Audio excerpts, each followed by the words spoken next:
Chapter 81. His test. 1. Drip, drip, drip.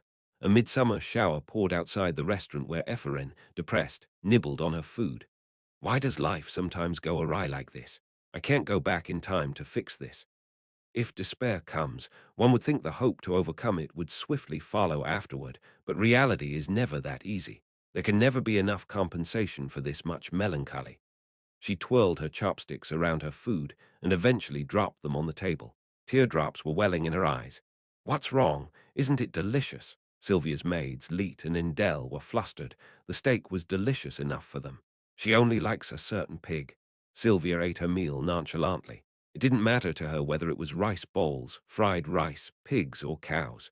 Why? Why did it have to be today? Ephraim murmured, her misery caused by the pig's flour's decision to not open today.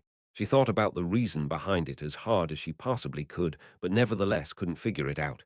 In the end, she decided to ask Julia about it later. Stupid Ephraim. Sylvia stood up. Her lips curved upward, finding the evening quite satisfying. She didn't have the strength to respond. One of the three maids left the shop with Sylvia, and the other two remained behind. They sat and talked to Ephraim, who looked exhausted. This is a first. What? My lady's never brought a friend over before since her mother passed away. Ah, Ephraim smiled bitterly. The truth was, Sylvia was so famous that most information about her and her family was public. Hence, people from the tower, and even ordinary undergraduate students at the university, knew that Sylvia's mother had passed away. Such was the problem that accompanied fame. So, you don't know how happy I was when Miss Ephraim came. You even willingly went all the way to the mansion. Ahaha, it was indeed voluntary, but she was actually just hanging around its vicinity when she was dragged inside because she looked conspicuous. After that, the attendants treated her so well that she even took a shower without realizing it. No, really, this is the first time. Everyone finds the lady difficult to handle, but she even twisted your nose. That's never happened before. Aye, is that so? Of course, that's why we were wondering if you could continue being friends with Lady Sylvia in the future as well. It was hard for Ephraim to answer that request. They weren't aware of it, but the relationship between Iliade and Luna couldn't even be considered good. Can't you? What? No, no, we should get along well, of course. Grinning, Ephraim picked up her fork and knife and started eating the steak again. Sylvia came back home before the evening grew too deep, since she had a lot to prepare. Deculein's test was already next Friday, after all. There was also her application, which she deemed in need of revisions. Daughter, however, in the middle of the mansion's unlit living room, an unexpected guest was waiting for her. Glython. Oh, my lord, when did you, Leet, go outside? It was a rather cold atmosphere. Even the air itself felt heavy. Ah, okay, I understand. Leet was worried, but soon went outside, leaving the young lady behind. Sylvia approached him and tilted her head. What's the problem? Glython tapped the application form on the desk silently, causing Sylvia's eyes to widen. Why did you look at it without my consent? She rushed to take it, but her hard-faced father blocked her. Are you really thinking of applying to be under Deculein's command? Yes, only for 6 months. Glython clenched his jaw as he stared at his younger daughter, who looked exactly like his deceased wife. Sylvia, I had hoped you would grow up only listening and seeing the good of the world, unlike me. His gaze moved to his wife's picture frame at the corner of the living room. She passed away a long time ago, but Sierra's smile remained radiant in the photo. The conflict between the magic families, the providence of the cold-blooded beasts known as wizards. I thought it was too early for you to learn of such a world. Glython's expression slowly collapsed. He wasn't acting. Even though he sometimes did, he couldn't suppress the emotions currently flaring up within him. What do you mean? Do you know about the history between the Euclines and the Iliads, Sylvia? Do you know of our ill-fated relationship with them? She didn't answer. Having taken off his usual mask, he became unfamiliar, which scared her. He thoughtlessly stared at her as she took a step back. Sierra, the name of her mother, the person she loved the most in the world, caused her shoulders to faintly tremble. She was a beautiful woman and a good mother. I was undeserving of her. He stood up and approached her. Grabbing her shoulders to prevent her from running away, he looked into her eyes. Listen carefully, Sylvia. Though he looked like he was chewing something, he continued speaking clearly. Your mother was killed by the Eucline. Her eyes widened slowly, her father's fury forming on her growing pupils. At that moment, her world felt as if it was moving away from her, abandoning her. Sylvia couldn't hear anything but the fearful beating of her heart. Glython no longer seemed like himself. Rather, he looked more like a raging flame. Deculein killed Sierra. Those words brought her back to her senses, reminding her she was no longer a child. She shouldn't be paralyzed by fear. Our families have that kind of relationship. You should know that, liar. He stopped talking, realizing there was already some faith inside Sylvia's mind. She pushed away his hand that grabbed her, causing his expression to distort. I know. I know the reason why Mom left her hometown. What? Mom hated Dad. Sylvia. But Dad lied then too. Glython smiled hopelessly. Deculein's face came up in his mind, looking like he was the only noble of any importance as he looked down on the world itself. And the Eucline before Deculein, that fucking cunning serpent, their whole family incited his fury. I'll ask him myself. Her tone was jellied. He can't claim my words to be false. He looked at Sylvia, who grew suspicious of him. She stared at her own father like something was wrong with him, like Sierra did before. After you've asked him yourself, you know how stupid you've been. He tore Sylvia's application apart as he roared. Up until now, he had never shown this side of his to his child. Shocked, Sylvia bit her lips. Once you feel it in your heart, you'll know. He then left the mansion, opening the front door, seemingly with the intention of breaking it. The restless servants outside could only bow to him. Glython ignored them and went straight to his car. It'll be all right. A small voice flowed in from a crystal ball in his possession. Breathing deeply, he replied, I let my guard down. No matter how peaceful the times are, I should have honed her character harshly. Isn't that too cruel an education, brother? She's still a child. It would be difficult for her. Ah, he thought about his past. At only 7 years old, he almost became a tiger's meal, and when he was 13, he was coerced to kill his best friend. At 20, he went to war and lost his mother. If you can't overcome that much, you're not an Iliad. Glython didn't blame his fate. Instead, he considered hardship and suffering were the Iliad's essence. Their ambition was a rage that engulfed their entire lives like firewood incinerated by hellfire. You don't have to worry. Sylvia won't disappoint me. Even if she makes a mistake once, she'd eventually soar again. Just like that, the anger in Glython's eyes slowly subsided. Friday, early morning. Kuwang, yawning. Ephraim went out of the dormitory.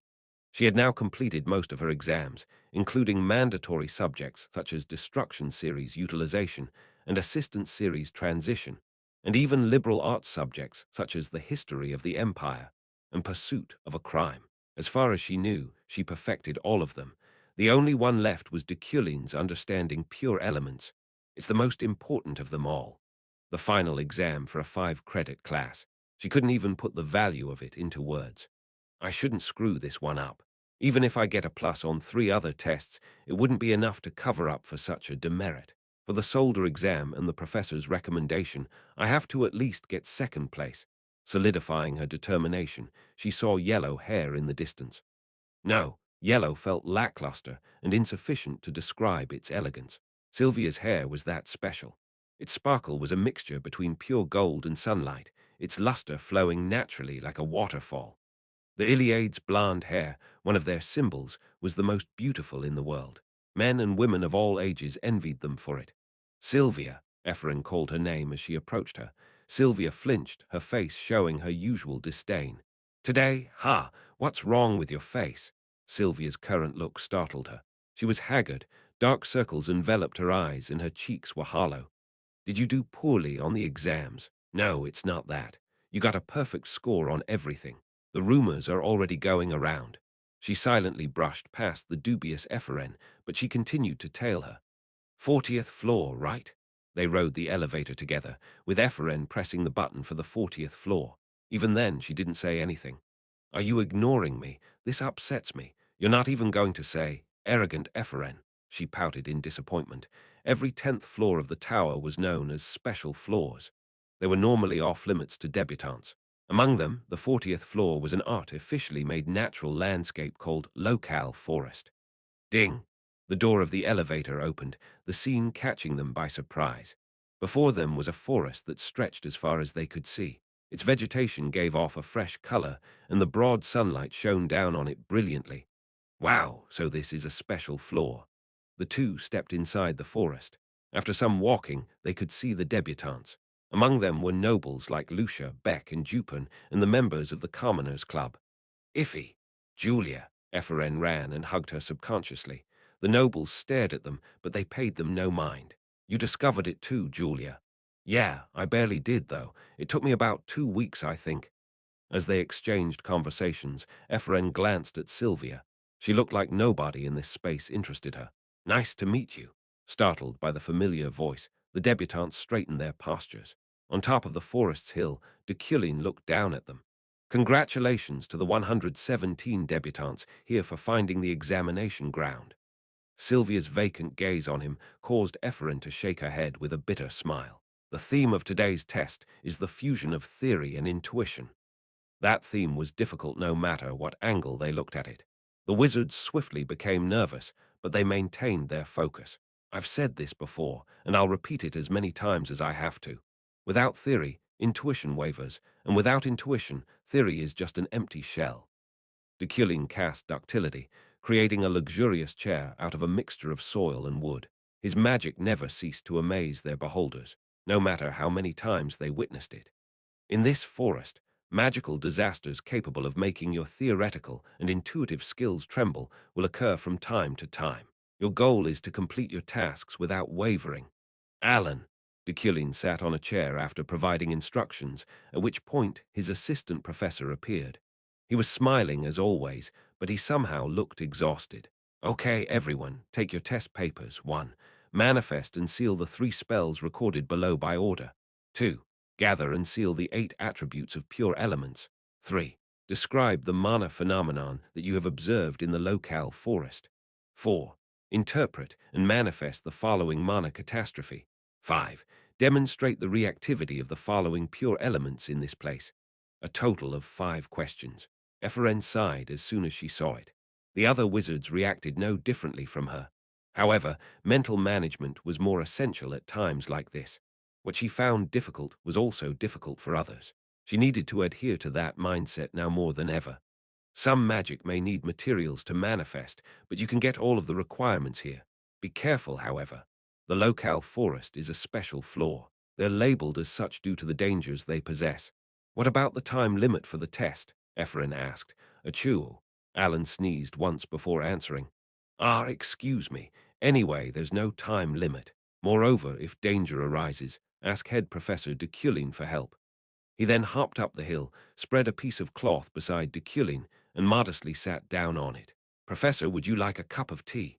Ephraim heard a somewhat tiny voice asking. Sylvia, sitting by the river bank, glanced at the head professor on top of the hill. He was reading a book, as always. Deculein killed Sierra.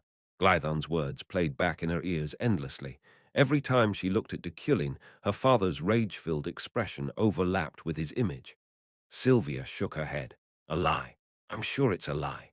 Sylvia repeated that line in her head over and over again. Perhaps the Iliad's and Euclid's bad relationship was true, but the rest had to be a lie. Her father always exaggerated and fooled her anyway. Test. Focusing on the test, she crouched down and looked at the questions. Tack. A cold pain soon hit her head, however. Applying pressure to the painful section on her head, she looked up, finding hail pouring from the sky. She quickly built a tent to counter it. 1. Manifest and seal the 3 spells recorded below by order. She began to solve the first problem earnestly. Manifest and seal the 3 spells. It wasn't difficult. However, I'll ask him myself. He can't claim my words to be false. My head hurts, Sylvia tearfully murmured as she caressed her head. Her conversation with her father refused to go away. Deculein, her muse, was within her sights, albeit standing afar. The one she yearned for, perhaps even liked. Her father told her he killed her mother. That's right. You got a perfect score this time again, Sylvia. Sylvia nodded despite her troublesome thoughts, deciding to ask him after hearing those words from him at the end of the test. At that point, she thought he would definitely say it was a lie, allowing her to tell Glython that there was a misunderstanding. I can do this. Making up her mind, she resumed answering the first problem. It was too easy for someone of Sylvia's caliber, but only 5 minutes later, she realized that she missed a crucial point. 1. Manifest and seal the 3 spells recorded below by order. Contrary to the instruction, Sylvia fused the 3 spells. Ironically, that mistake was due to her talent and mana being too brilliant. The reaction of 3 mid-scale magic being merged abruptly was obvious. No, Parara. Her spell, a combination of the wind and water elements, released a powerful and magical water torrent that immediately swept her away, giving her no time to escape. Chapter 82. His test, too, her memories were buried in very small things. The corridors she held her hand in tightly to avoid getting lost. The flowers they grew together in the garden. The fairy tale book she read to her before she slept. The stray cat she pestered and nagged for her to adopt. Looking back, Sylvia only had 8 years of memories. That was the only time she spent with her mother, after all. Human memories piled up like grains of sand, the oldest of them sinking at the bottom as countless more piled up on top. Throughout that process, their weight grew heavier as time flowed. Some were buried under that weight, but some remained at the top like fragments incapable of being brought down. Those were the ones that stabbed one's soul sharply. That was the type of memory Sylvia had. They could never be buried in the sand or swept away, and time never healed them or made them fade. Since her mother passed away, her heart ceased to change. However, at some point, Sylvia felt a new existence standing on her sand. He protected her from Rockhawk at Burgt and from the Baron of Ashes. Perhaps he shared the same sadness as her. He grew like a stalk in her mind, in a barren and desolate land. Before Sylvia went to sleep, whenever she shivered from the cold and the loneliness within her suffocated her, she thought of him. She knew what that meant. It was so clear that she could no longer deny it. But perhaps that was why it was even more painful. She slowly opened her eyes. The white ceiling and the flickering of lights immediately came into view. She felt dizzy. Sylvia remained immobile for quite a long time. SHRRRKK. The sound of a page being turned softly echoed in the room, causing her to move her eyes vacantly towards its source, finding Professor Deculein sitting on a chair next to her. Almost as if he felt her gaze on him, he spoke while reading a book. The test is over. His blue eyes met hers. They sparkled like crystals, but they were as cold as ice. All your other grades for the semester are perfect, so you should at least earn an A. The final exam made up 35% of the student's grade evaluation, but Sylvia got perfect scores for the remaining 65%. The difference between her and Eferen before the final exam was 20 points. Even if she scored 0 in the finals, she would only step down from first place, but would remain among the highest ranks.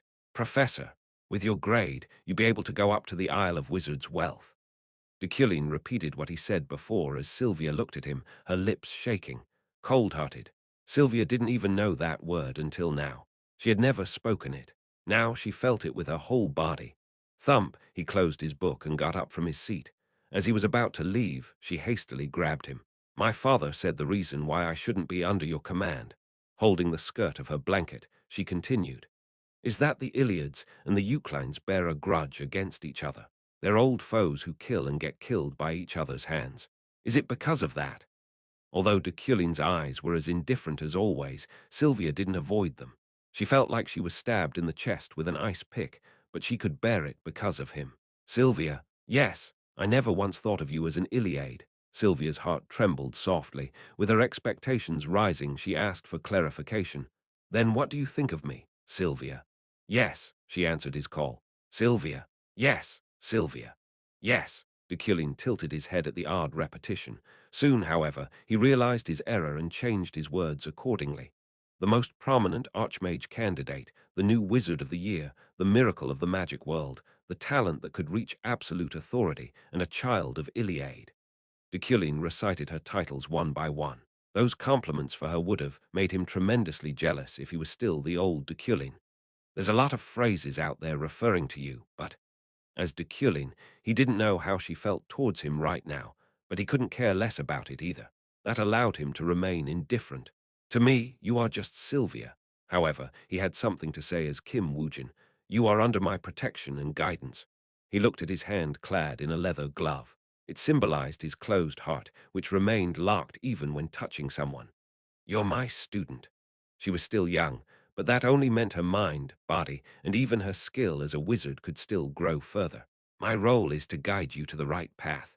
She found his words both cold and warm as always. Regardless, whenever she heard them, sprouts grew beautifully in her. That was why she didn't want to lose him. Rather, she wanted to keep him in her heart. Hence, she spoke. My father said that you and your family fought against my mother, Professor. She was expecting him to tell her it was all false. That's a lie, right? It can't be true. But no matter how long she waited, Professor, no answer came from him. Drip, drip.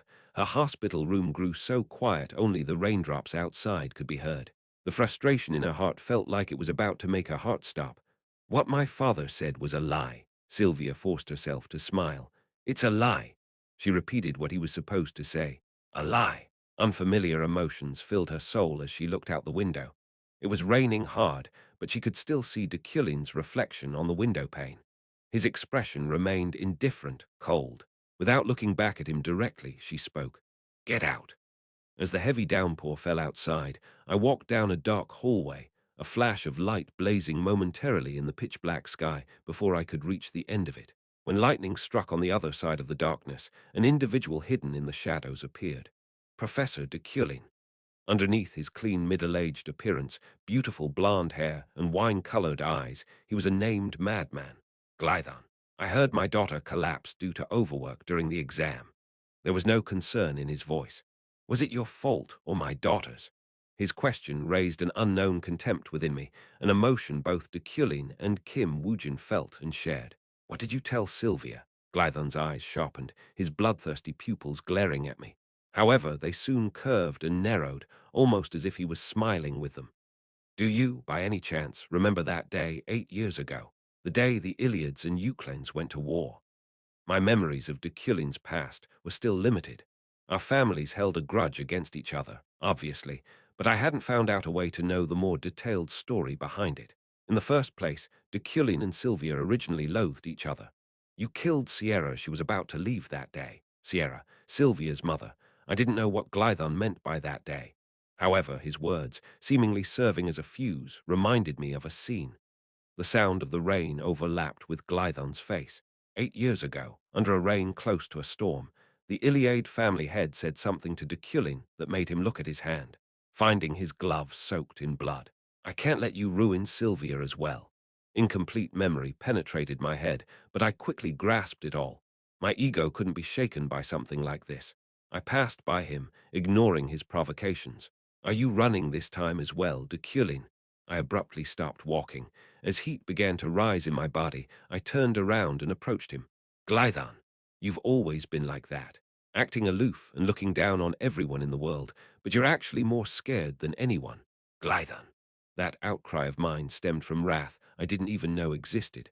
I could feel a ball of fire growing in my chest. My roar echoed in the hallway, causing his eyes to widen in surprise, seemingly finding my actions unexpected. I approached the bastard and looked down on him, his eyes falling on my chin. I can clearly see through you.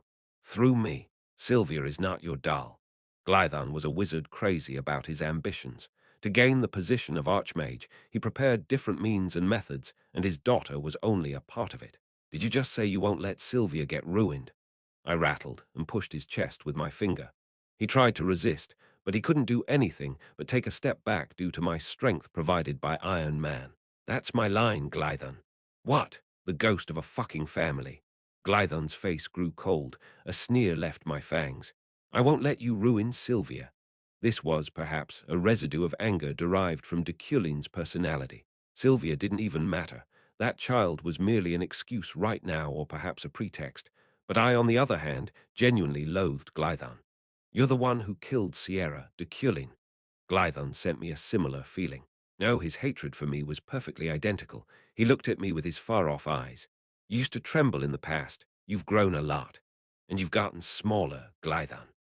At that time, lightning struck once more, illuminating the world, and more importantly, allowing me to see someone's reflection in the hallway window. Hiding behind a wall outside Glython's vision, Sylvia stood. Trembling and hiding in the darkness, she completely hid her presence after the third thunderbolt roared.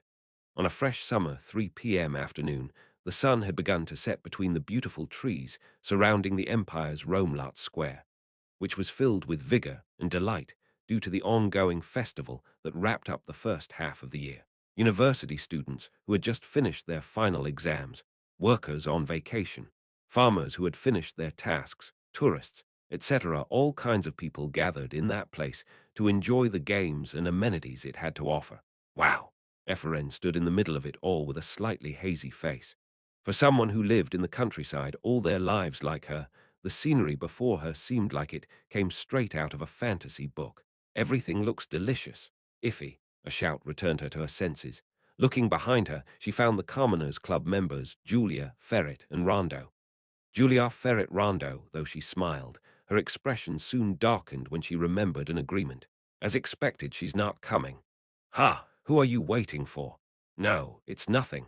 Her letter inviting Sylvia to join them was delivered to Miss Leet at the mansion, but it seemed she didn't intend to join them. Be our guide, Julia. Okay, there's going to be a lot of fun things to do today. Is your wallet thick and ready, Iffy? It's enough. They walked all over the lively and delightful square. They laughed, chattered, and enjoyed what the festival had to offer as best as they could. Oh, somewhere along their stroll, Ephraim found a potato croquette stand on the side of the road. 3 elnies. She bought one right away and took a big bite of it. It was crispy but moist on the inside. Oh, this is so good. Wait, what's that? She then found dumplings, 2 elnies. Swiftly purchasing one and devouring it, the flavor of its meat spread throughout her mouth. Oh, this is so good, too, ha. Is that a waffle stand? 2 elnies. She immediately bought one and bit off a good chunk of it, savoring the strawberry whipped cream on it. This is sweet in the most delicious way possible. Ha, that jerk. It appeared as soon as I felt thirsty. Plum drinks, 2 elnies. She gulped it down as soon as she paid for it. Watching her in amazement, Julia asked her a question. Iffy, why are you buying so many? Ha! Ephraim found herself in a predicament. She already had her hands full with food, but there was still a lot of other food left to try. After careful deliberation, she handed what she already bought to the members of the Commoners Club one by one. I was going to share them with you guys. Let's eat them together. Have one of each of the croquettes and the dumplings. Julia and the other members bitterly smiled when she handed them the food. I, Rohuk, promise. A desperate cry broke through the noise of the square as they ate. Satiating her curiosity, Ephraim, along with everyone else, checked out the commotion. Under the bright sky and on the defiled ground, on the arch of the Briandal Independence Gate, stood a man wearing a black velvet robe and a book bound by a chain across his shoulders. Ephraim tilted her head. Who's that guy? I don't know. It looks like he's acting. The club members didn't put any significance into it. There was always an event like this at almost every festival. I pledged to the guard Luan. Luan, his lines were strange, however. God Luan, the imperial religion believed in the God Ranian. Who's Luan? Ephraim popped a dumpling into her mouth. Julia shrugged. I'm not sure about this, but isn't that the God the demon-blooded believe in? Are you talking about that clan? Divine punishment to the apostles. Before Ephraim could finish her sentence, she heard a noise so loud it could almost be considered environmental pollution. What was even more surprising was the huge explosion that followed it. Boom!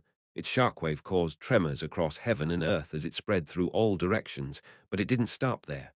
The detonations continued. Hrag! Mass chaos and destruction ensued. The buildings caught in the blasts collapsed, causing debris to scatter and fall as they crumbled down to ruins. The lively festival had turned into a fear-filled, casualty-prone situation. Iffy! At Julia's cry, Ephraim immediately created the largest barrier she could make to protect as many civilians as she could, but she soon noticed something strange. There was no impact on the force field she made.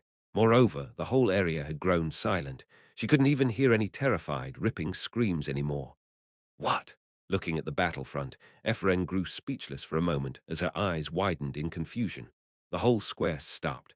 The fierce smoke, the crumbling buildings, the explosions rushing like a wave, all of it had stopped, almost as if they were stuck in the air. Even the falling debris paused right before they could crush a child's head or squash an adult's body. It was as if time itself had stopped. Not a single projectile fell down. Even the people under the buildings waiting for their supposedly imminent death doubted the scenery they were looking at, which was so absurd everyone lost the thought of running away. Ephraim looked around her vicinity, which seemed both realistic and fantastical at the same time. Everyone in the square did the same, absent-mindedly admiring their dumbfounding reality as if they were dreaming. No one moved, and thanks to that, Ephraim could easily survey her surroundings. Ah, she finally found him. Amid this mysterious scene, only one man moved. He was dressed in a suit as always. All eyes fell on him as he walked, each of his steps filled with dominance.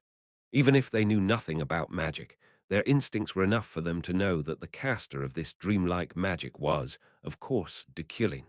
It was as if time and space themselves had succumbed to his will and became his servants. How dare you? This is an abomination. He stretched out his hand to the screaming terrorist, then seemingly vacuumed him towards his palm from the summit of the Independence Gate. Through psychokinesis, he targeted his opponent's chain wrapped around his robe. Deculein looked into his eyes, finding no fear in them, no horror. As a human being, he showed no hesitation in front of certain death. You, he. Grinning, he opened his robe, revealing a balm attached to his waist. Deculein just looked at it with contempt. Dear, just before it exploded, his psychokinesis interfered with it first, tearing it to pieces from within. HMPH, garbage. You, Deculein, shut your dirty mouth. Quack. A throwing knife penetrated the man's neck. KRRGGG. At the moment of his death, however, he smiled and self-destructed. Dark magic flowed out from the hole in his neck like smoke, seemingly forming into a mass that was about to swallow Deculein. But before it could, Knight Julie flooded it with sword strikes until it disintegrated. Professor, it's a simultaneous terrorist attack. Deculein nodded at Julie's words. The two seemed like they intended to reduce the casualties as much as possible. Coming back to her senses, Ephraim raised her hand and shouted, "Ah, I'll also help." Julie smiled proudly at her daring shout, but thwack. As soon as she took a step forward, her ankle was caught on something. Ugh! Tumbling down, Ephraim looked up as she made a grumbling sound. Deculein's fearsome eyes stared at her, but wrinkles were forming at their edges, which was unusual. This isn't your place to step up, Ephraim. Go disappear comfortably. The type of attack the jerk had done was called a dark energy bomb. That was why the square was full of dark energy, and why Deculein didn't have room to deal with her. Are you okay? Julie helped her up. She, too, was a celebrity that even Ephraim knew well. Oh, yes. Thank you, Knight Julie. I'm a fan. Don't think about it too much. The professor is restraining you because it's dangerous here. You're also a civilian in this square. Hub. Deculein put a gas mask on her face while she was explaining the situation to her. Julie hurriedly took it off and handed it to her. Anyway, take this. Please evacuate Hub. Another gas mask flew in and stuck to her face. She took it off as well and gave it to Julia, who was next to Ephraim. Yes, I'll do that. We'll look after this square. Yes, please do so, Hub, please. Only when he put the third gas mask on her did she leave with Deculein. Ephraim looked at the two as they walked away, noticing a piece of steel floating next to Deculein. Wow, Julia's lips gaped in admiration. She was no different. Deculein extinguished a terrorist attack like he was conducting an orchestra. The magic explosions, collapsing buildings, and soaring flames, all the different variables were controlled and contained at the movement of his hand. The deadly dark cloud halted in the sky, disallowing it from descending. The smashed building's debris was safely lowered onto the ground, and the intensity of the flames was quickly extinguished. Was that the head professor of the Empire? One of the mesmerized knights asked. They were dispatched a bit too late. Ephraim absent-mindedly admired him as well, but she was brought back to her senses when a large hand landed on her shoulder. Oh ho, Deculein has definitely developed, but I didn't know it was this much. The quality of his mana looks to have been upgraded at first glance, but just as you said, he's a genius of effort. The unidentified robed man smiled as he looked at her. After confirming his identity, her eyes widened in shock. Rohaka, SHH. Are you really going to shout out the worst name in the continent? Rohakan covered her mouth. As she nodded, she remembered her fault. TTH, the letter was delivered through mail, but maybe I should have delivered it myself. Oh, that. Mail is enough. I'm sorry, it's too far to deliver it myself. I also had a test and I said it's fine. For now, follow me. Our top priority is to help prevent casualties. No, I have a lot of things to do. She looked at her friends for help, but all of them were busy admiring Deculein. Follow me. I also have something to give you. Rohakan disappeared somewhere with Ephraim. Chapter 83. Gale 1. Bound by Rohakan's large hand, Ephraim stared blankly at the subsequent bombing, the fragmented buildings, and the horrors of the explosion's aftermath as they walked past them. Why? Don't ask why. It's crazy things done by crazy people. Rumble. Rohakan applied magic on a collapsing statue, seemingly trying to prevent its fall using psychokinesis. But it didn't work as efficiently as Deculein's. Oh my, I can't even do it as neat as he did. Smirking, he quickly cleansed the area with his own magic. Snap! At the snap of his fingers, the falling debris swiftly disintegrated into tiny fragments. The deflagrations were then extinguished, and the flames sublimated to the sky. What was that just now? I call it elementalization, melting the processed material into the most one-dimensional element. You probably won't find it in textbooks. Wow! Ephraim closed her eyes in admiration, and when she opened them, she found herself already out of town. Where are we? Did we just teleport? They now stood on a hill. The square, which turned into a horrific crime scene while the festival was underway, was now at a faraway distance. A quiet hut was also near them. He smiled and took a deep breath. It's been a while since I've shown my magic in front of a young talent, he said, releasing more mana. In his hand was the fragment of the world tree, a staff she had seen before. Boom! Rohakan hit the ground with it, casting the grand magic flow of purification. The magical shockwaves it generated reached all the way to the hot spring area, cleaning up the excess mana in the square. I've done enough. I believe they can take care of the rest. Yes, yes, then I'll go now. Using grand magic made me hungry. Don't you want to have some meat? I hunted one last night. Meat? She asked suspiciously. Chomp. Piece by piece, Ephraim devoured the meat in her hands, finding each bite delicious. It wasn't as luxurious as a rohawk, but she thought it wouldn't be bad to try something new. This is amazing. It's enough to satisfy my picky palate. I know you can eat all kinds of things. Even as he answered, Rohakan ceaselessly busied himself with his own matters, frantically moving from place to place in his narrow hut. What do you mean? I can't do that. Where did your friend go, though? The one with you before? Oh, she's not feeling well, so she's resting. Ephraim smiled bitterly. Sylvia overworked herself during the final exams, causing her exhaustion to finally take its toll on her. From what she heard, she didn't sleep or eat at all throughout the finals. Have you been living here all this time? How come you haven't been caught yet? Well, this hut is far from ordinary.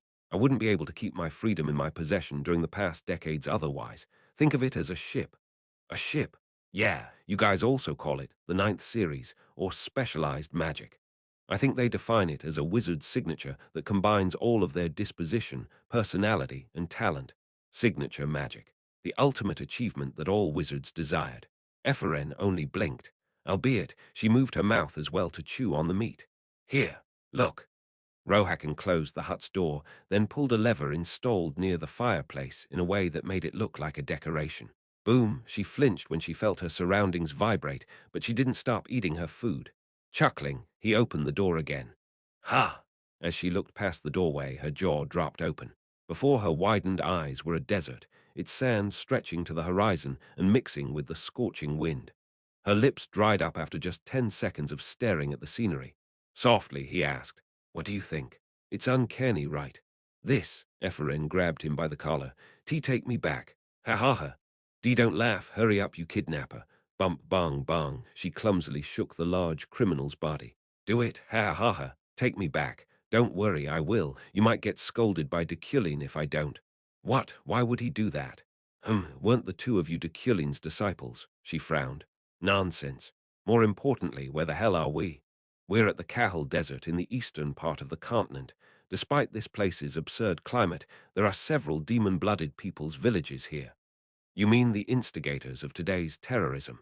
He let out a bitter smile. Without answering her question, he continued. Their annihilation will soon begin, and so will the intensification of the oppression over the minorities. That tormenting gale will be far stronger than the desert wind that you feel now. What do you think of that? Why are you asking me that? I'm a wizard, not a politician. I need someone who will succeed me soon. Succeed you?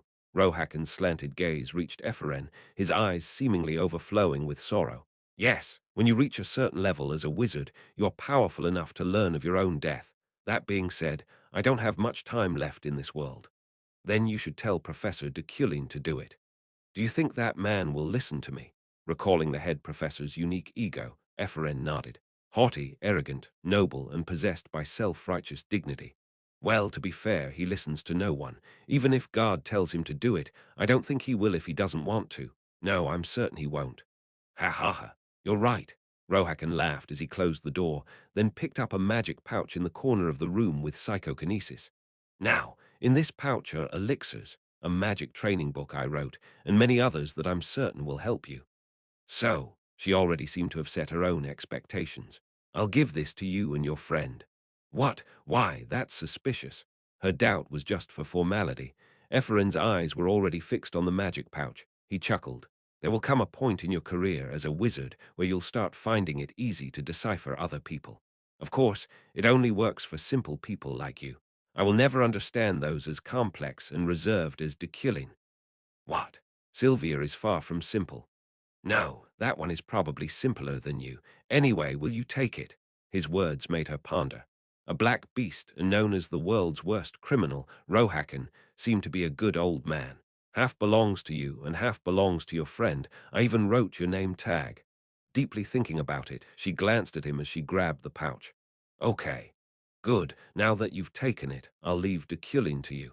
I'll come back later and ask you a favor. Ha! I don't know what favor you'll be asking, but why are you entrusting Deculein to us? Well, you probably don't know yet, but I can see a little bit of the future. At most, 2 weeks or a month is my limit. He smiled nonchalantly. Bullshit. I mean, you're lying. How can you see the future? But his words were more than enough to astonish Ephraim. You don't have to be surprised. It serves as proof of a short life. The closer a wizard is to their end, the more they learn of the truth. Creak. Rohakan pulled the lever again. The desert landscape had disappeared. I have now 2 or 3 years left in me at most. Even if I fall, many wizards in this world will have key roles, and whether you like it or not, Deculein, that bastard, will be one of them. That's funny. Right, but bear this in mind. He could be both a pillar of growth or the beginning of ruin. Both are huge problems for me. What kind of future did you see? Can't you come back after seeing it in more detail again? Ha ha ha. I also want to, but it's not something I can just look at as I please. He opened the door to the hut again, revealing a familiar square. The flow of time seemed strange. The sky was already dark, and the surroundings had grown quiet, seemingly signifying that the terrorist attack incident had been cleared up. Ephraim looked up blankly at Rohakan. You look like a real wizard. I get that a lot. I see Demakan the same way you see me. Archmage Demakan. With Rohakan being this powerful already, how much more could he be? He looked at the moon in the sky for a moment, then looked at Rohakan again. No, she looked where Rohakan previously was, only to find that he and his hut had already disappeared. Ephraim. Not long after, a cold voice called her name, startling her. It was all too familiar, but that was exactly why it terrified her. Professor. Deculein's fierce eyes were staring down at her. You met Rohakan. His words made her heart pound so hard that she thought it would explode. And no, what did he say? Her mouth felt dry, and her anxiety was shooting through her threshold.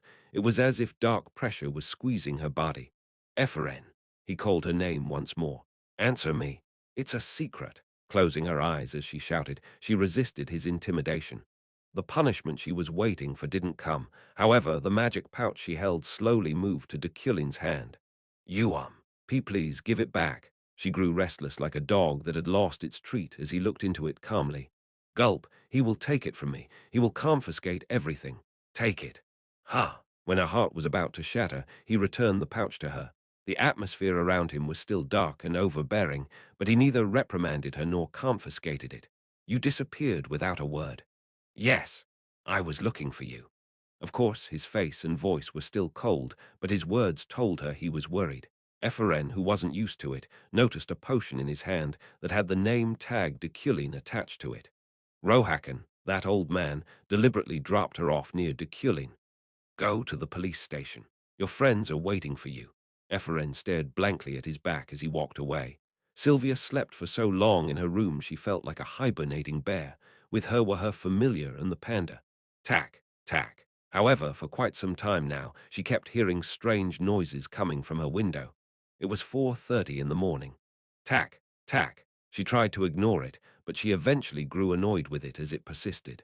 What fearless bastard dares? Tack, tack. Sylvia impatiently pulled up the curtains, finding Ephraim about to throw a small pebble.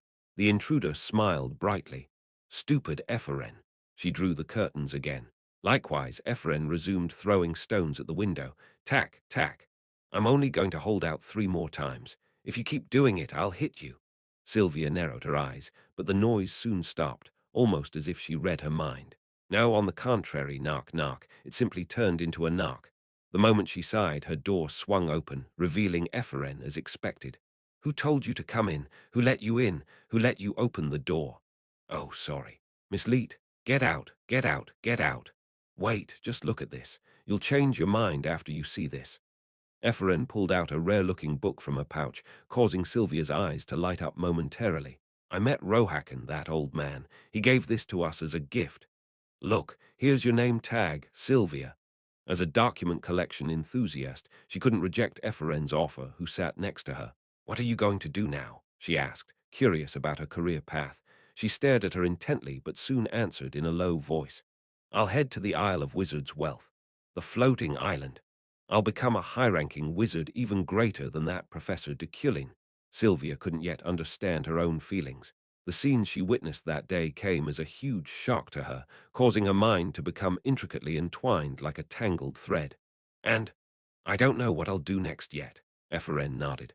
Deculein went from professor to that professor, but she wasn't idiotic enough to ask why. Ha! Hey, is this a radio? Interesting. This is my first time seeing one. She looked at the radio on the bedside drawer. Glancing at it, Sylvia turned it on. The imperial family imposed an emergency martial law in the empire, and key factors, including a magic professor at the Imperial University and a knight commander, were convened. Wow, an actual voice is coming from it. Listening to the news, Ephraim remembered Rohakan's words. Where and how would the gale that old man talked about come? In particular, head Professor Deculein, criticized by the magic world as well as the political and business community for defending the demon-blooded in Berkt, is getting attention. Sylvia turned off the radio. Ephraim, about to ask why she did that, stopped herself when she noticed she was about to cry. If you want to listen to it, go out and do it alone. Okay. She went to the living room with the radio. The mansion was dark. Putting it on the desk near a shofar, she fiddled around with it. How did she turn it on again? However, no matter how hard she tried, no sound came out. Speak, she ordered. No response. Why won't you talk? After waiting for quite some time, Ephraim frowned. Are you rebelling? She crossed her arms, her tone sounding a little more serious this time. Speak, speak like you just did. Speak now. Are you putting up a resistance? Aha, is it because you don't recognize me as your owner? Sylvia said I could listen to you too, you know. She gave me her permission. So talk to me already. Speak. I told you to speak. Speak. She quarreled against the first radio she had ever seen, which proved to be rebellious until Leet arrived. Simultaneous dark energy bombings occurred during the All Nations Grand Festival of the Empire. A total of 18 places were targeted, including the square where the festival was in full swing. The dispatched wizards and knights, including head Professor Deculein, suppressed it as fast as they could, but there were still several victims, including 3,000 deaths and 10,000 injured. One of the groups that perpetrated this terrorist attack was identified as the Demon Blood. Opposing the discrimination against the demon-blooded prevalent on the continent and despising the Orthodox Church, they plot acts of terrorism to destroy their opponents. Both those in provincial and central areas have made many appeals to suppress those of demon blood. Half a year ago, Rockhawk, the murderer of countless wizards, was revealed to be of demon blood. The Riak kingdom, known for its sorcery, declared him an enemy of the race. What do you guys think? More than half of the instigators of the recent act of terrorism were demon-blooded. That's what's causing this huge uproar right now, Emperor Safian asked, smiling. There wasn't much I could answer with. The event Arlo spoke of, the Gale of the Altar, would be using an entire race. How did they deduce they're non-human? Those bastards from the Baton family developed a method. May I ask what that is? They ripped their heart out and discovered that it was clearly different from that of a human's. They weren't called demon-blooded for no reason. It was quite an ignorant procedure. I momentarily grew speechless in an attempt to think of a solution, but soon realized there was no way out.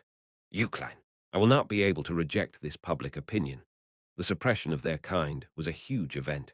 The premise of the main quest's first half itself could even be called demon blood repression. Regardless of center and province, their appeal is strong. I have to act according to the will of my servants and my people.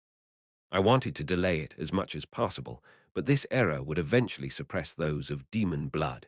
We'll begin by taking their most known territories and confiscating their properties. The demon-blooded were broadly divided into two categories, those mixed with the continent and those not. The former's appearance and behavior weren't much different from the imperial peoples, but could be distinguished by their religion and eating habits. The latter spoke in a notably unique dialect and had villages and regions exclusive to them on the edge of the empire. The people's wrath against them has grown so much. The world of magic and the merchants are glaring at them, saying it's an opportunity to earn money. From what I heard, there are many of their kind that live among the rich. The trigger had already been pulled, firing a bullet known as imperial terrorism and causing casualties upwards of 10,000. A clan has carried out a terrorist attack that will harm their own clan, I said as I looked at Safian, who smiled happily. Looking closely, it was a strange development. Why wouldn't the person who committed the terrorist attack for his clan's sake think about how his actions could harm the very existence he was trying to protect? It was weird, of course, but it didn't really matter. This terrorism was just a pretext. Just like giving a death row prisoner to a man who wanted to dance with a sword, he just gave the people of the empire who desperately wanted to suppress the demon blood the perfect reason and cause to do so. This was why it was a gale. Even I had no choice but to be swept away by it. AUTONSERTBOT active translations. Please ignore this. Sorry for the interruption. From now on, regardless of Eucline, Iliad, Ballard, Baton, the time to enter the main quest in earnest had come. Demon blood suppression would be the right thing to do, and the demon blood advocacy would turn into a mistake. Take it. Safian handed me an identification card while I was deep in thought. You'll be called Lestal. It means tiger in rune language. Achievement reward, Emperor's Guard, store currency, +1 mana +51 item catalog. It's the separate guard unit I founded. Since you volunteered to be my teacher, I assigned it the grade of R to maintain your dignity. Is that so? I'm looking forward to seeing you show off your power as a Eucline. That being said, do you still intend to defend the demon blood? I looked at Safian. I still didn't know Safian's intentions. However, if I insisted on defending the demon blood, even in this situation, my end would be an isolated death followed by my whole territory being dyed with blood. We'll build a concentration camp. A concentration camp. Yes, it'll be less provocative than annihilation, and it'll also win popular support. Where are you going to build it? The Euclan estate is vast. There's an area called Rohalak among our lands. Isn't that an area close to extinction? Safian's eyes widened. Rohalak was widely known as a high-risk area where demons appeared dozens of times a day. In fact, to some extent that was true. I thought you liked the demon blood, Deculein. Your idea itself isn't bad, but Rohalak, are you going to condemn them all to hell? I don't like them. I just thought there was no reason to hate them. Did this terrorist attack give you a reason to hate them? Stroking her chin, she shrugged. Are you sure you want to build such a hate facility on your estate? I know your majesty will provide me with rewards that would compensate for it. Oh, a tail rose from Safian's back as she smiled. I looked closer, thinking my eyes were just deceiving me, but she had turned into that red-furred munchkin. All right, I'll give you a decent reward according to the number of demon blood you capture. The central government will also support the cost of building the camp. Thank you. I will need to set an example anyway. An example? Yes. I recalled the memories in my head. The demon blood had evil members in their ranks as well. They weren't evil because of their clan, but because their nature dictated them to be villains. If I didn't subdue and slay them, they would prove harmful to the main quest and their clan itself in the future. I'll repress and execute dozens of them. Now that the tower is also on vacation, giving me free time, it wouldn't be a bad idea to go find them myself. The Emperor didn't reply to my answer. They're said to be a member of the demon clan from ancient times.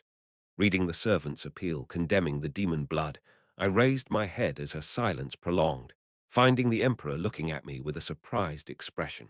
Deculein, the price for betraying your faith is too cruel. Her voice sounded unexpectedly startled. Is that so? I didn't tell a single lie. I would execute the criminals who were of demon blood, and I would build a concentration camp in Rohalak, which would no longer be as dangerous as it was rumored to be. Moreover, I didn't know how a concentration camp would be accepted in this world. It would be entirely up to me to decide what to do in it. Yes, you were the only one who defended them, but you changed instantly. Ha ha ha. My words seemed to have put Safian in a good mood. Well, she never did think positively of the demon blood, even in the game. I just decided I should also study hard. I must not betray your faith. I know you'll give up in 5 minutes. Humph Safian's lips twisted upward. You dare say that to me? You're too cheeky. All right, fine, I can do this. I'll make sure to progress more than one page today. This is too annoying. Get out of here. Her two sentences almost overlapped. She probably only lasted 3 minutes before she threw away my textbook, a clear sign that she had grown tired of memorizing a few runes. Rune language was a power that required mana and mental power, but your majesty, 5 minutes. Eb tui. My mouth is already sore from dealing with these damn runes. Scram. I'm sleepy. I'll go to sleep. Safian lay on her bed and turned her back, leaving me no choice but to go outside. Chapter 84. Gale 2.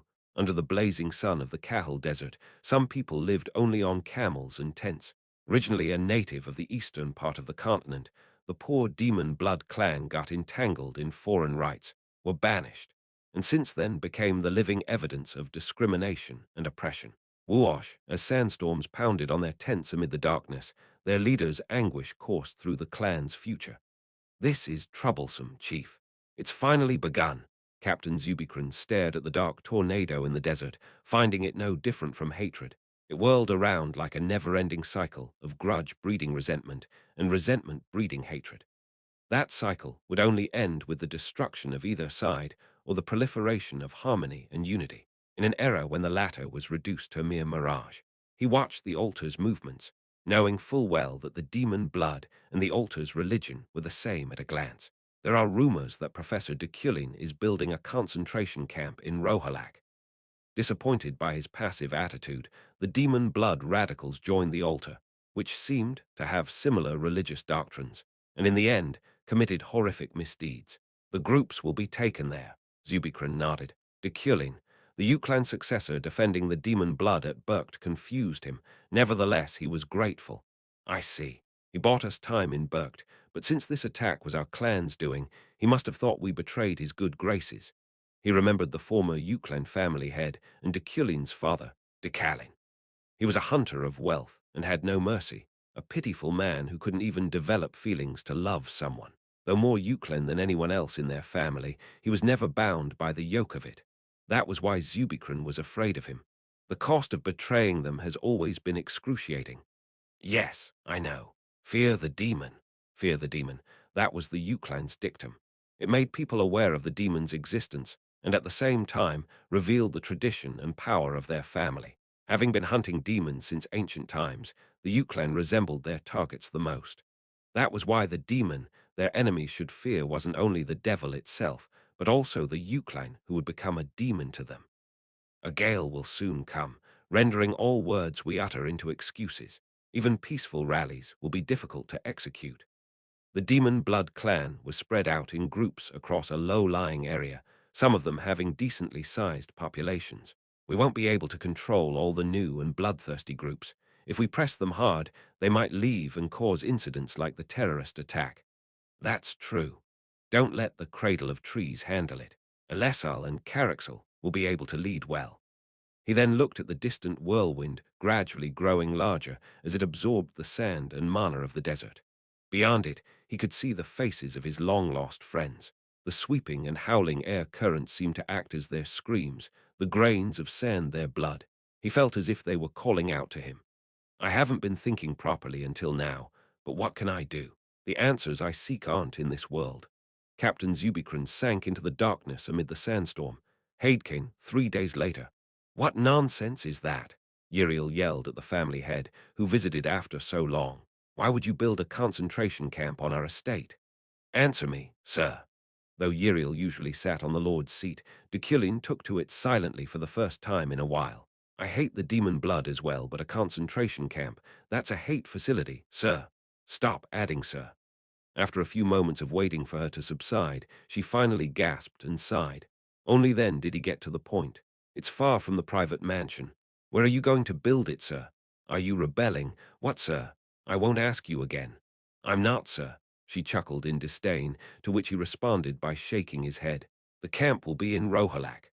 Are you kidding me? Her expression hardened. The Yukon County was large enough to match the Principality of Urin, a country. Still, only half of that was available land because a pot of Marek, the land of magic mines, was within their territory. Considering that place was accompanied by a multitude of obligations, it was more accurate to say it fell under their jurisdiction rather than their ownership. We mustn't let corrupted beasts into the civilian world. It doesn't matter if they're demon blood. They are human. Rohalak was the worst area close to extinction. It was a hell comparable to Rekordak, the northernmost prison of Freyden County. People live there. I'm not here to discuss it with you, Uriel. His glare pierced through her like a blade, causing her to stagger back. She had been out of Deculein's shadow for quite a while now, but she still couldn't stop herself from feeling scared every time this happened. Okay, the demon blood aside, what benefits would this bring us? Nothing. That area will only be nicknamed the territory where the camp was built. The imperial family will soon pass all the benefits to you. He got up from the Lord's seat and exited the room. Uriel then hurriedly ran and sat in the empty seat, which normally served as her chair. I'm going. Just know that I'll assign the raw materials needed for the foundation construction. I don't care. It was something he did on his own, without any consultation. There was no way he would change his mind, even if she insisted. Uriel glanced at Deculein. Creak. He opened the door to the Lord's office, finding his companions, Imperial knights and Imperial officials, gathered before him and greeting him with a smile. They seemed excited about the demon blood suppression. As expected from Professor Deculein. Oh, I should call you Count Euclin here. With the Count who overpowered Rohakan and resolved the imperial terrorism in an instant, we would go to even the end of the universe. Creak. The loud flattery subsided as soon as he closed the door behind him. Sigh. Now alone in silence, Uriel muttered, Rohalak, Rohalak. Even she had never thought of shoving people into that place. Of course, his intentions were vaguely understandable. The truth was also undeniable. The support would come from the imperial family, and the demon blood concentration camp would be useful as a human wall like Rekordak. It would become a fortress that would prevent the beasts from coming. If they built the camp in that location, the captives would defend against the beasts themselves to survive. Moreover, there would be no real damage to the Yukon even if they were destroyed. A cold, cruel, extremely Deculein-like thought. I thought he was a little more human these days. Uriel touched her temple. Lately, she found herself no longer able to peer into Deculein. Well, I don't know what it means to be called human anymore after those assholes carried out such acts of terrorism. As Uriel talked to herself helplessly, the door opened again, revealing her butler. The Marek underground passage's income this week has been aggregated. I see. As she looked at the document without much thought, her eyes immediately widened when millions of Elnis entered her sights. Money was pouring in huge amounts. How did this happen? Our weekly earnings far exceeded expectations. I thought it would take some time for word of mouth to spread. The number of visiting adventurers far exceeded our projections. As a natural result, the sales of the underground mall also increased. The product prices of Marek's restaurants, hardware stores, equipment stores, magic stores, and others, including the pig's flour, were 30% higher than in most cities, but adventurers who valued convenience over money paid without hesitation.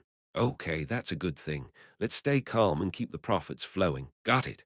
Of course. Her own territory remained the top priority. She didn't care about the empire, imperial family, emperor, demon blood, or others. After all, from childhood to adulthood, Uriel's only possession was their estate. You may go. All right. After sending her butler away, she immediately placed her hands on both cheeks. She looked at the ledger again, laughing like a child. It was 10 times the income they expected. She couldn't stand the excitement. Kyra, Kyra, Kyra, she sang like a nightingale and played the turntable. Uriel danced a slightly clumsy waltz to the resonating classic, Rohalak, a wasteland close to a desert, having neither grass growing nor sand. The scorching sun and sweltering heat dominated its barren soil. Although I had only ever seen this scenery in the game, it was bleaker than I thought it would be. Professor, Julie grabbed the hem of my robe. When I looked over at her, she hesitatingly spoke. Don't you think the ground here is too weak to build a camp? It was a cautious question. The Freyden, her family, had more than enough hatred towards the demon blood and the altar. Perhaps Zeit rebuked her, considering the way she asked, Aren't you going too far with Rohalak? Shyly and euphemistically. It's okay. Suppression is better than annihilation. I would build the largest camp possible in this place to ensure that as many demon-blooded as possible could survive here. After all, a literal massacre would occur at the camps that many other wizard families would create in the distant future. But I'm just not certain if anyone can even survive here. Looking at our surroundings with man of great wealth activated, I immediately located Rohalak's water source, which I would use as the focal point of the fortress. Julie. Yes, trust me. What concerns you won't happen. When I smiled to reassure her, Julie nodded. Professor, the raw materials are ready. I soon heard a shout coming from a distance, where multiple wagons filled with steel frames were parked. Wuong. I used psychokinesis on all of them to make them hover. Today's objective was to build an iron wall to designate the border of the camp. My magic would prove extremely useful in achieving it, considering it was great for engineering and architecture. At some point, however, a small groan startled my heart more fiercely than anything else, causing me to immediately look back. Oh, I'm fine. I think I stepped on a cactus. Julie smiled bitterly. I didn't know if she was feeling ill or just hot, but sweat dripped down her chin. The Eucline residence, late evening. Julie, who fell asleep as soon as she returned from Rohalak, got up quickly at some point, feeling as if her soul was being thrown out of her heart. Pant, pant. The immense pain she felt made her upper body stiffen. After repeatedly conducting a breathing technique for some time, she quickly came out of the room. Hugh! She walked through the Euclid mansion's fancy passage. Julie! The sudden call made her body jerk upright. Amid the darkness of the hallway beyond her, Deculein stood, gazing upon her. Are you feeling well? Yes, I'm fine. She smiled, to some extent, in a natural manner. Deculein approached her silently, his expression making her feel sorrowful for reasons she couldn't fathom. Brightly, Julie deliberately asked, When is your mission to the imperial family going to begin? What? Ah, a hum. My throat. Letting a coughing fit pass, Julie continued speaking as usual. I heard it all. It's okay. I understand. Now, to some extent, I have learned to be flexible. She placed her hand on her chest and smiled triumphantly. Nodding, Deculein replied, Next week. I see. Don't fail. If you do, I'll get angry. He stared at her smile in silence, causing his agony, which had been thriving deep down, to resurface. Julie. Yes. If her knowing that he had changed would be poison for her, if the person named Deculein shouldn't be by her side, wouldn't that mean the villain's fate was trying to deprive him of even the opportunity to become a good man? Julie. Yes, why are you calling me twice? He took off his gloves and gently brushed her frizzy hair. It startled her, but she soon accepted his gesture. The full moon shone through the window, illuminating him. In his blue, crystal-like eyes, his sorrow churned like the sea. I know your injuries are my fault. Why are you doing this again? It's not because of that. I was also fully compensated for that day. He shook his head, remembering what truly happened, what Kim Woojin saw in Deculein's diary. It happened in Marek. No, that's not what you got. Even under the worst circumstances, Julie didn't give up on him. The compensation for her irreparable injury was the dismissal of Freyden's 50 million Elnis worth of debts to Eucline. However, though she was the actual victim, she received neither gratitude nor a single penny. Instead of being apologetic, Deculein blamed her for failing her mission. Although she feared her father's punishment, Julie understood it all. That's why at any cost. His hand combing through her hair then rested on her shoulder. Perhaps out of fear, he couldn't even bring himself to caress her. I will definitely cure you. She looked at him blankly. It would have been scary if it was like the old days, but now she felt relieved. No, Julie smiled softly and nevertheless shook her head. The pain in her heart got a little worse, but one side of her chest seemed to have warmed up. I'll get over it on my own. Her smile reached Deculein like the moonlight. So please, you don't have to do that. Immediately after that, she suddenly moved her finger towards his ear and flicked it, causing his expression to change vaguely. Laughing, she said, "You don't look great. Smile. Your expressionless face must scare your students so much." Meow, a sudden loud cry interrupted her. Eek! Letting out a strange squeal, Julie rushed into Deculein's arms. Bang! Their bodies collided, but his solid physique easily caught her. Pat-pat. Finding it strange that she bumped into a steel wall in the middle of the room, she tapped on it with her finger involuntarily, then looked up blankly. Deculein shook his head. "Have you been reading fairy tales? Pretending to be surprised is so cliché. Did you call me for this?" "And no, I'm not pretending to be surprised at all. And it was you who called out to me first." Julie, taking a huge step backward, pointed to a feline. "That cat! Meow!" It came closer as it cried, revealing its black fur. "Do you know it?" "Well, if it were raised by a monk or Uriel, it wouldn't be dirty like that." "Meow!" The cat clung to Julie's leg while crying. "I think it chose you." She glanced at Deculein. "Meow, meow." It rubbed its body against her as it purred. "I must find its owner." She then took it in one hand and went back to her room. Ephraim played around in bliss for the past 3 days of her vacation. Naturally, she didn't forget to review the magic training book Rohakan gave her, along with Deculein's Understanding the Pure Elements. She hadn't solved the last question of Deculein's midterm exam yet. However, something far more pressing than that was happening right now. Hugh! Ephraim took a deep breath while waiting for the elevator to the Isle of Wizards' Wealth. Today was the registration day for the soldier promotion test. Her body and mind trembled anxiously. Iffy, Julia appeared behind her. "Oh, you're here as well. Of course, the others will be a bit late today. After your orientation, let's eat meat at my house." "Sure," Ephraim answered enthusiastically. Today she was definitely going to eat a rohawk. "Please prepare for boarding." "It's here. Let's go, Iffy." Yeah. They rode the elevator together. The admission fee was expensive, but thanks to her professor's recommendation, it was free. Wuong, the magical elevator, rose tens of meters per second. Ding! After about a minute, they arrived at the floating island. As soon as they did, Ephraim went straight to the Medjusin and approached the receptionist on the first floor. "I'm here to apply for the soldier promotion test. Please provide your documents and ID." "Okay." She pulled out a bunch of documents and identification from her backpack. "Debutante Ephraim, confirmed. The promotion exam costs 10,000 elnis." 10,000 elnis. Ephraim took a deep breath and held out a card, her hands trembling. "Thank you. The orientation will be held there. Go inside." The staff pointed to the auditorium behind the counter. "Oh, got it. Iffy, good luck. I'll be at the magic shop. Thanks." She heard Pig's Flower recently opened a new branch, the huge success of which seemed to have made Julia extremely wealthy. She probably spent 10 to 20,000 elnis per month. Ephraim felt jealous. "Anyway, I'm so nervous." Clenching her fists tightly, she went into the auditorium, immediately finding a familiar figure in one of its seats. "Oh, you're here too. Hey." Ephraim approached Sylvia and sat down next to her. Sylvia glanced at her but remained silent, which seemed to have been within her fellow debutante's expectations, considering she started looking around before she could even answer. "Ah, there are adventurers here too, aren't there?" "Am I wrong?" "No, this is actually a common occurrence."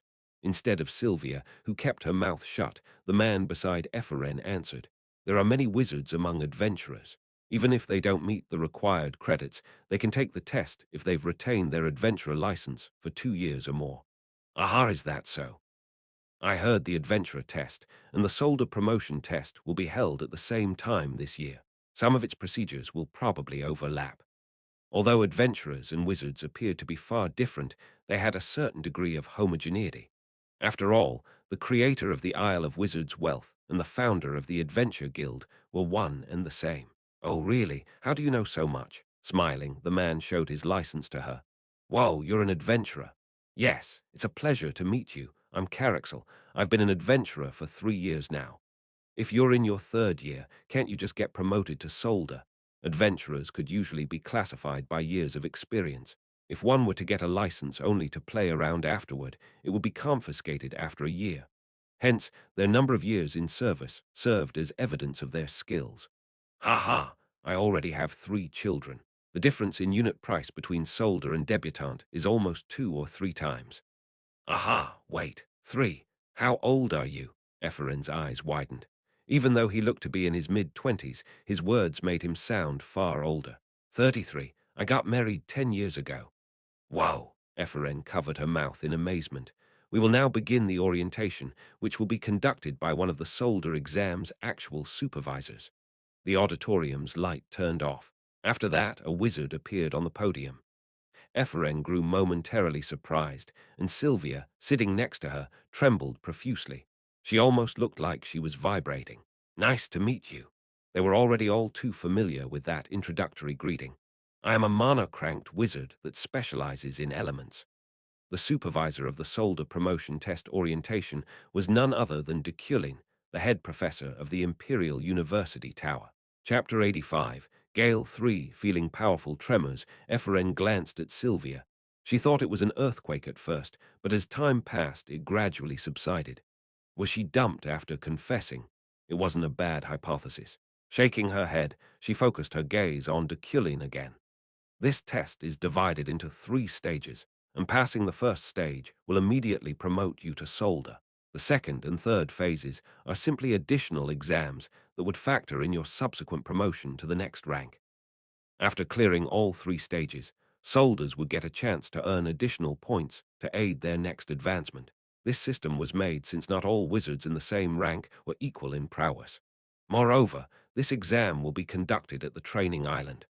Deculein snapped his finger, and the landscape of the venue he mentioned appeared in the air. It was a familiar location for Eferen. However, while the camp will be held for a certain period, keep in mind that you will be tested on and off the property. Snap. He snapped his fingers once more, this time revealing what looked like a dormitory. Eferen looked around, finding people that she thought came from all over the country. To begin, a Level 0 exam will be held today. Assistant Professor Allen then appeared and handed out test papers. Surveying the content, he found 6 unknown magic circles recorded in it. This is simply to figure out your ability to interpret magic prior to the test itself. Before he could finish speaking, Sylvia stood up, climbed up the podium, and presented her exam paper to Deculein. She had already written down the answers. Professor, debutante Sylvia, pass. Aye, you may leave. Take your exam certificate with you. He held out the exam certificate. Looking up at him with her lips sealed, she soon quickly stretched her hand and snatched the exam certificate. Looking at her expression as she left the auditorium, Eferen was convinced. She was dumped. Eferen and Sylvia came out together, both carrying their exam certificates in their hands. Congratulations. You're number 1 this time too, Eferen thoughtfully said. Sylvia simply glared at her, muttering, "Stupid Eferen." Whoa, you talked. What do you take me for? An idiot? She walked away briskly, and Efren followed her as she laughed. You were silent until now. Now that you've finally spoken up, let's do well on the exam together, okay? Count me in on that as well, please. A low-pitched voice interrupted their conversation. Turning around in surprise, she found Carixel, a 33-year-old married man with 3 children. Mr. Carixel, you solved it pretty quickly, huh? Ha ha. Well, it only contained basic questions. Sylvia came at first place, followed by an unknown person, then Eferen was in 3rd. Carixel would most likely be in 4th or 5th place. Oh, are you and Professor Deculein close? We're just attendees of his lecture. Is that so? As they talked, Eferen noticed Sylvia had already walked quite far away from them. Hastily, she caught up to her. Hey, let's go together. Shut up, leave me be. Seriously, why are you like this? Why are you so mean? Arrogant Eferen, how dare you say that to me? Carixel watched the 2 quarrel, keeping a distance of about 10 steps. Is she the Iliade's daughter? Demon Blood's secret society. Cradle of trees. Carixel belonged to it, but he had been having extremely complicated feelings lately. Deculein. It was his first time meeting him today, but even before then, he was already considered the most dangerous person from the Demon Blood's perspective. After all, the professor actually made his crazy plan to build a concentration camp in Rohalak come to reality. Should I just observe for now? Carixel sneakily trailed the 2 debutantes. The 2 kids still didn't know what would happen in the solder test. Hence, he thought it wouldn't be a bad idea to be around them for a while. They were directly related to Deculein, after all. Let me come with you and treat you to a meal. Smiling awkwardly, he ran toward them. According to the Imperial Conference results regarding the demon blood treatment, the Imperial family actively support the development of blood magic to identify them and have decided to enforce the demon blood voluntary report method. When a member of the said clan voluntarily reports themselves to the Empire, BRRR, deep in thought, while listening to the radio in an airship flying above the Isle of Wizards' Wealth, a small vibration occurred in my pocket. I took out a luxurious box from my inner pocket, revealing 5 crystal balls in it. "Can you hear me?" It was Arlo's voice. "Didn't I say there was a risk of wiretapping? It depends on the subject." "Fine. Speak. I found the location of those you mentioned." "Write it.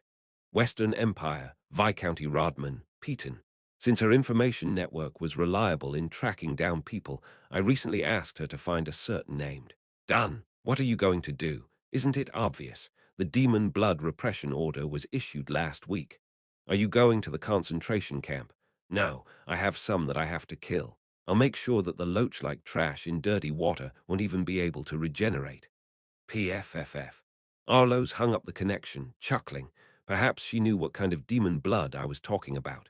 My targets today were Zekrek, Zertin, and Zekin. Those 3 brothers were the named demon blood that would instigate the sudden event called the Three Brothers Terror. They were also the inventors of the annoying trap item called the Three Brothers Scroll. I wanted to kill those assholes right now, but we will soon arrive at our destination. Unfortunately, this airship was headed for the training island. It was the place where the soldier promotion test would take place. Woom! The airship landed, causing a weak tremor, and a familiar voice called me as soon as I disembarked. "Oh, Professor Deculein." Standing by the coast, the chairman came running and handed me a newspaper made by The Journal, the most famous press outlet and newspaper in the Empire. "Professor Deculein, look at this." She pointed to a featured article in it. This was very alarming. "The chairman with a newspaper. Is this evidence that the world's ending?" "I beg your pardon. Are you mocking me now? We just recently experienced a terrorist attack. There's also the demon blood incident. The journal specifically released this article to inspire patriotism during this trying times." I glanced at it. The Empire's 13 strongest individuals. 7th, Head Professor Deculein. They reveal a person per day. Anyway, you're ranked 7th. The 13 most powerful people of the Empire. That title alone was strange. Interesting. I read the article. The most mysterious and mystifying wizard in the sight of the Demon Blood's terrorist attack was undoubtedly Deculein. In his wake, he created a majesty that seemed to dominate both space and time. It would have been hard to believe if not for the clear pictures and videos that captured his excellence at that moment. According to rumors, he even fought the Empire's worst criminal, Rohakan, to a standstill. After 3 years of agony, Head Professor Deculein's power, which seemed to have overcome a wall, has now reached a level that no one can comprehend. Unable to read it to the end, I returned it to the chairman. "Zeitz ranked first, then Isaac. I came in 3rd place. Have you finally reached a level similar to mine?" "Stop it." The strongest of the Empire. Except for me, the rest were indeed quite powerful. The Empire's 13 strongest individuals. 1. The King of Winter, Zeit. 2. Commander of the Imperial Knights, Isaac. 3. Chairman, Adrian. 4. The Emperor's Knight, Chiron. 5. Beautiful Usra, Ganesha. 6. Female Demon, Logan. 7. Head Professor Deculein. The name Deculein looked too out of place between those huge names. They definitely made a huge mistake with that guess. Why? Professor Deculein is being acknowledged this much. I'm mad they put me in 3rd place, though. I'm going to find Isaac and kill him right now. Don't do that. They didn't write this article for us to kill each other. Aren't you mad as well for being ranked so low? On the contrary, I feel humbled. 7th is too high. I was by no means underestimating my combat power. My body and magic were at a level that could dominate against any intermediate or higher level named in battle. That was especially true if my opponent was a demon. After all, I carried the Deculein bloodline. But to be 7th in overall rank was too much. I don't like the content of that article. Really, that's surprising. I thought you would like it. Forget it. Let's discuss the matter at hand. Why did you call me? What do you mean? It's obviously for the promotion test. Instead of Adrian, I heard a voice carrying quite a heavy accent. Looking towards its source, I found a chuckling pink-haired wizard. "It's been a while, Professor Deculein." Professor Deculein. Rose Rio, a theracranked, still got the pronunciation wrong. Like during the rune lecture, she was with Jindalf. That's right. We're preparing for the promotion exam, and we have a role for you. What is it? Security manager. You're the seventh strongest in the Empire, after all. Terrorism is in full swing. Who knows what will happen during the exam? Seventh strongest. My head hurt from listening to it. However, the first soldier exam was well worth participating in, since the frequency of unexpected events being triggered gradually increased throughout its duration. All right, however, I'll receive the detailed information in writing. I have something to do today. Something to do. The chairman tilted her head, and Jindalf, stroking his beard, asked, "Ha. May I ask what?" I answered briefly. "Hunting. A private house's damp basement in the city of Peaton, near the Viscounty of Rodman. It's done. We can now create an explosion with a scroll alone." Zekrek, Zertan, and Zekit, the so-called three brothers, laughed as they high-fived each other. "Fuck. It's time we show those damn Empire bastards. Can we destroy the house next door right now, brother? I don't like our neighbor's little kid." The eldest shook his head at the second's venomous words. "No, our priority is to deliver this scroll to the high priest's scroll bomb. It didn't need any special intermediary, and there was no need for a caster to supply it with mana. It was a groundbreaking invention perfect for guerrilla warfare. The altar was the right choice. Their people share the same ideals, and they even gave us a lot of support," the youngest exclaimed. The eldest seemed to agree. "Right. Let's help the altar wipe out the filthy empire and its people. Let's bring the age of God to reality again." "Right, that's right. Oh, this is not the time." The second hurriedly brought an alcoholic drink, poured it into their glasses, and smiled at the two. "For the age of God. For the age of God." As their glasses clinked, silent steel rushed in. Piercing through the ceiling, it beelined into the eldest's neck.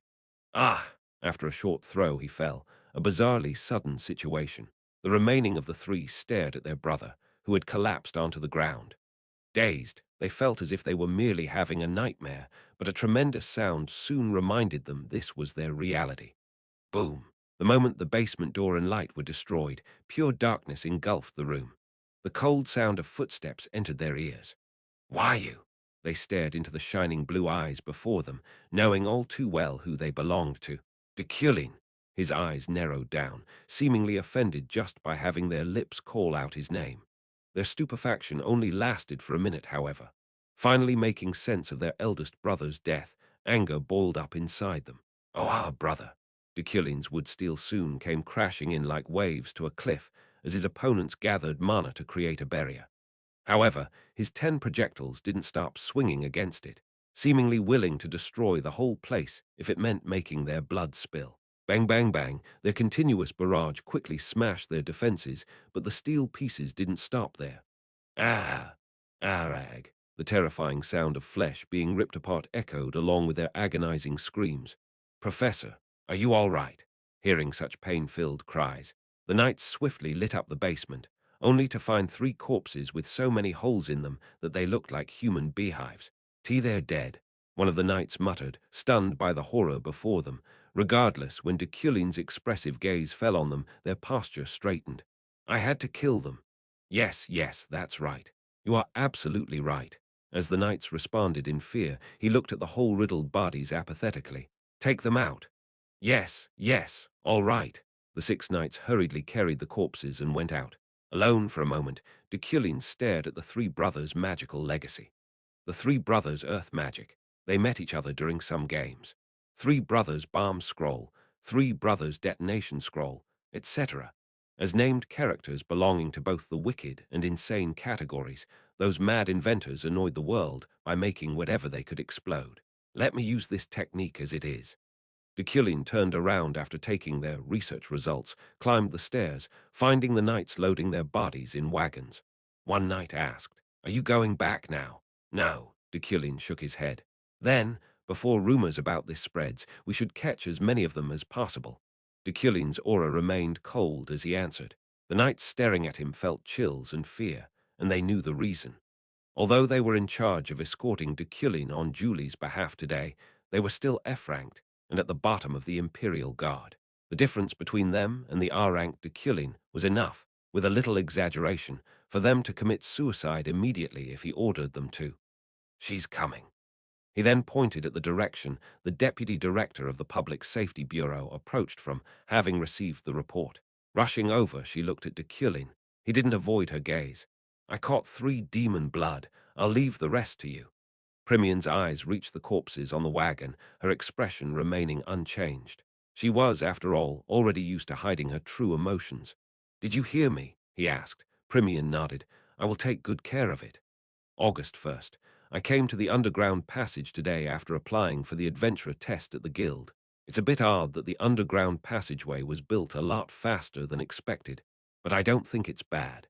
There are so many story branches here, and since it makes it easier to attack Marek, I consider it a huge help for the main quest. Leah, this is delicious. Yes, it is. That was Ganesha just now.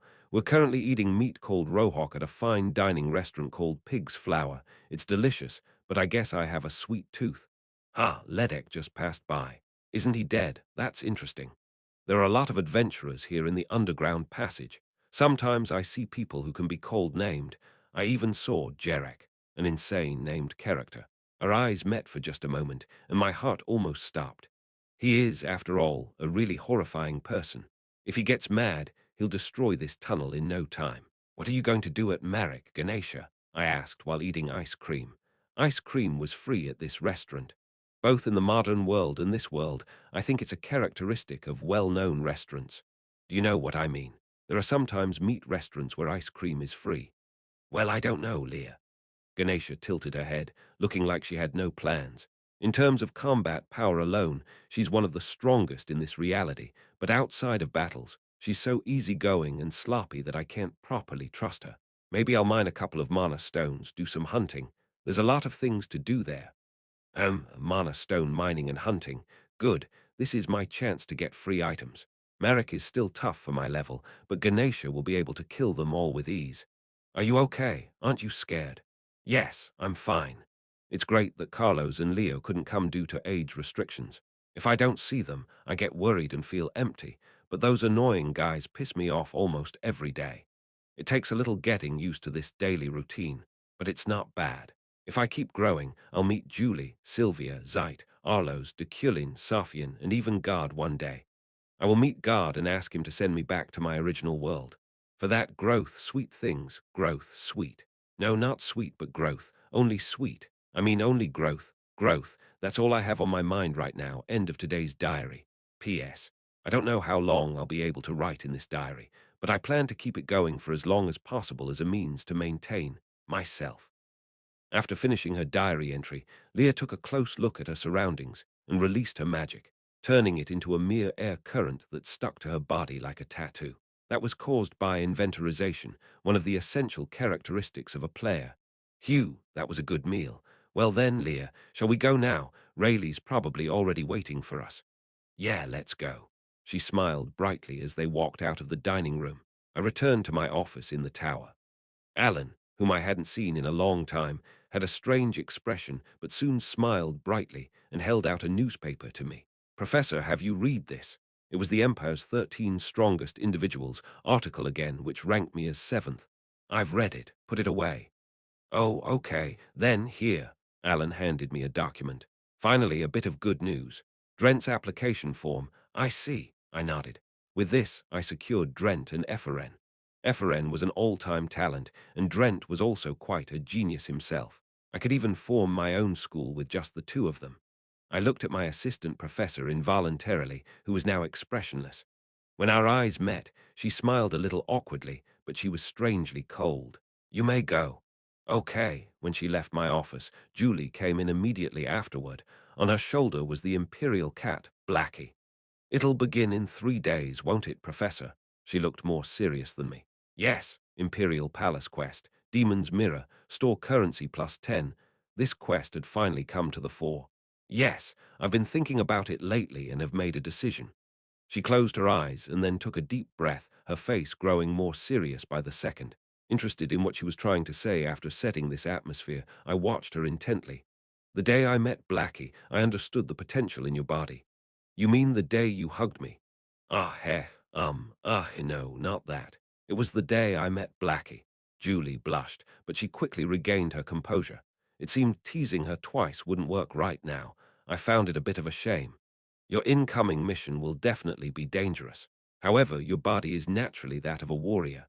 So, hence, I've decided that I, Julie von der Freyden, she put her hand on her chest, will train you in martial arts and swordsmanship. For quite a long while, I remained silent as I stared at her. Stillness enveloped us. Julie seemed to have mistaken my lack of words as me finding her offer embarrassing and disappointing since, after blinking a few times and pouting, she slowly took a step backward, then swiftly ran away. Only then did I call out to her. Wait, come back, okay? I'll learn from you. Forget it. You seem to think my skills are subpar and common, but do you even know how many knights wanted and want to become my disciple? I have nothing to lose either. I don't. Between the slightly ajar door, her upset voice rang out. Chapter 86. Each one's future. 1. Not far from the urban area of the continent was an exceedingly high-priced plot of land that embraced not only lakes and streams, but also the mountains behind it. That served as the Deculein mansion's colossal site. One could even argue that it was too gigantic. After all, thanks to the recent surge in the continent's land prices, their residence's monetary value was now equal to the annual budget of small and medium-sized estates. Julie, proud of herself for having purchased a 3-story mansion near the island alone, seemed to enjoy her everyday life in the Euclid's property. A few laps around its backyard was enough to complete her morning jogging, and its large sports ground provided ample space for worry-free swordsmanship training. Moreover, all the meals served in the mansion were equivalent to a 3-star restaurant. Deculein set very strict standards for its expansive grounds, but I didn't care what the servants did as long as it was tidy. I even authorized the import documents they carefully handed me. The attendants with far-reaching connections heard rumors of exotic pottery, tableware, beans, food, flower seeds, and carpets from a distant foreign land. With my permission, they imported all of them under the Euclid name. As a result, beautiful flowers and trees from all over the world now grew in our gardens. The mansion's interior was filled with all kinds of scents and aromas, and the clear lakes and streams were made suitable for summer vacation. Julie seemed to especially like lakes. Whenever I couldn't find her, I knew she would be lying down near one together with her new pet, Blackie. Ultimately, our residence became a place where luxurious comfort and unobtrusive abundance embraced people. Everyone who visited our home couldn't help but appreciate it, even if just for a moment. A paradise as alluring as a Venus flytrap, that was the Euclid mansion. Basic stamina is the most important thing, Julie said, standing on the sports ground. For the first time in so long, she wasn't wearing her armor, but instead a gray gym uniform. Hence, Professor, why are you looking at me like that? She tilted her head. I shrugged. It's been a long time since I last saw you wear something other than your armor, but that's it. I see. Julie, who just accepted my complaint as a fact, pulled her clothes tight. I've been using this since my days in the Knights Templar.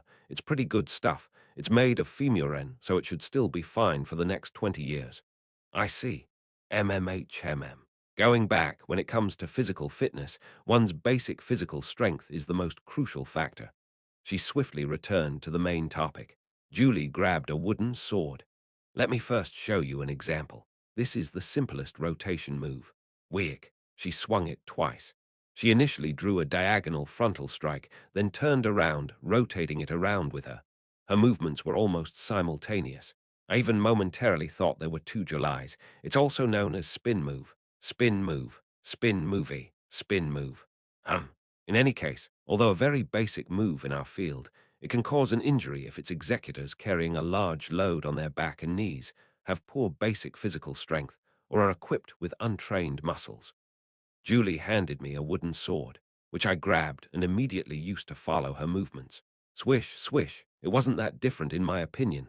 Momentary confusion flashed in her eyes. Blinking a couple of times, she said, "Try it one more time." Swish, swish. I repeated the same move. Once again confused, she looked at the curriculum script that I had placed under the shade of a tree. "You seem to be doing well at a glance, but please try one last time." I executed the spin movie again.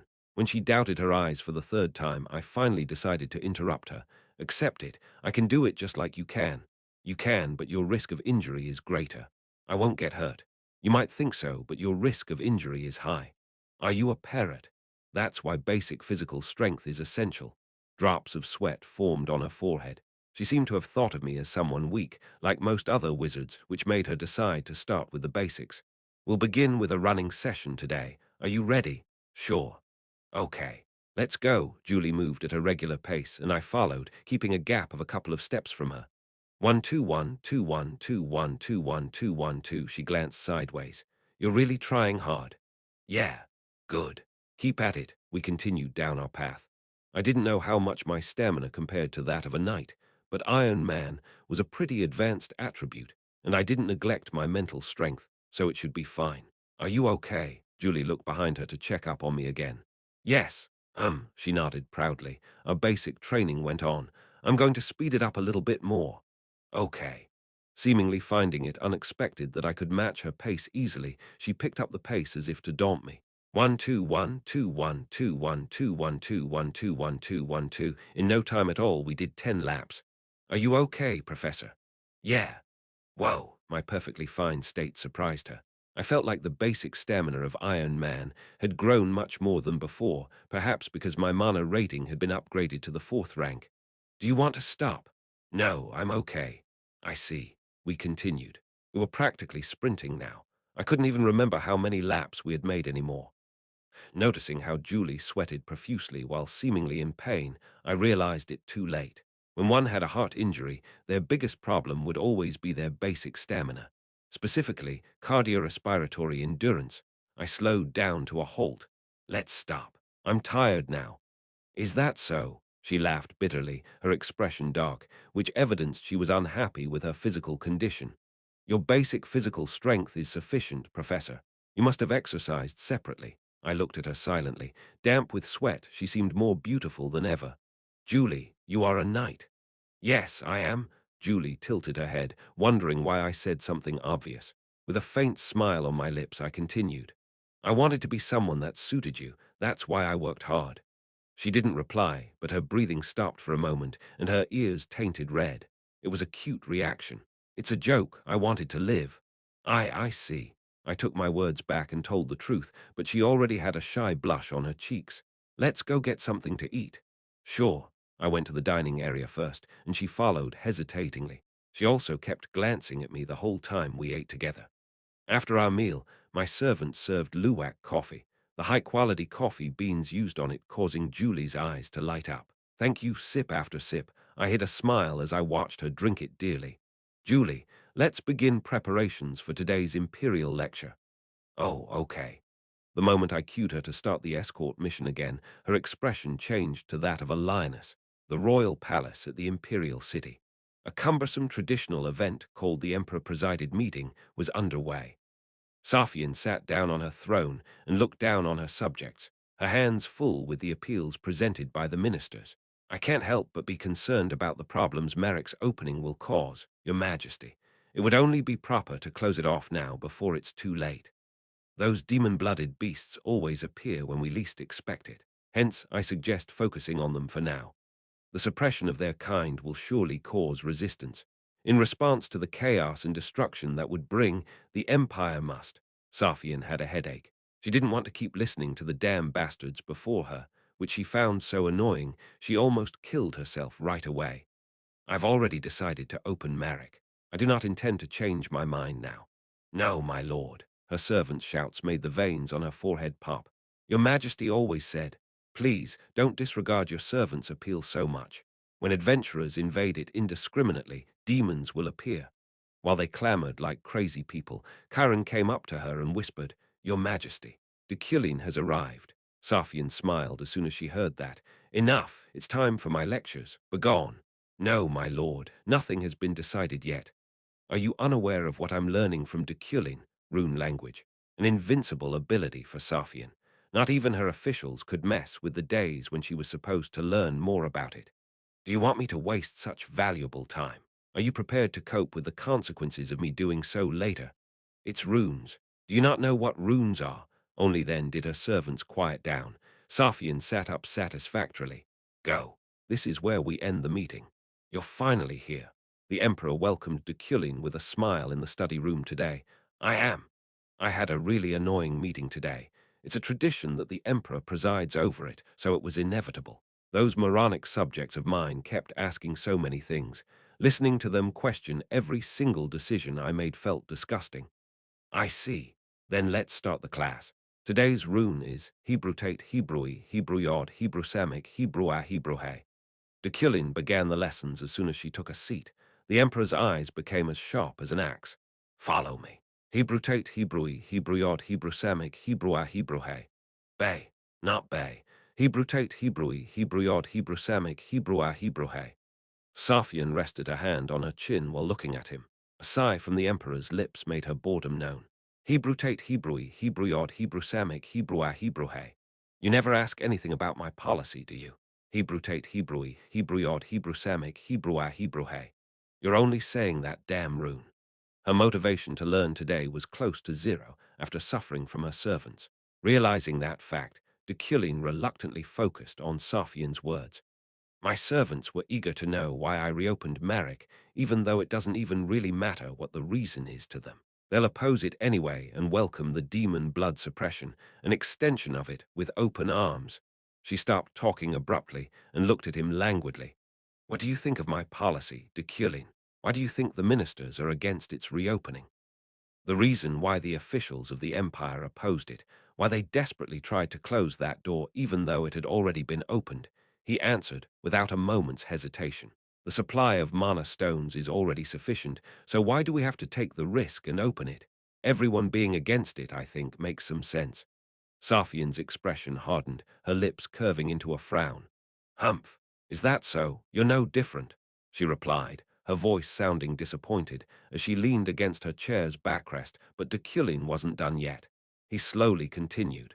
However, the supply of it remaining sufficient is exactly what I find strange. The mines that produce it are clearly limited, and they have been exploited for hundreds of years. Her forehead scrunched in curiosity. Yet the mines that should have been statistically depleted long ago continue to procure them. The merchants selling the stones reason out that it's possible due to the development of mining technology. She slowly straightened up upon hearing his words. Moreover, the upper ranks are the ones that not only dictate the mana stone's price, but also determine its supply. Lopalasia, Vermonia, Chromacto. Even the last emperor tried to maintain an amicable relationship with those three. As Deculein nodded in agreement, Safian leaned towards him. The emperor was merely careful of them. It's funny, isn't it? The inner story of the continent that she knew was simple.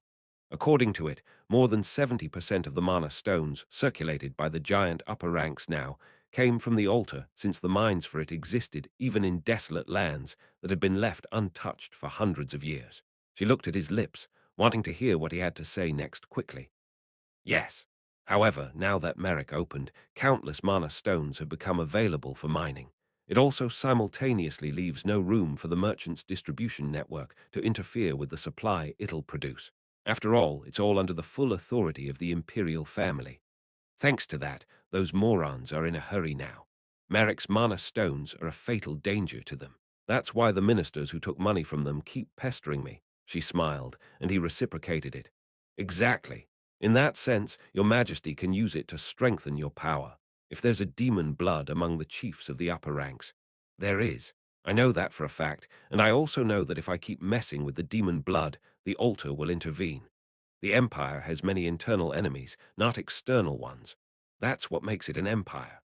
The back and forth between Safian and Deculein continued as if they were one person. It was the first agreement she ever experienced in her life. But what came after that was far more important. Without knowing this key point, Deculein wouldn't live up to her expectations. Knowing all of that, your majesty still declared to me that you will expedite annihilation outside, not inside. The emperor said she would aim her sword externally to suppress the demon blood, even though she knew the enemy within. The flow of that logic was slowly reaching the emperor's heart. She felt childishly excited after so long. Unable to wait for Deculein to continue, she opened her mouth first. Right. Mana stones are just the first trigger. Once the altar bastards become worried to death due to the opening, I will declare the Mulgi expedition myself. Mulgi is home to the altar. They'll inevitably feel threatened. Once they do, it's self-explanatory how they'd react. They will go on an expedition and raid the Empire's empty appearance. At that moment, Safian looked into Deculein's crystal-like blue eyes, staring into the pupils of the being who perfectly understood her will. You'll annihilate them. I'll annihilate them. They uttered those words almost at the same time. The Emperor was already smiling from ear to ear. For her, the incarnation of boredom and sloth, such insight was natural. Not a single piece of effort was spent. It was just like breathing. Her wisdom was that kind. She thought the professor before her, Deculein, would be the same. Right. But I informed you of the conquest of Mulgi from the beginning. Why didn't you tell anyone? If I did, I would have become your enemy, which was what you actually rather hoped I would do. Oh, were you aware of it all? He nodded. Of course, it was all part of the storyline, after all. Ahaha! She put her own people around her to the test as a habit. Chiron and Deculein were the only ones who didn't fail so far. Then let me ask you this. What is your Majesty's purpose? Is it simply the imperial power's growth and the altar's destruction? The Emperor's smile quickly subsided. The joy she felt towards Deculein for understanding her lasted less than 5 minutes. I don't know. She leaned back. Her terribly drowsy look seemed somewhat sad. Even I don't know. At her quiet murmur, she heard words that sounded like an answer to her complaint. Then let's find out together. She doubted her ears for a moment. Let's find out together. It was something that no servants, not even Chiron, dared say to her. Saphion looked at Deculein silently. Strangely enough, he was full of a certain duty. Her boredom was a task not only for Deculein, but for the whole world. The Emperor, unaware of that, was completely puzzled. It's a lesson to find that purpose. The Emperor remained quiet for a moment, but even in that silence, Deculein did not back down. Saphion waved her hand. Enough, you may go. I'm getting tired of your handsome face now. It seems it lasted a little longer than others, but from now on, please come with makeup. Class is not over yet. Please follow along. Hebrutate Hebrui, Hebruyod, Hebrusamic, Hebrua, Hebruhe. What? Hebrutate Hebrui, Hebruyod, Hebrusamic, Hebrua, Hebruhe. Deculein was persistent, and the Emperor listened to him, shaking her head. Hebrutate Hebrui, Hebruyod, Hebrusamic, Hebrua, Hebruhe. Runes appeared. Fly, it meant. The whole space began to rise, and Deculein, who confirmed the reaction, stood up. Thank you. Okay, go. After magic educator Deculein left, Saphion lay on the hard floor of the study room, murmuring while staring at the ceiling. There's not a single lie. No unconscious lies. Empty flattery, negative or positive habits. Anyone could do it at least once, but not him, apparently. There's also nothing he doesn't know. If I turn an encyclopedia into a human, I think he'll appear. Saphion was interested in Deculein's self-confidence. He knew her thoughts, plans, grounds, everything. From their very first meeting, when she said she would conquer Mulgi, he had already pierced through her whole thinking. Even his arrogant nonsense of finding a goal, hey, Chiron. You heard it too. Her eyes moved to her knight, whom she found smiling. Why do you look like that? You know the answer to that, your majesty. What? When are you going to get married? Do you want to be publicly executed, Chiron? Saphion stared at him. Now that drowsiness had engulfed her entirety, her anger had trouble welling up. If you're trying to provoke me, you succeeded. I'll praise you for that. I'll add it as one of your tasks. That's not it. The ministers are worried. Assholes. Saphion was in her early 20s, the perfect age for marriage. Of course, the number of years she had lived was probably twice that, but they didn't know that. There's no man who can handle me. Chiron didn't say anything. What? He just looked at the closed door. Saphion quickly understood what he meant. Deculein, are you crazy? I have no hobby of stealing other people's things. I didn't say anything. Your political skills have improved for a night. Chiron just shrugged. You're annoying me too, so I need you to leave too. Okay. He left immediately. After kicking him out, she thought quietly. Deculein.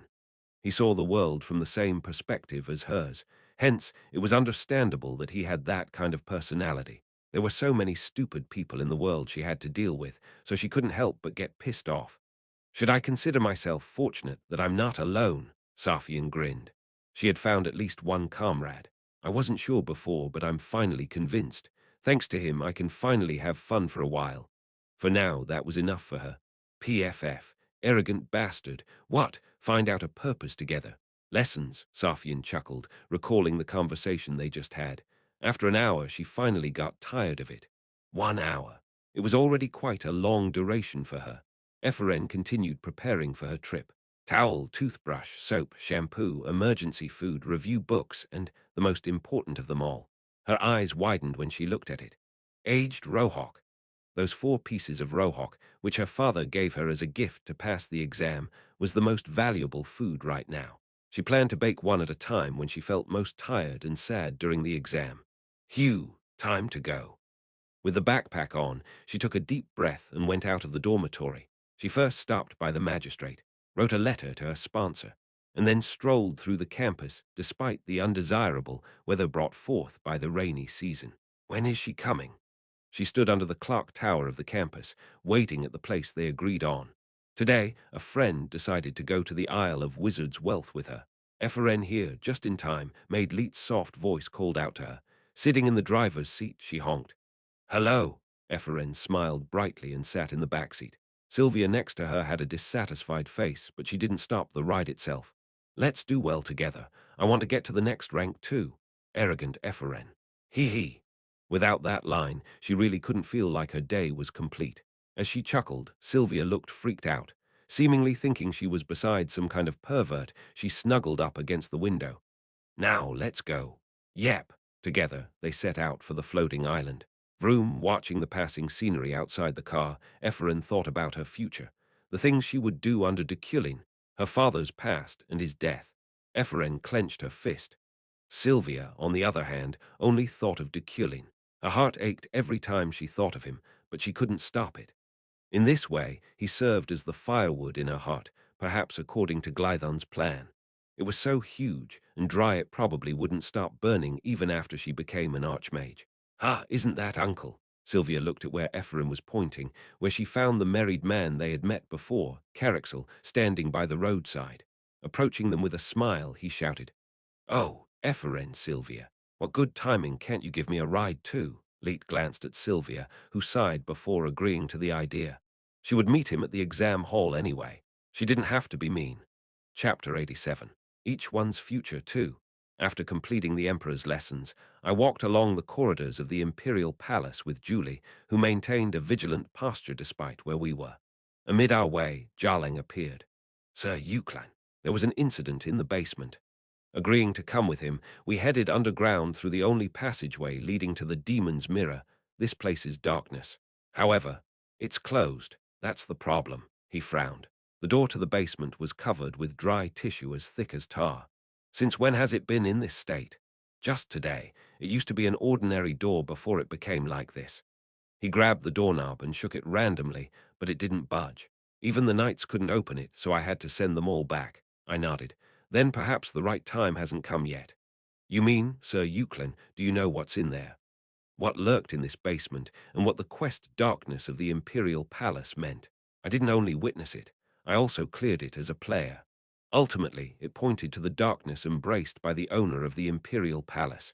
In other words, Safian's past awaited us beyond this door, and the mirror was a passageway to it. A demon desiring to get involved with it was only natural. After all, her death would mean the end of this world. As I said before, if she died, it would be game over. That was how the system worked. Since Safian was a regressor, there were dozens of quests offering opportunities to explore the past. Among them, this was an extremely important quest, but surprisingly enough, it didn't need to be treated with urgency at the moment. How would I know if I haven't even gone in? I'll be taking my leave now. Inform me when it opens. Yes, I'll do that. As Jarling turned around with a bitter expression in suspicion, Julie murmured, That's strange. Why was the basement of the Imperial Palace like that? You don't have to know. What? Don't even think about interfering. Her eyes narrowed, but I paid no heed to it. She should never know what lurked in this place. Safian's death. The former Freyden head, her father, was also partly involved in it. Let's go. I have a lot to do today. All right. We left the Imperial Palace together. Ren, waiting in the car near the castle gate, took a look at his notebook. Your next agenda is in Rohalak of the Euclan County. His voice sounded different from usual. Showing no signs of noticing it, I entered the vehicle. Let's go. Okay. Eferen, Sylvia, and Carixel arrived at the Isle of Wizard's Wealth, finding its mystical scenery now somewhat familiar. Hugh, Eferen felt nervous and excited at the same time. To get to the training island, the site of the soldier promotion test, they had to board an aircraft called an airship, which was why they were standing on its platform now. Of course, she had never seen one before, let alone board one. Are you all going? Fortunately, although Sylvia was quiet, the adventurer, Carexel, was erudite and talkative. Do I just go in? Or do I have to do something beforehand? No, no. You just need to board calmly, like you're entering home. I'm going first. He climbed the high stairs of the platform ahead of them. Staring blankly at his back, she followed. But Sylvia grabbed her robe's hood before she could. Whoa, hey, what's your problem? Stupid Epheren. Ha! Her eyes narrowed down at Sylvia, who was looking at her shoes in silence. Oh, Epheren grinned, realizing what she meant. You mean my shoes? I already know that. Do you think I'm stupid? She confidently pounded her chest. Since Carexel said, like you're entering a home, she thought she should take her shoes off. I'll be going up now. Ephraim scaled the steps gracefully like a noble, then took off her shoes before boarding the airship. She then looked around, looking for a shoe closet. Ha! There was none. Do we have to take care of it ourselves? One other passenger soon giggled, noticing her feet. Finding such a reaction strange, she looked around. Everyone was wearing shoes. PFF. Sylvia's disdainful giggle entered her ears as she passed by her with her shoes on, causing Ephraim to blush in shame. That girl, seriously. She put her shoes back on and ran until a familiar figure caught her eye. Assistant Professor Allen. Ephraim, I see you've put your shoes back on. Sylvia took her seat, her big cheeks seemingly filling up with laughter. Oh, yeah, okay, was it fun? I pretended to be fooled on purpose to make you feel happy. You seem depressed these days, you know. Ephraim tried to keep her pride as she sat on her assigned seat as well, which was next to Sylvia. Please fasten your seat belts. Airship 305D will now be leaving. She did as the voice instructed. Sylvia, paying close attention to her gestures, marked her.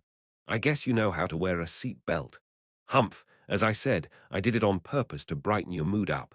Woom, the airship rose. Ah, what are you doing? Ephraim instinctively grabbed Sylvia's shoulder, who did her best to push her away out of sheer surprise. Woom, whoa, whoa. The more the aircraft shook, the more strength she applied to her grip, and the harder Sylvia shoved her away. Let go of me. Wahaha, it's floating, wohoho. You idiot, I told you to let go. Ephraim clung to her body even more instead, however, with her arms now wrapped around her waist tightly and her forehead pressed against her forearm. Don't cling to me, idiot. Wait, air sickness, I'm feeling airsick. What's wrong with me? Am I allergic? There's no such thing as an airship allergy, stupid. Oh no, don't vomit, resist it. If you vomit, I'll kill you, ah. They arrived at the training island at night, prohibiting Ephraim and Sylvia from looking around since it was already dark outside. Debutante Sylvia and Ephraim, you two are in room 503. Your exam starts in 48 hours. Please feel free to rest until then. Before that, however, you must first give this document your seal and put it in the Goro's mouth, outside the door. Immediately heading to their assigned room according to the staff's instructions, Ephraim grew surprised by how spacious their accommodation was. She thought it would be like a college dormitory, but it was much larger. This is better than my house. In it were 2 beds, desks, and refrigerators. There were also 2 bathrooms and 1 couch. Everything was symmetrical. Ephraim walked over blankly to the window and looked outside. Whoa, there's a cliff right in front of us. I can even see the clouds. Giarara. A sudden roar echoed due to Sylvia's magic, which built a wall in the middle of their large room, dividing it into 2 spaces. Gosh! Ephraim thought it was ridiculous, but she soon understood. Since she recently just got dumped, Sylvia would need some alone time. All right. Focusing on unpacking her items, she stored her rohok in the refrigerator and her emergency food, which included chocolate bars, in the inner pocket of her robe. Afterward, she looked at the documents handed to her by the testing staff. Solder Promotion Test Confirmation, Examination Director, Rose Rio, Jindalf, Adrian. Supervisors, Ropel, Mimic, Relin, Deculein, Ihelm, Crancher, and 13 others.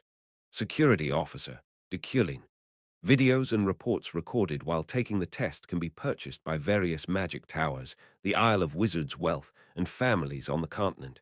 This will be used as a scouting resource. The Isle of Wizards' Wealth cannot be held responsible for any injuries sustained during the exam. Your fingerprint. They take no responsibility whatsoever. That frightened her a little. Knock, knock, startled, Ephraim cautiously asked. Who is it? It's me, Carexel. I have something to give you. Oh, opening the door, she found the adventurer smiling softly. Ephraim, your room is a bit unusual. Mine's different. Sylvia did this. Oh, so these are the three primary colors. She has a truly creative talent. In admiration, he looked around the dorm that Sylvia perfectly divided in half and even installed two doors in. What brings you here? Ah, I'm here to give you these. He handed over cylindrical containers. When she tilted her head in confusion, he explained. These are called cup noodles, a pretty popular food in the South. Just dissolve its powder by pouring boiling water over it. Please give one to Sylvia too. Oh, I see, thank you. I was just starting to get hungry. Ha ha. Well then, see you tomorrow. When he left, she stared blankly at the two cup noodles before knocking on Sylvia's door. Slam, it opened. Hey, this is a gift, take it. Sylvia passed by her without even looking at what she had in her hands. Where are you going? Goro's mouth. Oh, right. Eferen also came out with the documents. Goro's mouth was in the dormitory hallway. It was as black as could be and had huge lips. Sylvia put a set of papers into it first, followed by Eferen. Chomp, chomp. This is funny. It's chewing them. Goro's mouth spat out two crystals after devouring their documents, one for each of them. What's this? A personal crystal ball. You can communicate through it, and in a critical situation, it sends a signal to the chief security officer. It has several other functions, so please be careful not to lose it. The wizard standing next to Goro's mouth explained. Oh, okay, thank you. Efren put it in her pocket while Sylvia stared at the crystal for a while first. Maybe it was because the chief security officer was that professor. Melancholically laughing, she noticed someone familiar on the other side of the hallway. She initially thought it was Assistant Professor Allen, but realized otherwise after closer inspection. She resembles him. The woman looked like Allen, but she had a voluptuous chest, unlike the assistant professor. Even with a robe on, they swayed quite noticeably. That was an inconvenience Eferen was familiar with. Her attire always being a bit larger than her actual size wasn't a coincidence. Not only did she do it to avoid others' gazes, but wearing fit clothes also brought her discomfort since they were too tight on her chest.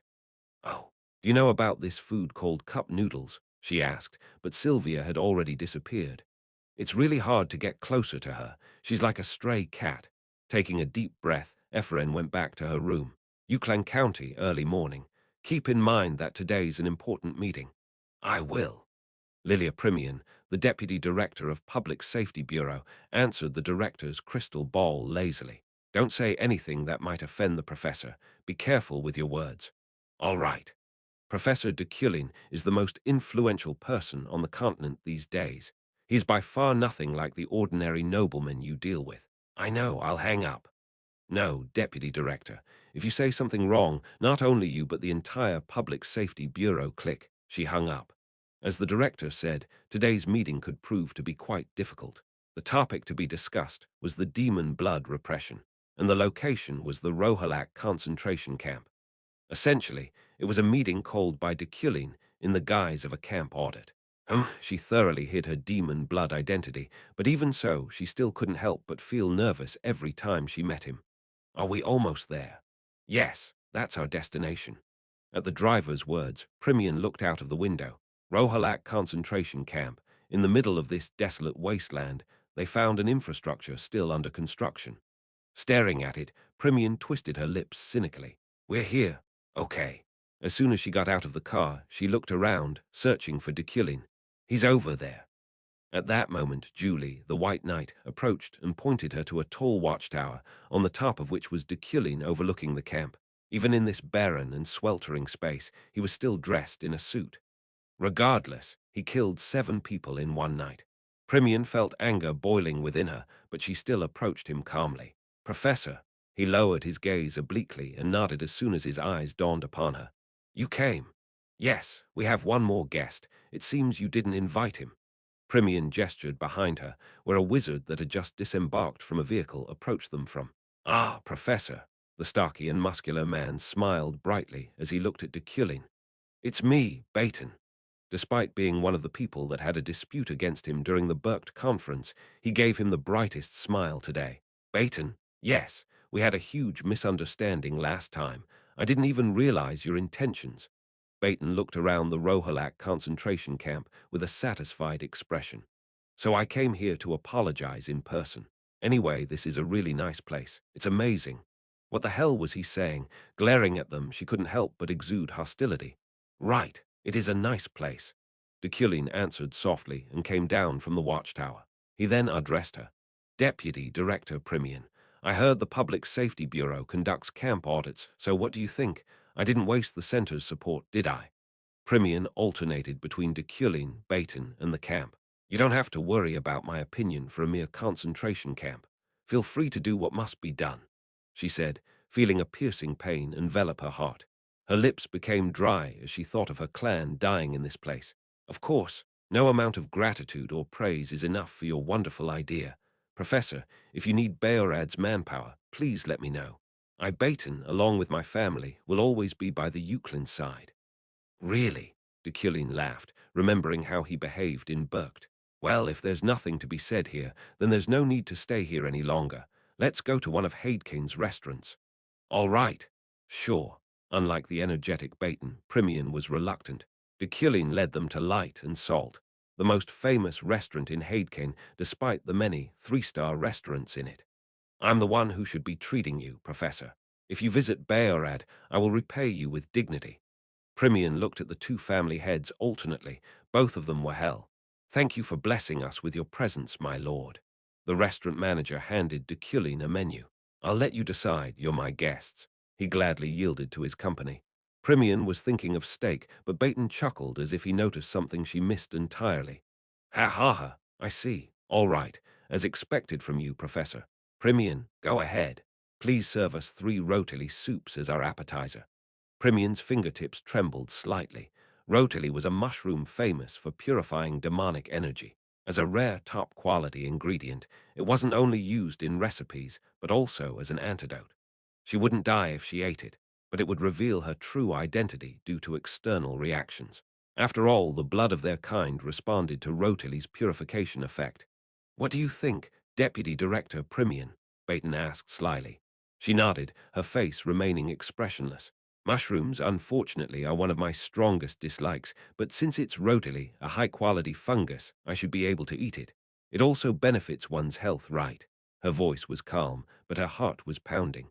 Right. It's very good. Baton smiled, and Deculein remained silent. Was coming to this restaurant a test? Unwittingly pushing herself to the edge of a cliff, she remained still. She shouldn't display any physical changes. Rotili soup with vasili. Thank you. A waiter served them their appetizers not long after. She hoped he wouldn't return. Baton picked up his spoon as soon as one of the bowls was placed in front of him. Deculein did the same while Primian drank a glass of water first. Observing her, the professor asked, "Do you dislike mushrooms that much?" "Yes. It's due to the trauma I got from eating a poisonous mushroom in the countryside as a kid. I came from an impoverished village, after all," Baton intervened. "It's still Rotili, deputy director. Given the same weight, it's more expensive than gold. Not only is it good for your health, but it tastes great as well. It might even cure your trauma." "I see." Nodding, she picked up her spoon, submerged it into her soup, and scooped it up slowly, resulting in thick fluids smeared all over it. At that moment, Primian felt time stretch infinitely. Drip, drip, drip. Thick, yellowish liquid droplets fell back onto the bowl. She could hear the aristocrat's noble laughter filling the restaurant. More than that, she could hear her heart beating as she desperately maintained a straight face. As soon as an employee walked near their table, Primian dragged her down with psychokinesis. Ah! Falling, the staff grabbed the tablecloth of their table. Clang! Primian's soup bowl fell to the floor, smashed to pieces. For a moment, the restaurant's attention focused on them. Nevertheless, she swallowed a sigh of relief. "Hey, what are you doing?" "Sorry, sorry, I'm sorry." She bowed at them multiple times, begging for forgiveness. Deculein put his spoon down and looked at Primian. Catching his gaze, Baton grinned and nodded. "Enough. Just bring back another soup." "Yes, yes, I apologize. I'll pay for this." "No." The professor raised his hand and stopped her. Baton, misunderstanding his intention, added, "Right. Forget the reimbursement, so just bring another soup. It's okay." "What?" "Don't do anything useless." Deculein glared at him. If he were being honest, Baton's meddlesome behavior bothered him. "Deputy Director Primian is my guest." "Ah, of course." Baton still seemed suspicious, but he didn't say any more. Primian calmly stroked her chest. The restaurant's noble customers shifted their focus to dining again. Classical music that calmed everyone's mind played in the background as they continued their meals in the establishment's elegant atmosphere. After the appetizer, the main dish was served. Primian sliced the garlic steak, and Deculein and Baton had a luxurious perinym and stewed fish. Oh, by any chance, are you going to the training islands soon? Yes, as expected. Let's go together. I plan to stay there for a while to not miss the opportunity to see wizards grow. The Bayorad head wagged his tail at the Euclid head non-stop. His body was firm, but his height was like that of a dwarf. Hence, when he conversed with the tall and chiseled professor, he looked like a short Doberman acting cute to a human. Primian chewed on the meat before her as she grew suspicious of Deculein. He was called a magic interpretation genius. Was it even possible for him not to notice her psychokinesis? Lost in thought for quite some time, she grew uncertain if she was eating with her nose or mouth. Regardless, somehow finishing the steak, Primian asked cautiously, "That was an excellent meal. Can I leave my seat for a moment?" "Feel free." When Deculein permitted her, Primian got up, walked blankly to the bathroom, grabbed the sink, and looked in the mirror. "I feel sick," she mumbled. Grasping the condition of her body, she walked over to the toilet and lifted its cover. Immediately after that, she vomited everything she ate, none of them appearing digested, then came back out. Deputy Director. Deculein was right in front of the bathroom. She felt nauseous again. Indifferently, he asked, "Did you vomit?" "Yes, I think the dinner upset my stomach. Have you finished your meal? Baton and I are done, but Julie's still eating." "Right, I'll have to go first then." Primian tried to pass by him, but his next words stopped her. "Today's the first time I heard you hated mushrooms." "Well, we haven't had meals together that many times yet." Deculein's subtle reaction bothered her. She coughed as she turned to him. His stare felt as if it was piercing through her skin. "Do you recall, Primian?" "What? We met in Burkt before and ate at one of the restaurants there." She nodded, recalling that day. What confused her was why he brought it up out of the blue. The menu then was steak with mushrooms. Primian very being stiffened. He stared at her, silence permeating around his cold and emotionless blue eyes. She felt as if a ghost was looking at her. Facing a demon, she thought about both life and death. Her head ached, almost as if her brain was being crushed into pieces, and her heart raced uncontrollably. Deculein's lips twisted into a smile. Shrugging, he corrected himself. "I'm kidding. How could I remember something I ate so long ago?" His gloved hand tapped her shoulder a couple of times, seemingly to congratulate her. "You worked hard today. I apologize for Baton's rudeness." "Don't worry about it. Be careful on your way home." Julie, who had finished her meal just in time, came out in a hurry and left the restaurant with Deculein. Primian stood still for a moment, then walked a few steps down the hallway. However, she soon went back into the bathroom slowly, pretending nothing had happened. After lifting the toilet cover again, once, twice, thrice, 4 times, 5 times. She recalled her life as many times as she vomited until her stomach juices ran out. She headed for the sink again afterward. "I'm fine now." With her trembling fingers, she looked in the mirror and straightened her messy necktie, then changed her pale complexion to a healthy one. What did I eat then? Primian couldn't remember it, but there had to be someone who remembered the menu that day. No, it didn't matter anymore. My face is hot. Washing her face with cold water, she soon decided to leave the water running and just slide her face underneath the faucet. Chapter 88, Solder Promotion 1, inside the airship heading to Training Island, Baton muttered bluntly. She didn't eat that soup in the end. Don't be obsessed about it. It's not a foolproof method anyway. Well, that's true. I should have eaten it instead. Maybe then it wouldn't have been spilled on the floor. Such a waste. 40 g of rotily was enough to render demon bloods unable to breathe properly and their complexion to turn red. However, in the case of mixed blood, the reaction that would occur in their physiques would be subtle. Hence, it couldn't be said to be a very reliable discrimination method. It wasn't possible to randomly use the delicacy rotily, which was much more expensive than gold and whose demand outweighed supply, to distinguish demon bloods. Even if it were, it wouldn't be cost-efficient. Nevertheless, if Primian had eaten it, her face would have turned deep red. Her true race ran deep in her blood, after all, since she was an important named. Is it true that you open their heart to check their origins, Baton? Ah, yes, but that's an inefficient method, since I can't confirm anything until I kill them. I need to know if they're demon-blooded while keeping them alive. That way, I'd be able to torture them. I can't just feed those insects with the precious rotily, though, so I'm focused on developing blood magic these days.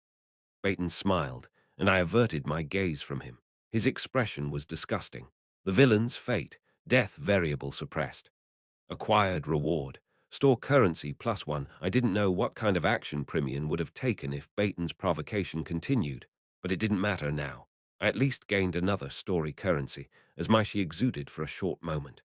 I pondered back then if I should tell her that I already knew she was a demon blood, or leave it like this for a little while, considering I would surely need her cooperation someday. It seemed too early, though, so I twisted the course instead. The rotily soup really was delicious, though, as expected from the mountain's treasure. Bethan licked his lips, recalling the dish. His eyes seemed dazzled, expressing his satisfaction. Your estate is very fertile. You even have enough rotily here to turn into soup. It was close to an elixir, making it impossible to be put on the same level as ordinary mushrooms, a delicacy that grew only in a demanding environment, yet blessed by nature. After Merrick opened, its price showed signs of a sharp increase. Nothing was as good as Rotily in detoxing demonic energy, after all. I don't know if it's because it's a special menu, but slurp, its flavor is still lingering in my mouth. It'll be difficult to do this during winter because there isn't much supply, but any time in the summer, go ahead and tell them my name. You'll be able to eat your fair share of it. Baton looked moved. By the time I arrived at the training island, it was already morning, and I no longer had the time to fulfill the rest of my previous schedule. Yesterday, I went to the Imperial Palace, Hadekane, Isle of Wizards' Wealth, then rode an airship to this place.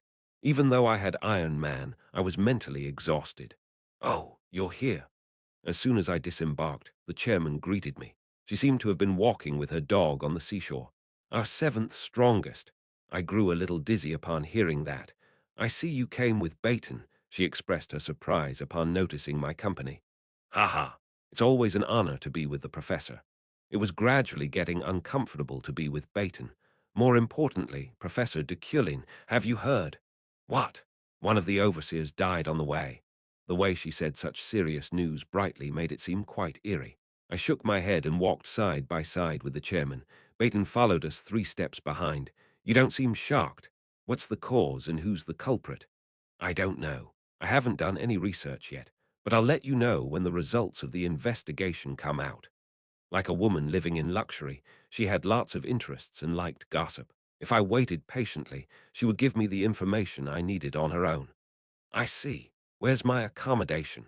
My heavy workload prevented me from doing any magic training, which had the utmost importance among my agendas.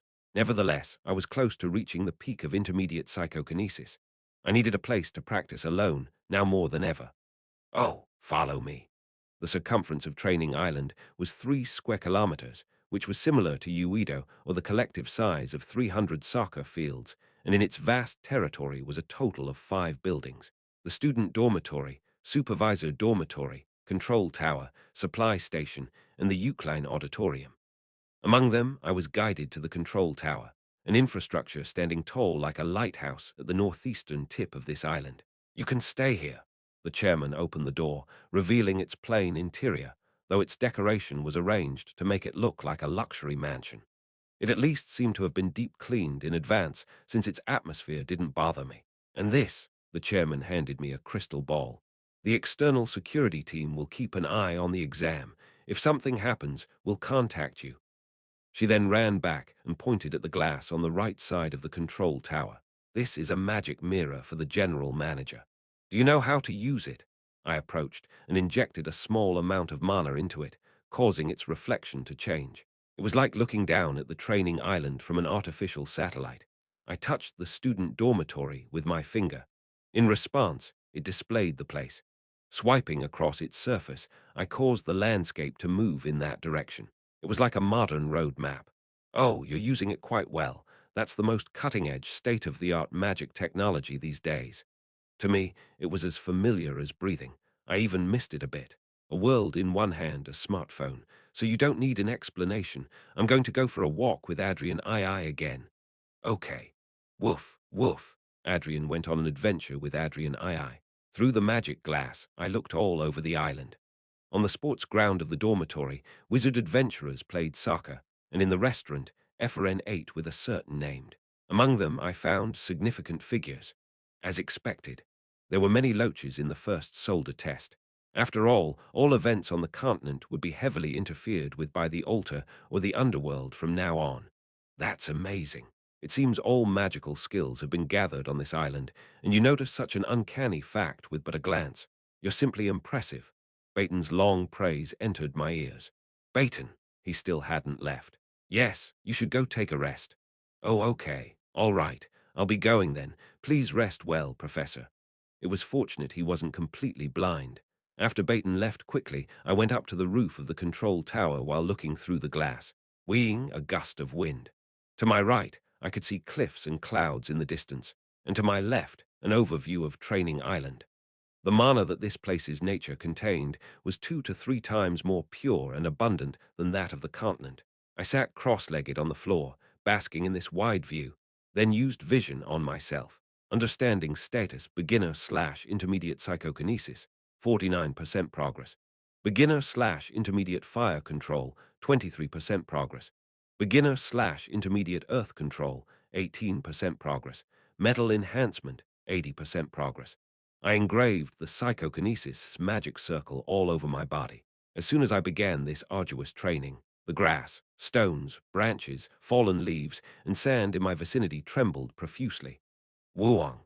Resonance and vibration occurred in the hot spring area. The surface shook slightly, and a tornado rose. An instantaneous magnetic field was generated, and the atmosphere twisted like a haze. As I gradually upgraded my psychokinesis to an intermediate level, magic that was too large and complicated was conjured by itself. Caraxel sighed as he spied on Deculein with a telescope a distance away from the control tower. He seems strong enough. What, really? Someone answered his complaint. Yeah, I don't know what he's trying to do, but it's like he's trying to rip the ground apart with psychokinesis. I want to see it too. Here. He handed the telescope to his company and shrugged. Caraxel's magical talents were related to equipment. That was why his telescope could see into areas several tens of kilometers away. Psychokinesis. Isn't it earthquake? Yeah. Anyway, attempting to assassinate that professor is absolutely impossible. Failure will only make things worse. Even if we succeed, there still wouldn't be a good outcome for us. I know. I already expected it would turn out in vain. The person with him nodded, their long hair fluttering as Caraxel took back the telescope. While my training was in full swing, I tilted my head at the notification that popped up. The villain's fate, death variable avoided. Acquired reward, store currency +1. Ha! There seemed to be someone here trying to target me. It was a little surprising, but it was good that I avoided whatever was about to happen. After accepting it with gratitude, I immersed myself in training again. The next day, as soon as morning came, professors, adventure leaders, advisors, and wizards from companies arrived one after another on the training island. Their purpose was scouting and networking. All of them gathered in the Euclid Auditorium on the eastern side of the island.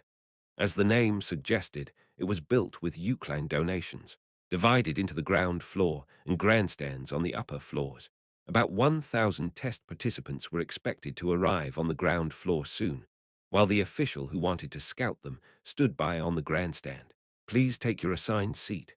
I sat down in the first-class seat, which offered a clear view of the auditorium through the glass. Professor, good morning. Ha ha ha. Baton attended on behalf of the Bayerad family. Millet, the representative wizard from Chromacto. Luina, the representative of McQueen, Essesil, the representative of the Brand family, etc. Everyone, please take this acrylic plate. The staff handed me an acrylic plate with the names of the wizards on it. Since Sylvia was at the top of the first page, this list was probably sorted by grade. It wasn't comfortable to see her name. Oh, Deculein, aren't you the 7th strongest? Glython, the representative of Iliade. Sitting next to me, I calmly greeted him. Long time no see, Glython. In an instant, the atmosphere around us grew colder. The chairman's antenna seemed to have been activated while she was looking at us, considering she immediately intervened. Glython, I saw you were the 10th strongest. Deculein overtook you by 3 ranks.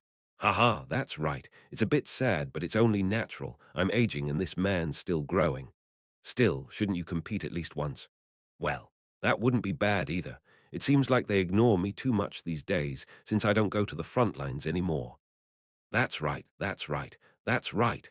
The chairman was very excited while stimulating us to fight. Glython smiled. Ha, aren't you too old now to be able to attack the professor? Baton, who seemed to have become my henchman, joined in. Glython looked at him with a slightly puzzled look. What, gosh? Have you become friends now? That's right. Why not challenge each other to a magic duel? That would prevent either side from getting too cocky. What nonsense is this? Luna von Schlott McQueen stopped the chairman, who immediately glared at her. What do you think you're doing? I mean, what's the point in encouraging them? Since when did wizards line up only by combat power? If that were the case, only the destruction-type wizards should be considered, right? Glython and Professor Deculein's ranks are even lower than Rose Rio here. Ha. I was just having fun watching this. Why are you getting me involved? Ha ha ha. Rose Rio scratched her pink hair and smiled bitterly. A genius in the soft/assistant type, she reached the etheric rank in her mid-20s due to her legendary feat of building a gigantic castle in a single day. That's a shame. I wanted to compete with the seventh strongest man. Who knows, they say an old eagle is better than a young crow, so this old man might win. No, I think I'll win. Glython's words bothered me. Of course, if we actually fought, I would lose. This wasn't the kind of ego that would simply accept these provocations. Glython! I stared at him, unconscious anger flowing from my mouth. Someone could die. That's not bad either. He smiled. The chairman and Baton exclaimed, "Oh my," watching with interest, and Luna sighed. His expression bothered me. It seemed to seriously wish for my death. Enough, Deculein. Glython, you two. The exam will start soon. Jindalf, the eldest among us, sternly restrained us. Without another word, I watched the wizards gathering in the auditorium outside. The soldier promotion test was a pretty big event both wizards and adventurers participated in. No one even knew what kind of unexpected situations would occur throughout its duration due to the nature of the Isle of Wizards' wealth, where crimes no longer defined criminals and ex-convicts once they had come as wizards of a magic tower. Everyone, please look at the acrylic plate we gave you. The personal information and specifications of the examinees are recorded there. Feel free to check the most notable ones as well. It's part of the exam, so please do not forget to do so. The wizard continued earnestly, then repeated it a couple more times. I checked Epheren, Sylvia, and some other familiar names. Epheren looked around the auditorium from her seat, finding a lot of attendees. After Solder, she could finally be called a full-fledged wizard. There were also many adventurers here who wanted the Solder ticket, and there were wizards who were already Solder, but had retaken it. She heard that if one passed the Solder test with flying colors, it would be easier to advance to the next rank. Nice to meet you all. After waiting for a few moments, a loud and clear voice echoed from above the auditorium. It was Adrian, the chairman of the Imperial University Tower. She was famous for her vast mana and powerful destructive power, yet she smiled like a child. The Solder promotion test will now be starting, but before that, do you see the grandstand over there? Everyone looked up to the floor, where many people in luxurious clothes sat behind glass. The one that stood out the most was, of course, Deculein. A lot of people have come to see you all. Of course, some of you are already part of an adventure team, but it would be better to show good results, right? The chairman raised both hands. It was a hooray pose. They will watch you during this exam. They won't be stalking you the entire exam period, but if you work hard and show good results, they might just prove to be a huge help for the future of your career. After all, the people before you are all one of a kind in the magic world. Knock, knock, knock. The chairman knocked on the desk 3 times. Now then, let's start the solder test in earnest. No matter how I think about it, 1,000 people are too many. We need to lower that number a bit. Closing her eyes, Mana soon rose from her body, transforming her into a single magical mass. A very quiet mumble. Woo-wash. Immediately afterward, her magic engulfed the entire auditorium as a blinding beam of light shot through the roof. Ah! Everyone, welcome to your first test. Everyone opened their eyes at the words of the chairman. Crap! Epheren cursed involuntarily. She found herself in a forest. Adrian had just used grand magic, mass teleportation. Archmage Demacan was said to have manifested greater magic alone, but Adrian had reached the brink of that state. Where am I? A forest covered in pure white mist. Eferen looked around with narrowed eyes, finding 100 minus 200 students just as bewildered as she was. The chairman said 1,000 people were too many, so she divided us by 20% and sent each division to different places. Nice to meet you. A male voice startled Eferen, who soon found a short man buried in the middle of the fog. I am Mimic, a supervisor of the soldier exam. Mimic. It was a strange name. He was dressed in a plain robe and a messenger bag, but he was quite short, perhaps 140 cm. The soldier promotion test evaluates your abilities, qualifications, and aptitude as a wizard. Think of this as a practicum that goes beyond academies and universities. Wow. Eferen looked in the direction that voice filled with admiration came from, finding a woman whose face was almost entirely covered by her beret and mask. The first test is simple. From his bag, Mimic pulled out a map. It then multiplied into hundreds and flew to the students. You just have to reach the destination of the second test. It doesn't matter what means or method you use. Eferen looked at the map, finding several circle marks on it. The problem was she didn't know where she currently was. There isn't only one indicated destination. On the contrary, there are 9 in total. Now, please go. After saying that, Mimic disappeared into the fog. Eferen. Whoa, gosh. You scared me. She turned to look at Carixel, who suddenly appeared behind her. Haha, I'm sorry. Shall we go together? Together. Eferen looked around again. No matter how hard she searched, she couldn't find Sylvia. Perhaps she had been moved to a different place. Okay. Hey, if it's okay, can I go with you as well? They soon heard a clear, languid voice. Eferen looked at her with slight suspicion. Who are you? Please present yourself. Oh, I'm M. Maho. It hasn't been long since I learned magic, but luckily I was able to take the promotion test. Where are you from? Why, Yurin, no, I'm from the Riak Kingdom. Is it Yurin or Riak? Riak, she smiled. Eferen crossed her arms and pondered, but then nodded. Okay, let's go together. I'm Eferen. This is Carixel. Nice to meet you. Oh yes, thank you. I'll do my best not to become a burden. The trio formed a team. I watched their footage through the magic glass. Is something wrong? Luina asked. As soon as I left the auditorium, she followed me while drinking coffee. Are you staying long? No. With only this acrylic magic plate, we can consistently receive reports. The representative of the McQueen family, Luna, shook the acrylic plate she held in her right hand. Do you want me to stay here, boss? She then asked mischievously, the corners of her eyes curving like a fox. No. Right, I heard you're also a supervisor. I don't have any missions yet. The supervisor's role had already been discussed in writing, so I just have to follow it. Is the security okay? Ah, well, who would even want to mess with the 7th strongest, am I right? I clicked my tongue. 7th strongest. My hands and feet trembled every time I heard it. After finishing her coffee, she looked at her pocket watch and put her cup down. Oh, the airship's about to arrive. Then I'll be going, boss. No. I called out to her as she turned around, causing her to look back at me before she could walk away. I changed my mind. What? Stay. What? Luina tilted her head. I repeated myself. Stay. Luina's expression became strangely distorted. Through the mist, Sylvia rode a horse she created with her 3 primary colors. Pausing for a moment, she looked at the map. It's moving. The circles on the map weren't stationary. Its position was clearly different from the beginning. Why is this happening? Is it an error, a bad quality map, or is the destination itself changing? She only needed 15 seconds to come to a conclusion. The destination is not a building, it's a person. That would explain its movements and the number of destinations there were. They were most likely the supervisors of the second test. Hey! Sylvia gently pulled the reins. If the target was a person, she didn't have to move fast. Moving slowly and figuring out where it was would be far more efficient. Not long after, she found a strange box buried among vines. Sylvia looked at it blankly. Was it part of the test? She thought about it, then got off her horse and reached for it. Stop! A voice then resounded, startling her enough to make her turn around.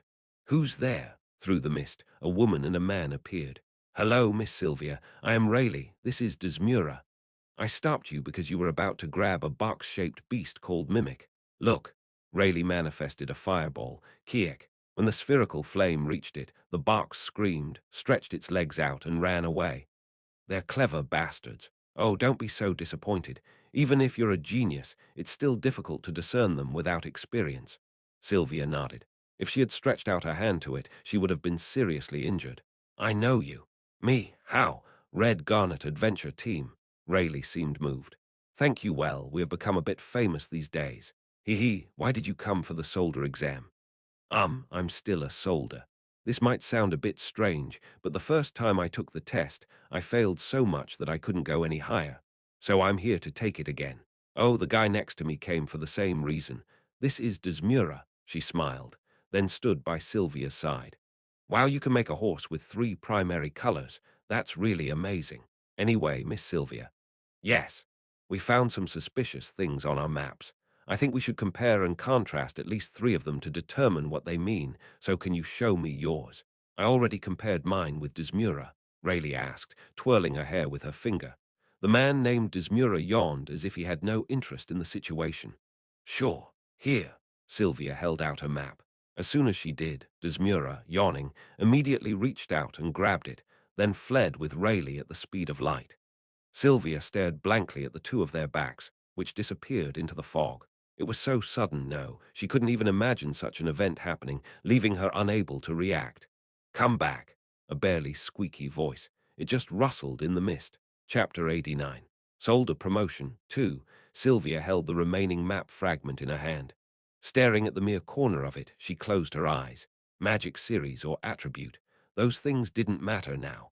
She remembered the feel of the map she had touched. She recalled its texture, its function. Her 3 primary colors appeared. The map they stole. The object that Silver had felt began to regenerate, wobbling from the corner. She never tried it before, but she restored it to perfection. The mended map wasn't any different from the original. Even its red circles were moving the same way they did before. Rayleigh of the Red Garnet Adventurers, Sylvia muttered coldly, clenching small fists. Using anger as nourishment, an Iliad grows. An ordeal that can't be killed only makes us stronger. Was this the growth Glython was talking about? Rayleigh, Desmura. She naively believed in their achievements from fairy tales. However, she thought they had better start preparing for the price they'd have to pay for betraying her.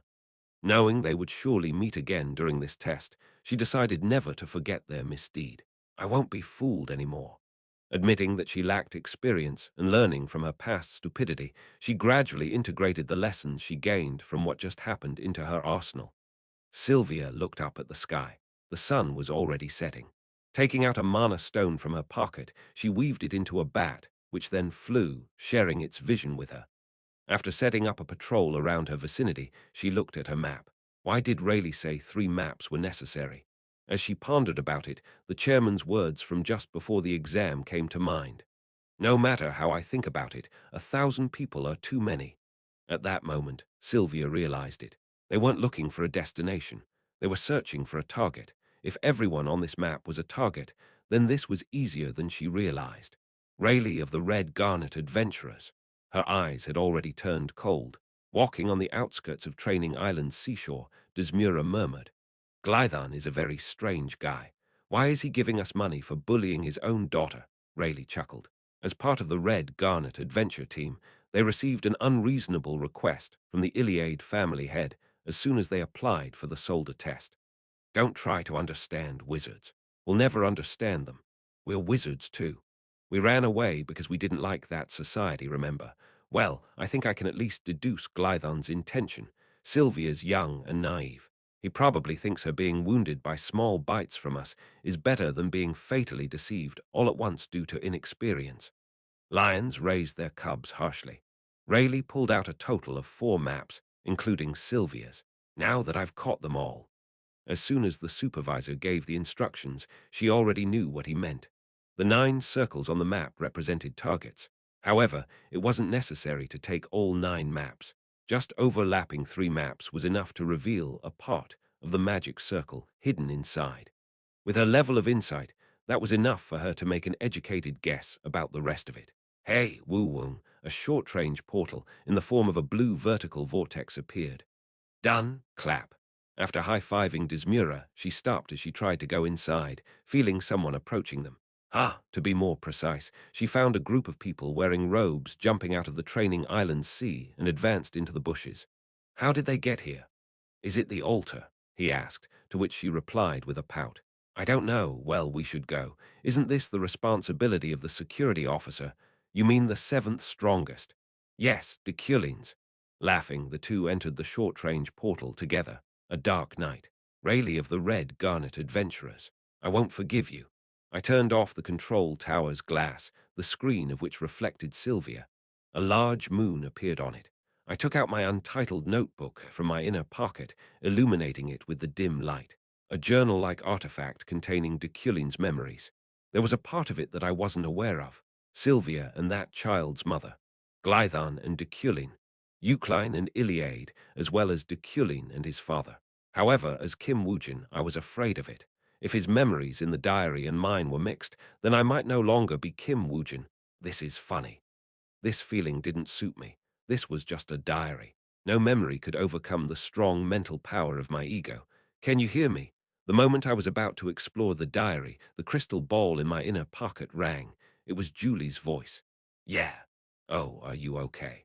Unfortunately, she couldn't get to the Isle of Wizards' Wealth. She once attended my symposium's place of proof, but it had been stricter since then.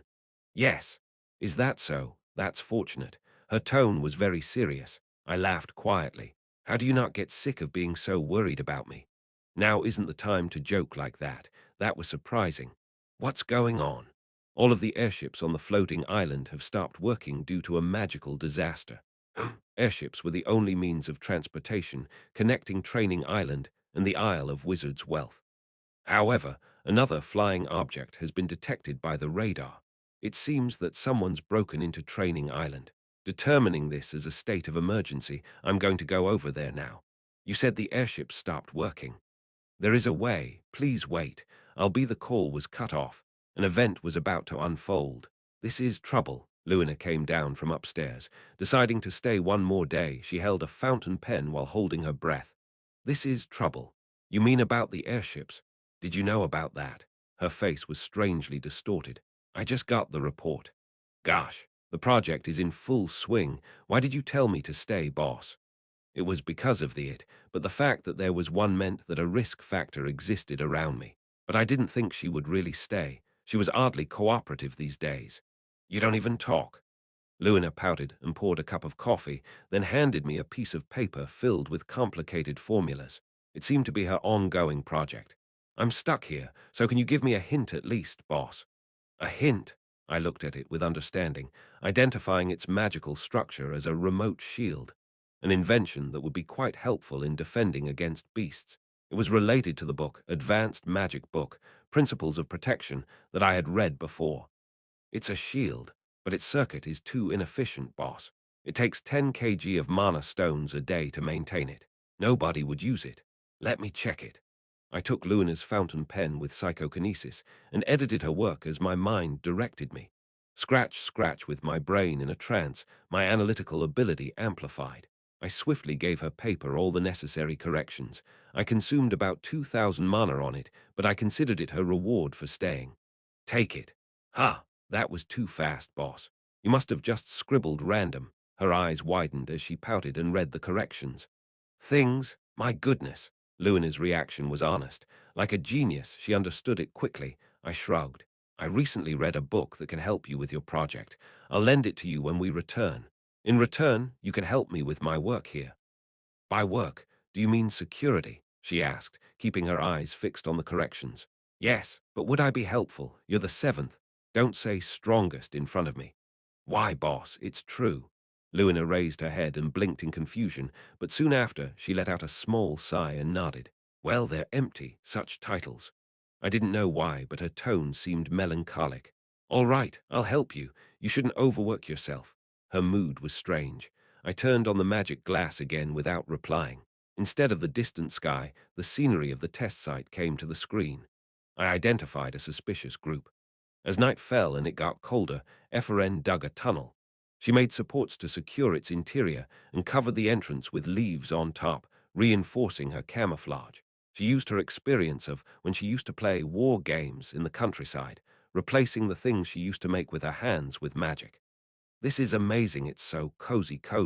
Mayho applauded and admired her work. What does cozy mean? It's a Uran word for cozy. But you said you're from Riark. Ephraim asked suspiciously, causing Mayho to flinch. She laughed, then changed the topic. Are we spending the night here? Ah, I'm a little sleepy, but we shouldn't sleep until we know what our maps are for. Ephraim yawned as she put down her map. This circle keeps moving all the time. It's annoying. Hearing water boiling, she looked over to Caraxel, whom she found cooking. As she licked her lips, Mayho asked her, But where are you from, Ephraim? Me, I'm from the Imperial University Tower. Oh, then you must know Professor Deculein, Mayho asked, clapping her hands. Ephraim replied bluntly, Oh yeah, I also took classes from him. Whoa, that's awesome. Does that mean he's your teacher? Teacher, my ass. More like an enemy. What? Mayho's eyes widened, and Caraxel, who was making the soup, looked at Ephraim with a surprised look. Smiling bitterly, she shrugged. I'm kidding. As expected, it wasn't something she could openly talk about with anyone. Ephraim was still waiting for the day she could exact her revenge. However, it was also true that she had been constantly slapped by reality lately. Deculein and the Euclid family were just too overwhelming for her will and anger to keep burning before their might. At first, she fought with Sylvia by pulling her hair and even resisted aristocratic professors. But every time she did, she accumulated penalty points, one after another. Moreover, while being bullied and insulted by a group of nobles, Ephraim slowly grew numb. Little by little, she was giving up. Was this just proof of becoming an adult? Okay, the soup's ready. Caraxel served them a bowl each. It was made with pumpkin and adventurous spices collected all over Training Island. Ephraim and Mayho took a spoonful and ate it. Whoa, this is delicious. True, very much so. How did you make this? We don't have water with us. It would be easier to understand by thinking of it as my talent. Ha ha! Caraxel took out an empty cup, and water naturally filled it up from seemingly nowhere. Noticing Ephraim's great surprise, he immediately provided an explanation. It's too complicated to explain in detail, but I call it Mida's hand. It's very practical. If it's magic, can't you teach me too? Unfortunately, it's not the kind that can be taught or learned. This is innate. Ha ha, he smiled shyly. As she was about to express her disappointment, he immediately silenced all of them. SHH. He pressed a finger against his lips. Ephraim and Mayho continued eating the soup in silence as he focused his senses around their vicinity with his eyes closed. Rustle, several footsteps were approaching a location near them. No, they were heading exactly towards their hideout. He bit his lip. We have to go up. An enemy's incoming. What? An enemy? Knowing they would soon be besieged if they remained underground, he hurriedly opened the ceiling, and the two ran out with him. When they got up, they found people in black robes. They carried neither wands nor staffs. Rather, they seemed to be dagger-wielding beasts. Ephraim immediately warmed up her bracelet. I'm sorry, this is probably because of me. Caraxel sighed in regret. She looked at him. You, Mayho then shook her head, her expression filling up with sorrow. No, it must be because of me. I shouldn't. Who are these two? Even as Ephraim frowned, their assailant's murderous aura approached them with every passing moment. I'll block them. When he stepped forward, a sense of anticipation spread throughout their enemies' bodies. They then radiated clear mana, intertwining it with their vile aura. He bit his lip. Go, you two. They rushed in before he could even finish. However, a voice echoed the moment they charged in. It sounded so cold it seemed to freeze not only the atmosphere, but also the very people that heard it. Let me give you a fair warning. Woom, the assassins rose and stopped in midair, disrupting their raid. They soon fell onto the ground brutally. No outsiders are allowed to enter the training island during the soldier promotion test. They stared at the darkness in the direction the voice came from. Russell, if you take even a single step or harm the students. Deculein appeared from beyond the bushes. Woom, 20 wood steels rose, standing by on his flanks. I will kill you. Listening to his words, they heeded his warning and remained in place. Cold sweat could even be visibly seen trickling down from some of them. Deculein benefited from his fame that day, the seventh strongest on the continent, an enemy recognized by Rohakan. Recalling those titles, they trembled. It didn't matter if they didn't fear death. If throwing away their lives would prove futile and worthless, they couldn't help but reconsider. It wasn't about survival. It was about cost efficiency. Since they couldn't even touch the tip of Rohakan's hair, there was no point in assuming they could take on Deculein. Let's go. Come on. Taking advantage of the situation, Caraxel ran away with Ephraim and Mayho. Those who had nothing to do but watch the three people disappear quickly ran away to the opposite side, seemingly giving up. They made a remarkable escape, but in Deculein's perspective it was futile. He had already commanded several wood steels to pursue them. Meanwhile, in a peaceful forest, "H here. Take this, Sylvia. I'll give it to you." Sylvia acquired her third map from one of her targets, then stacked all three sheets together. After that, just like Rayleigh, she inferred a magic circle and opened the short-range portal.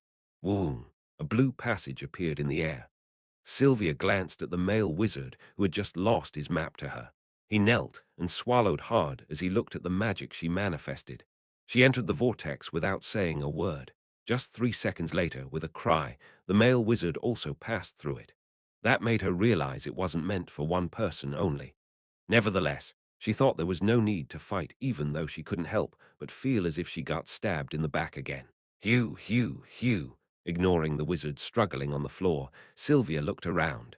They were underground. There were a few long church benches on the other side of where she stood. About 20 wizards had already passed the test. Some slept while some ate, but more importantly among them she found those two, Rayleigh, Desmura. Ha! Their gazes meeting startled her, but she soon approached with a bitter smile. "Oh, miss, you came after all, huh?" Sylvia stared at her silently, jellied flames burning deep within her irises. Rayleigh reached out to her. "Hey, why are you acting like that? I knew you would make it. Don't touch me." "Ha ha. Ha ha ha. Ha ha ha. The thing is, we had a reason for." Slightly frightened by Sylvia's pressure that seemed could explode at any moment, she secretly looked for Desmura, but the guy was already gone before she realized it. Rayleigh cursed inside. "Is that so-called colleague of mine fucking kidding me?" Around 20, huh?" Just in time, the examiner showed up. Rayleigh focused her gaze on him, and Sylvia clicked her tongue. "Many are yet to come, but let me provide you with information in advance anyway. Everyone, lend me your attention, please." Supervisor Mimic called out to all of them. The second test is Mentor and Mentee. Chapter 90. Pendant 1. Sylvia, in her dream, was sleeping in someone's arms. She found his warmth and rigidity perfect as a pillow. Feeling something was a little off, she snuggled even close and buried her face in his chest. She was worried that she might be acting too cute, but as if to say that wasn't the case, he stretched out his hand and wrapped it around her. Her heart grew softer. As they rested on the grassy meadows, flowers bloomed around them, and butterflies and bees fluttered about around them. That beautiful world felt like it was meant to be hers. However, a corner of her heart still ached, her doubt torturing her. Seemingly realizing how she felt, he hugged her tighter and reassured her. Sylvia smiled, allowing herself to be embraced. She was no longer alone. With him by her side, she didn't have to endure her sorrows in solitude anymore. Upon waking up, the ceiling of the dormitory she created immediately entered her sights. Rubbing the corners of her eyes, a drop of tear rolled down. No, her fingers were soaked with more than just a teardrop. Ah! Her dream was as painful as it was delightful, causing the emotions she had been holding back for so long to burst out. "I won't let you ruin Sylvia." His words played in her ears again. Sylvia clasped her face. Feeling out of breath due to what seemed to be a panic attack, she tried to gasp for air as she pulled out a reagent bottle from her inner pocket. With her body still trembling, she aggregated the medicines it contained and swallowed them. Gulp, sigh. The panic that drowned her gradually decreased, allowing her to calm down and breathe regularly again. After that, she dismantled the space she created. Weeing, erasing the three primary colors, the scenery around her changed and revealed many people around her. "Sylvia, as expected it was you," Ephraim smiled. Carixel and another woman were with her. She nodded. "Stupid Ephraim, you made it through somehow." "Of course. It's me we're talking about after all. Oh, right, we were attacked too, you know. Some monsters broke in here," she tried to brag, but Sylvia didn't pay her any further attention. Supervisor Mimic soon announced the end of the exam. "Now that 72 hours have passed, I declare this exam finished. Everyone, please gather." A total of 113 people passed the first exam. Those who have been eliminated will be tested separately for each category. The examinees sat near him and listened intently. He wrote several names in the air. The second test is Mentor and Mentee. Think of it as an interview. You can choose one of the supervisors in this list and take the trial they've prepared for you. Jindalf, Rose Rio, Deculein, Ihelm, Crancher, etc. There were many famous wizards on the list, including Rose Rio and Jindalf, but Sylvia already had someone else in mind.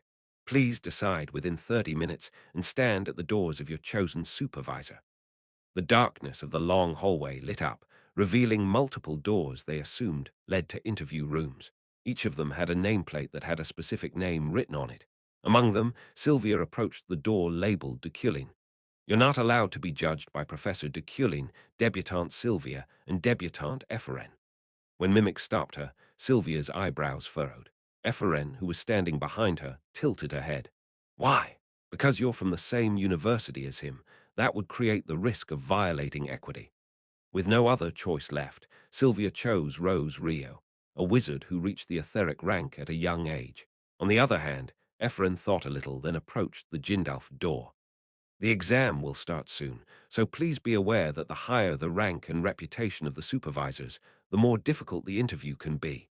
Sylvia pouted as she glanced at Deculein's door, which only had Caraxel and a woman she didn't know lined up in front of. Out of 125, Caraxel and Mayho were the only ones who chose Deculein due to his strict and picky personality being quite famous. I'll go ahead then, Mayho. Okay, Caraxel smiled broadly and opened the door. Its white, clean interior itself was mediocre, with Deculein sitting on the other side. He closed the door and walked over to him. Hello, Professor Deculein. Thank you for your help before, he said, expressing his gratitude regarding the most recent incident. Deculein didn't answer. Sit down. Okay. He did as instructed, then raised a question before the head professor could even say anything. By any chance, Professor, are you recording this process with a crystal ball? Why does that matter? He answered, lifting the adventurer's report card. Caraxel, 33, 3 children, he insisted. It's important, please. I just write the report. This place isn't being recorded. Is that so? He nodded. Resolutely, he said something Deculein couldn't have expected. Professor, I'm a demon blood. Deculein's eyes, initially scanning the document, looked at Caraxel. He tilted his head at the sudden declaration. Ha ha! From the beginning my purpose was to meet you alone. Of course, we met twice the other day, but back then there were so many eyes around us that I had to wait for another opportunity. Did you know the contents of the exam in advance? Yes, to some extent. Deculein listened quietly for a moment. I came to you to negotiate. The terrorist attack at the previous festival wasn't the work of our people. We just want peace. Perhaps thinking the notion was ridiculous, his posture remained stiff, holding the report. It was all the altar's deception. The elder of our clan will also release a statement. If you wish, he is willing to speak directly with the Empire. At that moment, Deculein's expression changed. Leaning his body towards Caraxel, he looked into his eyes, causing him to feel pressured. The elder will die the moment he reveals himself. Caraxel's heart stopped for a moment. However, he wasn't lying. The elder shouldn't appear. His death would be triggered the moment he did, and unexpected events would follow through like crazy. No, if he steps on the Empire's territory or makes any appearances, I will kill him myself, he said, releasing a strong warning that he hoped they'd heed for a long time. He leaned against the backrest of his chair again. Your courage is admirable, and the floating island is not bound by any of the continent's laws. Hence, I will bury your remarks here. However, his eyes sharpened, seemingly turning into swords. Overwhelmed by his gaze, Caraxel now learned of his prestige. Don't be deluded. Now is not the time for the demon blood to venture out, even in front of me. Hide before you're annihilated. This is my advice to you. From his perspective, it was a clear negotiation failure, but there was still more to be said. He never expected that proposal to work in the first place. His purpose had always been a little different. Then send me to the Rohalak concentration camp. Finding his new proposition much more bizarre than the first one, Deculein put his pen and report down on the desk. I'm more famous by the name of Bralin than by Caraxel. He nodded at the mention of that name. Bralin wasn't an important name, but he was on the SS most wanted list. You can gain a track record and fame by arresting me, so let me be with my clan in Rohalak. It isn't a bad deal, right? He glared at Caraxel, who didn't avoid it.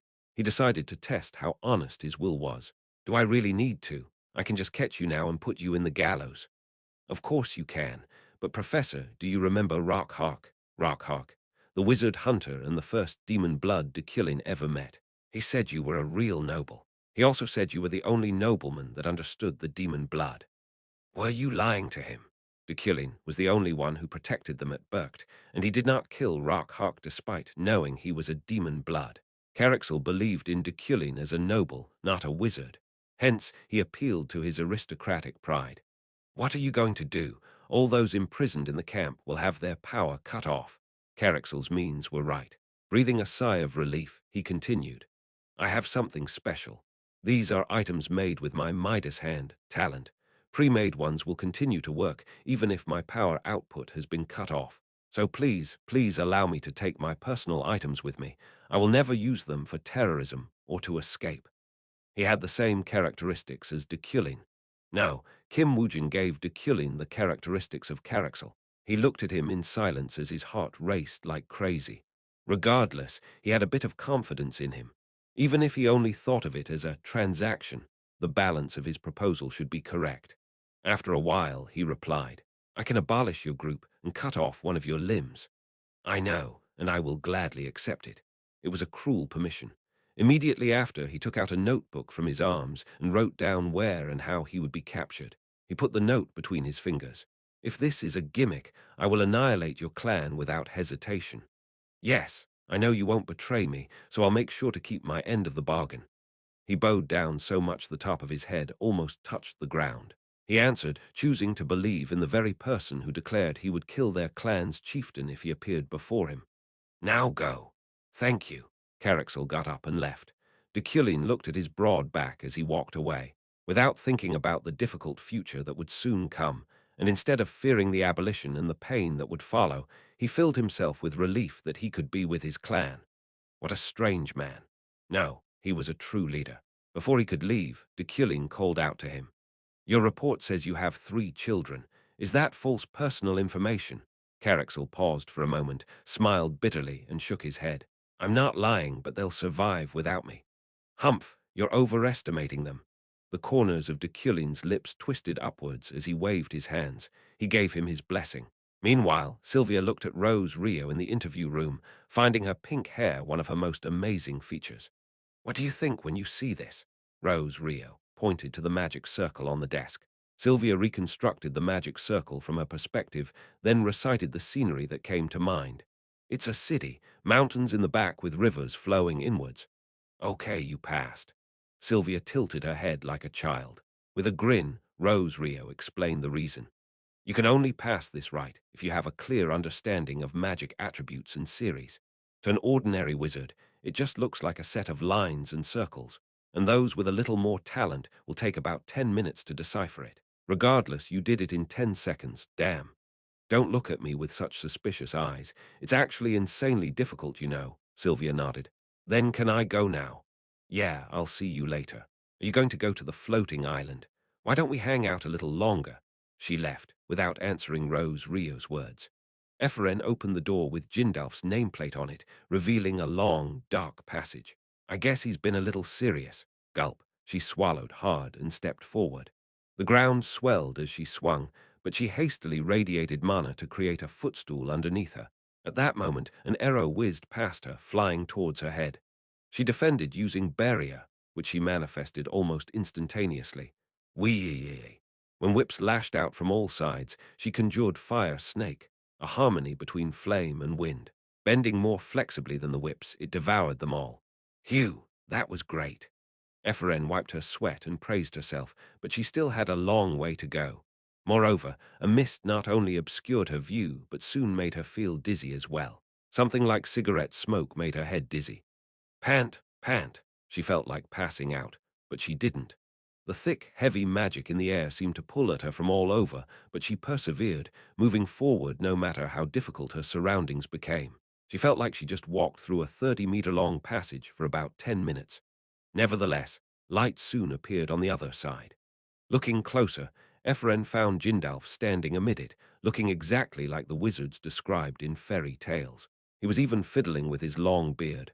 Ah, she charged at him fearlessly, but he merely looked at her while smiling kindly.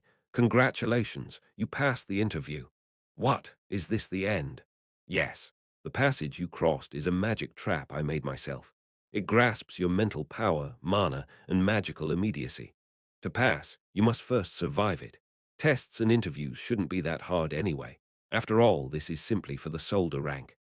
Ah, she understood right away. Such things mattered only to debutantes and soldiers. Having reached the ranks of Etheric and Monarch, people like him would just see their current predicaments as cute. Let's see your name. Jindal fixed his gaze on the papers on the desk, but his eyes soon widened in surprise. Seemingly remembering something, he lifted his head. Oh my, wait a minute. He looked carefully at Ephraim. Surprised, Ephraim straightened her posture while sitting. She placed her fists on her lap and swallowed hard. What's wrong? He frowned. Take off your robe and smile. Her.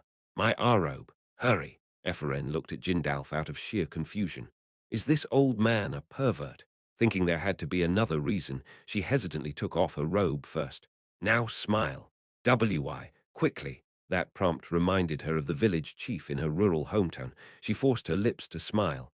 Not like a monster. What do you mean, Uhe?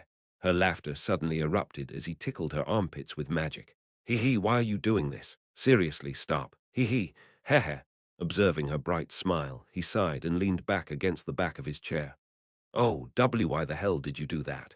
Are you going to report me? Ephraim wrapped her arms around her body. He looked at her sternly and murmured, In that pendant, you were the assistant's child. What? Jindalf remembered the pendant Deculein asked him to restore. The picture it safeguarded had a child in it. He only looked at it for a brief moment, but his memory of it was clear in his mind. What's your relationship with Deculein? What? His tone was serious, causing Ephraim's bewilderment to grow even deeper. What's my relationship? Be honest. My eyes cannot be deceived. Mana resided in his eyes. The Harmony series served as a communion between the world and humanity. For Jindalf, who had reached its apex, identifying lies and the truth was as easy as breathing. Looking deep into his eyes, Ephraim answered, He's my enemy. Enemy? Yes. Deculein is your enemy. I won't say more than that. She shut her mouth tightly, and he crossed his arms, not knowing what to do. Wiggling her fingers, she suddenly became angry. No, why are you doing this? Is this even part of the test? That's interesting. You think of Deculein as your enemy. What? How is that interesting? If you don't answer me, I might report you. I'm serious. Report? What are you talking about? You took off my robe and forcibly tickled me. You must give me the reason behind such actions if you don't want me to misunderstand. He stared at her, seemingly finding her words absurd, but then whispered an answer soon enough. You think of him as your enemy, but he seems to value you more than you think. Ha, what? Value? Ephraim grew even more confused. Deculein values me. She couldn't even find such utter nonsense funny. He wouldn't have asked me to restore a pendant so worn and frayed otherwise. Jindalf recalled the events of that day. Elder Jindalf. Deculein, did you just call me? Yes, there's something I want to ask you. Can you restore this pendant? He personally asked me, an enemy of his father, for a favor, despite his pride being as colossal as his father's. Even Jindalf didn't expect it at the time that he would come to him directly. However, he asked him to restore the pendant, and after paying the price, he left. What was his request? Tell me, please. Ephraim clenched her fists and shouted. Jindalf only looked at her. There wasn't much he could get from this child. No, there was nothing. When he was young, he didn't even pay attention to things that didn't make money. But have I gone senile? I really resent the curiosity and slander that comes with old age. He once asked me to restore a pendant. In it was a younger version of you, and, there was a picture of you when you were young. Deculein certainly mentioned the man in the photo was his assistant that committed suicide, but he decided not to divulge that part. If it weren't for something very precious, he wouldn't have asked me to restore it. His father hated me very much. Ephraim's body stiffened. As if time had stopped, she just looked at Jindalf indefinitely. He's a really weird guy. He carried a pendant with a picture of a certain child, whom I thought was just a member of his family. He laughed bitterly. To think it was a photo of his disciple. She was stunned. Aside from her wrinkling expression and her fluttering nostrils, she remained so stiff that she almost seemed to have been paralyzed. His lips twitched as he watched her reaction. Gosh, I'm all old now. To think I would have so much fun seeing a young child's confused face. Ha ha ha. Was this the path of the sage? That's right, that's right. Recalling Adrian's chirping voice, Jindalf smiled openly. Chapter 91, Pendant. 2. As Ephraim's eyes on him widened, Jindalf chuckled and stroked his beard. Pendant. She didn't know what it meant, but all that mattered was the fact that Deculein was carrying her childhood picture, and even asked for it to be restored since it had become too worn out. Ha ha ha. I mean, why the hell would he do that? No matter how hard she thought about it, she just couldn't reach a definite answer. Could it be that Jindalf was lying to her? This is fun. If so, then it didn't make any sense. He acted like a pervert just now, but this old man was a powerful, wise, and well-known etheric wizard. Why would such a famous person lie to me like that? What would he gain from it? Amid her wonderment, Ephraim recalled the kindness Deculein had been showing so far, saving her from disciplinary punishment, permitting them to open a club, judging and treating them fairly, etc. She thought it was just part of the guilt he felt due to her father's death. But her mind quickly plunged into chaos. By pendant, do you? Your interview ends here. As a precaution, don't tell Deculein what I said. I don't want to be hated again at this age. Just so we're clear, this is a warning, not a request, okay? Jindalf smiled. Staring at him, she swallowed hard. If you could tell me just one more thing. 10,000 elnis. What? That's how much it had cost you. Deculein was willing to pay 50,000 elnis. 50,000 elnis. Is it possible for me to pay 100 elnis?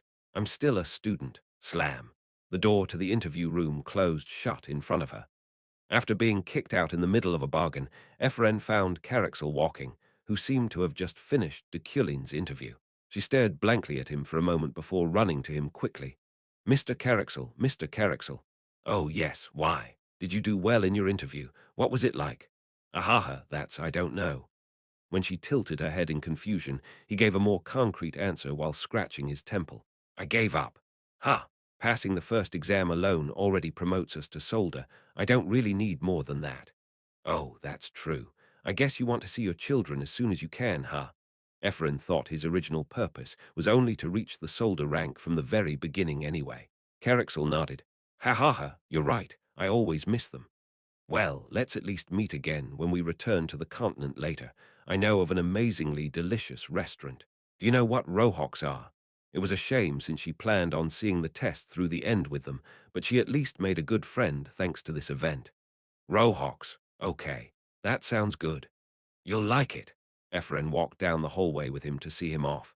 In the hall, both the wizards that passed the interview, like Rayleigh and Desmura, and those who didn't were seated, their expressions clearly differentiating them apart. There was also a towering tent in its corner, which she thought probably belonged to Sylvia. Feeling her fatigue caused by the trials she had to face, she grew envious of her three primary colors. Ephraim, yes, she directed her gaze at him once more. Clutching the exit's doorknob, he smiled broadly at her. Stay healthy. It was short-lived, but it was fun meeting one of the pillars of the future. Pillar of the future. Rumble. An earthquake occurred. Ephraim looked up at the ceiling in surprise. Boom, boom. Subsequent vibrations followed, causing the tremors to surge. The adventurers remained calm, having accustomed themselves to unexpected situations, but the wizards grew quite agitated. Supervisor Mimic reassured them. At ease, everyone. Everything's all right. Just then, Deculein came out of his interview room, the examinee's stares immediately falling on him. With only 2 people to test, he had plenty of free time left. Sylvia, having already dismantled her tent, looked at him as he headed for the exit. The same went for Ephraim, who was looking for a certain pendant on his body. Unfortunately, she couldn't find it or any other visible accessory, but that was within her expectations. Considering his personality, he wouldn't openly display it. Deculein stopped in front of her, who then looked up at him and swallowed hard. Step aside, he ordered. Oh, okay. As she and Caraxel moved out of his way immediately, Mimic spoke to him. Please figure out what's going on. I'll follow you later. He left without even replying, while Ephraim could only stare intently at his back as he rushed to the scene. I still haven't been interviewed, Mayho said, her voice filled with sadness and anxiety, then pouted. She seemed to have been looking forward to meeting him. Oh, wait a minute. It'll be over soon. Everyone, please wait inside. Supervisor Mimic went back to the hall, and Ephraim shifted her gaze to the open exit. Hugh, taking a deep breath, she sneaked out the door and walked up the stairs to chase after Deculein, who had just left. The security officer of the soldier test, was flying. It wasn't a metaphor. I was literally soaring through the skies. Climbing on a platform attached to 6 pieces of wood steel, I traveled through the air. This new technique was much faster than Iron Man's running speed. Are they the ones from yesterday? I don't know. I can't see anything even with this magic glass. Luna communicated with me through the crystal ball. Damn it, it's too dark. The ones I chased yesterday evening disappeared at some point. I couldn't locate them even with my wood steel's resonance and vibrations. Can you wait a little? I'm going too. I'll be there as soon as I can. While she was making unnecessary remarks, I arrived at the scene, dawning upon me a tragic situation so bizarre it made me speechless. Hanging up, I stood still and looked at the grotesque scenery that formed before my irises. The flowing fluid found its way to where I stood, touching the heel of my shoes. It was thick, red blood. A foul, iron-scented smell permeated all over the area, chopped flesh and torn intestines. Brain juices gurgled from a severed skull. I was stunned. Hundreds of torn human fragments had been piled on top of each other, forming a mountain of corpses. Moreover, upon checking their state with psychokinesis, I found many named among them. One of them was Drummond, the acting leader of the altar. He had been brutally mutilated in a way that depicted his fierce resistance before his fall. This is amazing. I had no idea who did this. It took them less than a minute after the earthquake hit. How did they slaughter so many people now, an entire unit, in under 60 seconds? Some of the victims had been neatly divided, almost as if they measured where to cut, while others looked like they were dismembered at random and without much thought. I didn't know if it was magic or an attribute. All that mattered to me was the thought that they seemed to have cut through space itself. I've seen it before. Skin cut along with space. Recalling a scene that remained vivid in my memory, I finally realized it. This was similar to the mysterious phenomenon that sliced through Veron's wrist before. Russell, I sensed someone moving behind the bushes. You!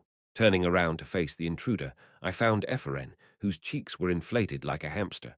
Oh, Ephraim looked at the mount of corpses behind Deculein, whose cold yet intense gaze had landed on her. Don't move. Before she could take a hesitant step closer, he had already stopped her. The moonlight streamed down his sharp jawline and nose, a deep yet elegant shadow dividing his face and making him look like a masked ghost. You'll get stained with blood. What? He was more than fearsome enough standing in front of the corpses, but his cold voice today, for some reason, it felt a little different. She stared blankly at him. Debutante Ephraim, what are you doing here? Go back now. Luna finally arrived on a horse, albeit a bit late. Ephraim staggered back but didn't take her eyes off Deculein. Weeing. Almost at the same time, the knights dispatched to handle this emergency appeared in the sky of Training Island, each riding a light plane. They came intending to protect the area from intruders, but what is this? When they arrived, they found nothing but hundreds of human fragments scattered across the road. All that was left for them to do was dispose of the bodies. Deculein shrugged. Let me be clear, I didn't do this. What? Oh, okay. They nodded, but no one seemed to believe it. He scanned their faces, but he didn't find Julie, who said she was coming, among their ranks. Julie will be a little late. She got lost on the way. I see, he nodded. She had a bad sense of direction, after all, which served as her penalty trait.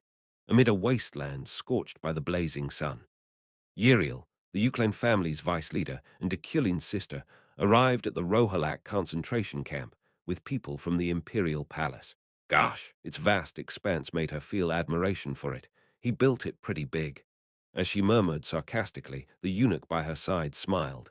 Yes, that's right. Its capacity is more than 1 million. 1 million, more importantly. When is it going to start imprisoning demon bloods? 1 million. Rohalak could support more than that in terms of area, but the problem was its environment, which prevented supply from being readily available. Even if it only accommodated 100,000 individuals, multiple deaths by starvation would still occur. They couldn't even farm in this wasteland. They have several associations in the shadows. The eunuch replied.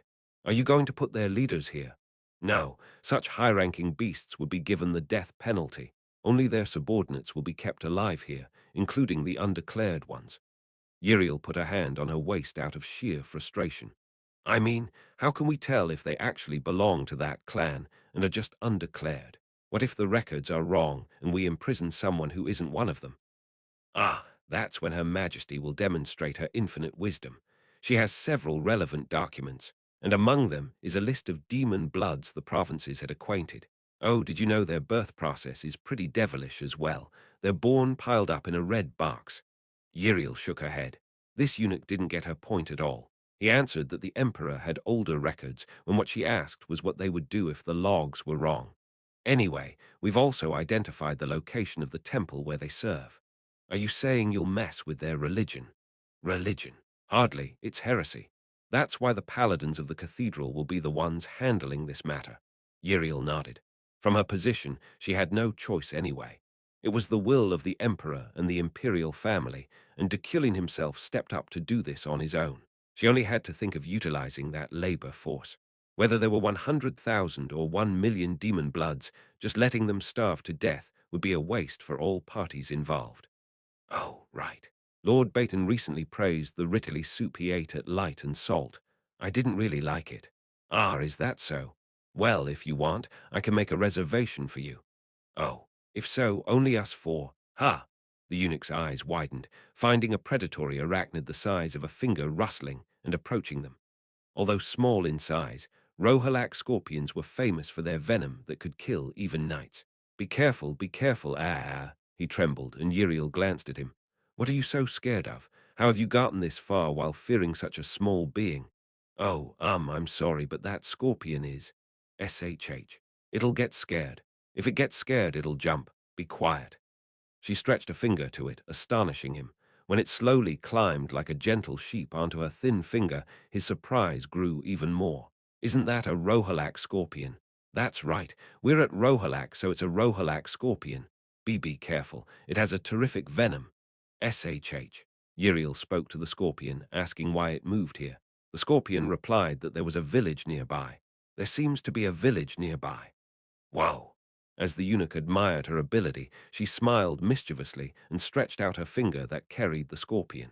Hey, please stoop. Having had enough fun, Uriel, still chuckling, talked to her little friend again. You shouldn't stay here. Find a safer place with your friends and family. Your talent remains very strange, Uriel, even though this isn't my first time witnessing it. As soon as she saw the newly arrived eunuch, she frowned. It's nice to see you again. It's been 7 years, hasn't it? You've grown up a lot, Jarling.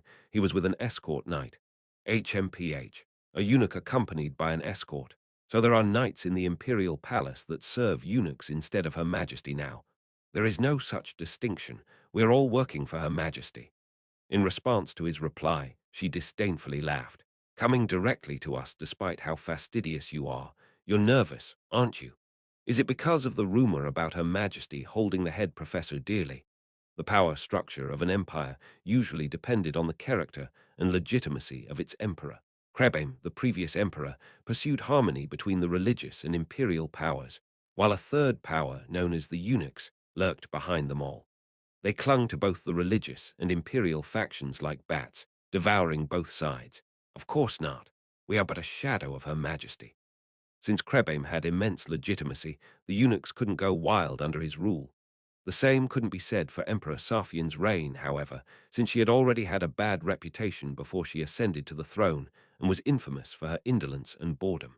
The eunuchs grew confident that they could gain more power than their predecessors, but their expectations couldn't be any farther from what actually happened.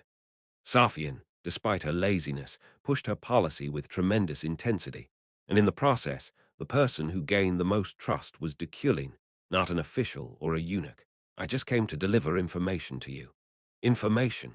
Yes, Count Euclan has passed on his rule over your family's territory, hasn't he? Jarlang brought up the conclusion he inferred from the Euclan siblings' relationship and their estate's development. Uriel answered calmly, his rule, I'm just the Lord's representative. Sure, even so, Uriel. His voice turned into a whisper. It would be better not to trust the Count. PFFFD. He spoke as if he knew something she didn't, but she only smirked, disallowing herself from falling for their kind's manipulative tricks. Aren't you curious about what Count Eucline really thinks of you? Regardless, he persisted, causing her expression to harden. What does he really think of me? She pretended not to care, but that question had always lurked in the corner of her heart. I'll bring you evidence soon. Jarling lowered his head and smiled as she stared at him with narrowed eyes. If you're done talking, just eat some rotily soup and piss off. Turning around, she got into her car, deciding not to give him any more time of her day. Still smiling and staring at her back, he asked the knight beside him, "Rujan, where's that item that Zukaken promised?" "It's already ready." "What about its content?" "It's a recording of Count Eucline mentioning information regarding Uriel in the past. It seems Deculein didn't manage his personnel properly when he turned his back to the underworld. It caused no fatal damage, but one of his men got caught, resulting in the obtainment of said item." Jarlang nodded. "Bring it to me as soon as possible. I don't care about its price." The prestigious Euclan family, which allowed Uriel's practical ability and Deculein's external reputation to harmonize, had always been a thorn in his existence, having entered the worst situation possible for their faction, where even the Emperor favored Deculein. Jarlang found no other solution but to create a rift between the siblings. Recently, he finally found a way to do just that. "I wonder how long will that young lady be able to keep acting so rudely against me?" He left out a fox-like chuckle as he watched Uriel's vehicle disappear in the distance. The 4-day soldier promotion test reached a successful finish. The Altar forces invaded in the middle of it, but due to Professor Deculein's devious and brutal retaliation, which he denied was his doing, the event managed to end peacefully. After Sylvia, Rayleigh, Desmura, Mayho, Epheren, and 40 others passed the third and final test, they returned to the Euclane Auditorium and attended the Solder Badge Award ceremony. "Solder Epheren, congratulations on your promotion." Chairman Adrian handed over the Solder certificate and badge. "Yep, Tier 3 Solder badge." Epheren proudly took it. With this, it would be easier for her to climb up to Kendall and Rigello, the 2 ranks above Solder. "Solder Sylvia, congratulations on your promotion." "Yes." The 2 came down and returned to their seats with their badge, certificate, and robe in their arms. "Thank you, Epheren. I passed thanks to the Rohawk meat you gave me back then." Mayho, sitting next to her, smiled. She laughed softly. "Don't worry about it. It was delicious, wasn't it?" "Yeah, it was very tasty." "Haha. When you come to the Empire later, let's eat it together again. You can treat me then." While they chatted, she found Deculein sitting in the VIP seat above the auditorium.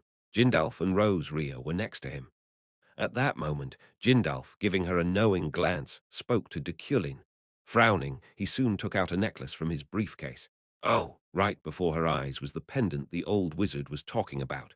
For a moment, Epheren held her breath. What went wrong with it? I took the pendant out of my briefcase and showed it to Jindalf after he said he might have made a little error in its restoration and wanted to take a look at it to confirm. After looking at it for a while, he shook his head. "I must have been mistaken. It's done perfectly. I really should stop doubting myself." He then laughed heartily. I stored it back in my briefcase, finding his reaction bothersome. "By the way, Professor Deculein, if I were to ask who the child in the photo is, would you tell me?" he asked. "What are you talking about, old man? Let me in on it too." Unable to contain her curiosity, Rose Rio intervened. Jindal frowned and pushed her away. "Hey, kids aren't supposed to eavesdrop when adults are talking." "Gosh, that's so rude." Paying no attention to them, I focused on the event apathetically. However, I couldn't help but notice his gaze alternating between a certain wizard sitting in the auditorium and me. After a while, he chuckled. "Ha ha ha, this is fun, isn't it, Deculein? Another semester is about to start, so don't hesitate to ask any requests you have for me. I'll do one for free." I found his laugh annoying. I didn't know why, but it gave me a similar feeling to whenever I spoke with the chairman. "Solder Rayleigh, congratulations on your promotion." The award ceremony was slowly drawing to a close. The ones who attended this event were Mayho, Epheren, Sylvia, and she wasn't currently here, but I was convinced now. Veron's case from a long time ago. The massacre that took place 2 days ago. It was all Alan's doing. It had to be. "Good work, everyone. You did an amazing job." Everyone applauded simultaneously after the chairman's exclamation, including me. At that moment, however, I sensed an extremely dark gaze staring right at me. Annoyed, I turned around. Epheren. She turned away in surprise, but she had her hands clenched into fists, which I found strange. I shook my head. She was probably up to something impudent now that she was a soldier. Chapter 92. Second semester. 1. Boom. The air vibrated as she fell vertically from the training island, her landing causing an impact so violent it created a crater. Nevertheless, she just dusted off her clothes as if nothing happened. This is faster. Alan jumped straight out of the ground after free-falling from a height of 3,000 million, during which she kept her speed under control. Explain why you did it. She hadn't even walked a few steps yet when someone talked to her. Alan pressed a finger against her ear. What do you mean? I heard the news about yesterday. Aha, that. It was part of the mission. We never gave you such a task. Alan laughed softly. As she expected, they didn't know how to listen properly. Yeah, that's why I said it's only a part of it. The voice remained silent for a moment, allowing Alan to check if her robe was clean. If it were even just a bit dirty, the professor wouldn't like it. She felt like she got infected by his obsession with cleanliness. You don't need to feel more emotions than necessary for the subject. What?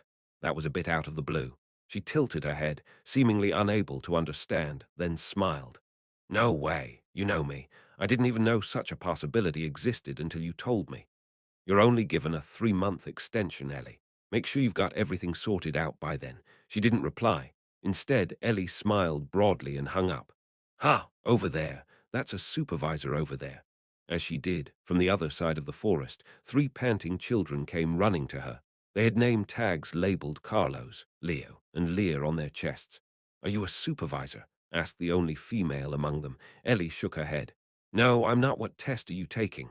Oh, we're undergoing the adventurer exam. Ah, run. The trio turned around and grabbed Ellie's hand in surprise, causing her to look where they came from. Boom, bang, boom, bang. A large beast with a physique larger than a bear and antlers that could cut even steel appeared, charging in their direction. Bearhorn, if you're not a supervisor, you should evacuate immediately. It's okay, I'll stay behind. What? Go, please, she insisted with a smile. Albeit hesitantly, the 3 children left. Gruwa, the Bearhorn roared, perhaps growing frustrated and enraged. Hello, bye. Ellie smiled and crossed her hands in the air. That was all it took. Reep. Its body split in 2 according to her hand gestures. As blood spurted from its open wound, she took a step towards its corpse, and the landscape around her immediately changed. From amid a forest, she now stood in the middle of a village market. 1 elni for 2 fish cakes. 1 elni. We have lots of medicinal herbs. Feel free to take a look. Everyone, magic ingredients for sale. Buy from us, go to the floating island, and resell for a profit. The merchant's voices echoed loudly. After careful observation, she deduced she was at Rapon. I'll get to the island in an hour. Nodding with satisfaction, she approached the pavement to rest until her stride finished recharging. 2 fish cakes, please. Sure, here you go. What kind of magic was that earlier, though? You appeared out of nowhere. Ah, you have good eyes, but don't worry about it. Ellie could manipulate space, and that didn't just mean she could move through it. Rather, she literally controlled space itself. Not only could she transfer her own space anywhere she desired, but she could also do the same for others. Naturally, it cost her enormous amounts of mana. She often used this talent to separate creatures' heads and bodies, allowing her to kill them with ease. If her opponent could resist magic or mana, it would take her a little more power. On the other hand, she could cut through the limbs of those significantly lower in rank than her in the blink of an eye. These fish cakes are delicious. Haha, eat as much as you want. They're only an elni for 2. Pretty cheap, right? Yeah, I'll buy 2 more. She grabbed 2 fish cake skewers at the same time, the roadside of the Isle of Wizards' Wealth after the exams. Epheren followed Sylvia with Mayho. Can we really follow her like this? Mayho asked worriedly. Scratching the back of her neck, Ephraim answered, We're not following her. We're walking together with her. Ah, is that so? Listening in on their conversation, their words caused Sylvia's ears to prick up, seemingly finding it ridiculous. Deciding not to say anything, she soon stopped amid one of the floating island's residential areas. Looking up at the sky involuntarily, Ephraim felt astonished. Right above them was yet another residential area. What is that? While astounded, a wizard looked down at her as he took a newspaper out of a mailbox. Their eyes momentarily met before he went back into his house with a chuckle. A space division spell is used to maximize the floating island's residential area. You're stupid for not knowing that. Sylvia casually unlocked the front door of a building. The 2 moved closer to her. Is this your house? Yeah. Ephraim swallowed hard with envy. Oh my gosh, she has a property here in the Isle of Wizards' Wealth. She really is from another world. Aren't residences expensive here? 10 million elnis, they gasped. What? A house that size cost you 10 million elnis. Isn't that too expensive? 10 million elnis was a huge amount for a residence, especially considering hers was only about 70 m2. That's just the way things work around here. Well, you're Sylvia after all, so you're not going to school anymore. She didn't answer. Feeling disappointed for reasons she couldn't fathom, Ephraim pouted. You'll come visit sometimes, right? When she nodded ever so slightly, her eyes widened. Ha! Did you just nod your head? Yes. Sylvia had been thinking quite a bit about what she should do with Ephraim, eventually making up her mind to make her own person. Having a rival was better for her than not anyway. I'll be coming here a lot now as well, so I'll be sure to visit you then. Me too, me too. She found Mayho or Myho, who came out of nowhere, a little annoying, but she nodded nonetheless. Well then, Sylvia, see you later. Stay safe. The two smiled brightly at her before they closed the front door. Sylvia looked around her new home, where all her furniture and luggage had already been completely set. It was smaller compared to her mansion, but it was rather cozy. Moreover, she thought she'd feel lonely if it was too large since she'd be living by herself. Going into her bedroom first, she found her panda and Familiar waiting for her. I'm home. Having given life to them using mana stones, they both flew towards her, with the panda using its cloak to do so. Sylvia took them in her arms and sat down on the bed. Tick-tock, tick-tock, an empty room where only the clock moved. Bored, she took her art notebook and a pencil from the bedside table, drawing a portrait of a sharp, cold, and handsome man with captivating blue eyes. Deculein. Having returned to the Deculein mansion after so long, I immediately immersed myself in training and understanding. I had a lot to do, including mastering intermediate psychokinesis, before it could drag on any further and practicing to control the snowflake obsidian to some extent. Snowflake obsidian understanding, 23.1%. There was still a long way to go, but fortunately, 20% of it was equivalent to its corners, rendering that part of it manipulatable at least. Not bad. Snowflake obsidian was metal as mysterious as its reputation.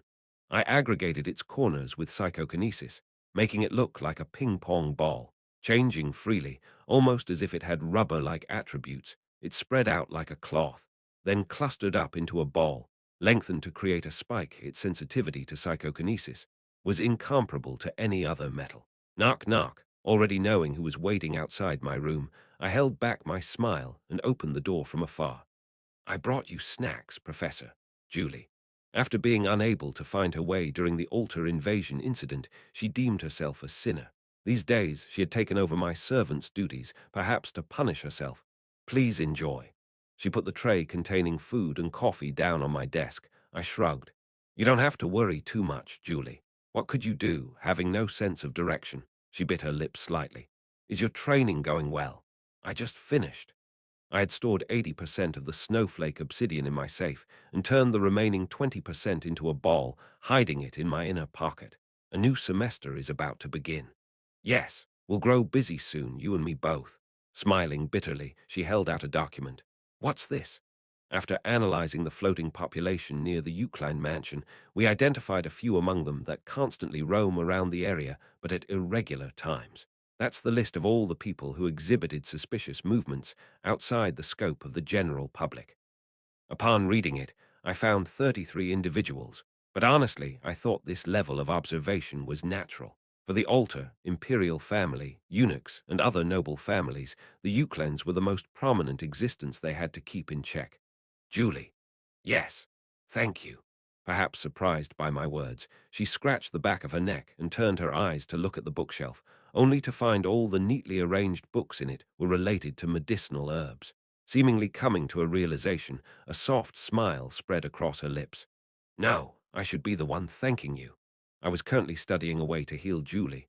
No, I already knew the best method to do that. However, my greed to be with her was just too strong for me to put it into motion. You can go now. Thank you. Have a good rest. After bowing once, she went outside. I was once again alone in this quiet annex. Taking a sip from the coffee and looking up at the night sky, I watched the stars twinkle in the dark. At that moment, I came to a realization. My drink was far too bitter. She made this herself, didn't she? She could have just asked another servant to do it. How the hell was I supposed to drink this? Shaking my head, I nevertheless finished it all, leaving not a drop behind. Beep, beep, beep, beep, through the half-open curtain. The mid-August sunlight poured into room 200 and one of the Imperial University's dormitory as an insanely loud alarm within it rang endlessly. Beep, beep, beep, beep, beep, beep, beep, beep. Ah, stop. Beep, beep, beep. Ephraim woke up with a groan. Ah. Her hangover, caused by too many celebration parties during the past few days, felt like it was crushing her head. Not only Julia and her club, but even people from her hometown came to visit her. I'm dying. She got up from her bed and stood in front of the sink. Staring at herself in the mirror, she turned on the faucet. Today's the day. Deculein's assistant interview. Beyond her nervousness, Ephraim recalled an issue she hadn't resolved yet. The pendant. She muttered slowly, not having the slightest idea why he considered it precious and why the hell he carried her picture with him. Maybe there's information about my father's death that even I didn't know about. If not, Ephraim looked at herself in the mirror. I do deserve to be admired, though. Even now, reeking of alcohol, she couldn't be considered ugly. If she put some makeup on, she would stand out even more above the rest. Even Julia couldn't help but praise her glamorous physique. Her grandparents also said that her beauty alone was like passing the civil service exam. I hope the professor doesn't have a crush on me. PFFFD. She laughed, finding the idea alone crazy, and warmed up the water in the sink. After that, she took off her pajamas and washed her face using fluid manipulation. Ah, the good days are gone now that the next semester is about to start. After wearing a loose box t-shirt, baggy pants, a robe, and a backpack, she left the dormitory. Zing, zing, zing. Zing, zing, zing. The sounds of cicadas in midsummer echoed all around her. Passing through the sunny campus, she arrived at the Imperial University Tower. I'm doing this. For the first time as a soldier, Ephraim got into the elevator and pressed the button to the 77th floor. Ding! Upon reaching her destination, however, she found it empty despite today being interview day, unlike Professor Luna's floor, which was extremely crowded. Oh, soldier Ephraim, you're here, Alan waved at her, remaining seated behind his desk in the hallway while waiting for interviewees. Hee, soldier Ephraim, I'm not a debutante anymore, she smiled as she walked up to him. May I come in? Yes. You're the last. Of course I would be. Ahem, she coughed, then knocked. Come in. Deculein was already waiting for her by the time she opened the door. As always, he looked proper. She walked over and sat in front of him. Ephraim, yes. You're applying to be a teaching assistant, he asked, his voice as cold as always. Alan served as both his assistant professor and his teaching assistant. Hence, Ephraim didn't need to teach under Deculein's command. It might be better for her career to work for him only after living a normal life and going through the merit exam. Yes, that's right. But she didn't want to waste time. She wanted to uncover the truth about the head professor and her father as quickly as possible. However, good, I praise you for your determination. You passed. When he immediately accepted her application, deciding her fate in an instant, she grew terrified. Just like this. I only have 2 applicants. She didn't know how he could convey such miserable words using a cold and apathetic tone. Recalling that hundreds of soldiers went to Luna, Ephraim almost laughed, but she swiftly discovered an error in Deculein's words. Ah, wait, too, that many. Deculein frowned. Ephraim quickly shook her head. Ah, that came out wrong. I'm just curious who the other one is. Drent. The one who plagiarized your thesis. I heard he already apologized. He did. Ephraim received an apology so sincere from him, she could barely stop him from getting down on his knees. But why did he apply under Deculein, the very person who burned his thesis? Ephraim, the head professor called out to her again. Yes. Since you'll be working as a research assistant while taking classes at the tower, you'll be given a salary. I left your research assignments before the start of the class to Alan. Don't forget to take them. Salary, yes, all right. You may go now. As she got up, she glanced at Deculein, who was already absorbed in paperwork. No, he could just be pretending to be absorbed when he was actually focusing all his attention on her. I'm going then. Ephraim came out, running away from any possible future discomfort. As soon as she opened the door, Alan greeted her. Soldier Ephraim, congratulations on being a teaching assistant. What? Oh, ha ha ha. Thank you. Follow me. Let's go to the lab. Smiling, he guided her to the assistant's lab. That room on the 77th floor alone was much larger and cleaner than her dorm room. She could even sleep on its floor right now, As Ephraim looked around in admiration, Alan spoke to her. "This will be your table." Ephraim gazed at where he was, finding a luxurious chair and desk, which was to be expected from Deculein. She hung her backpack behind her chair. "Now then, I'll be giving you your research assignment." "Yes, please, thank you." Thud. A thick but familiar book landed on her desk, causing her to nod firmly. "The Origin of Earth Properties. Its difficulty is quite high, but it's definitely worth studying." "Yes, that's right. Oh, this one too." Thud. Another book landed in front of her, causing her to feel slightly disconcerted.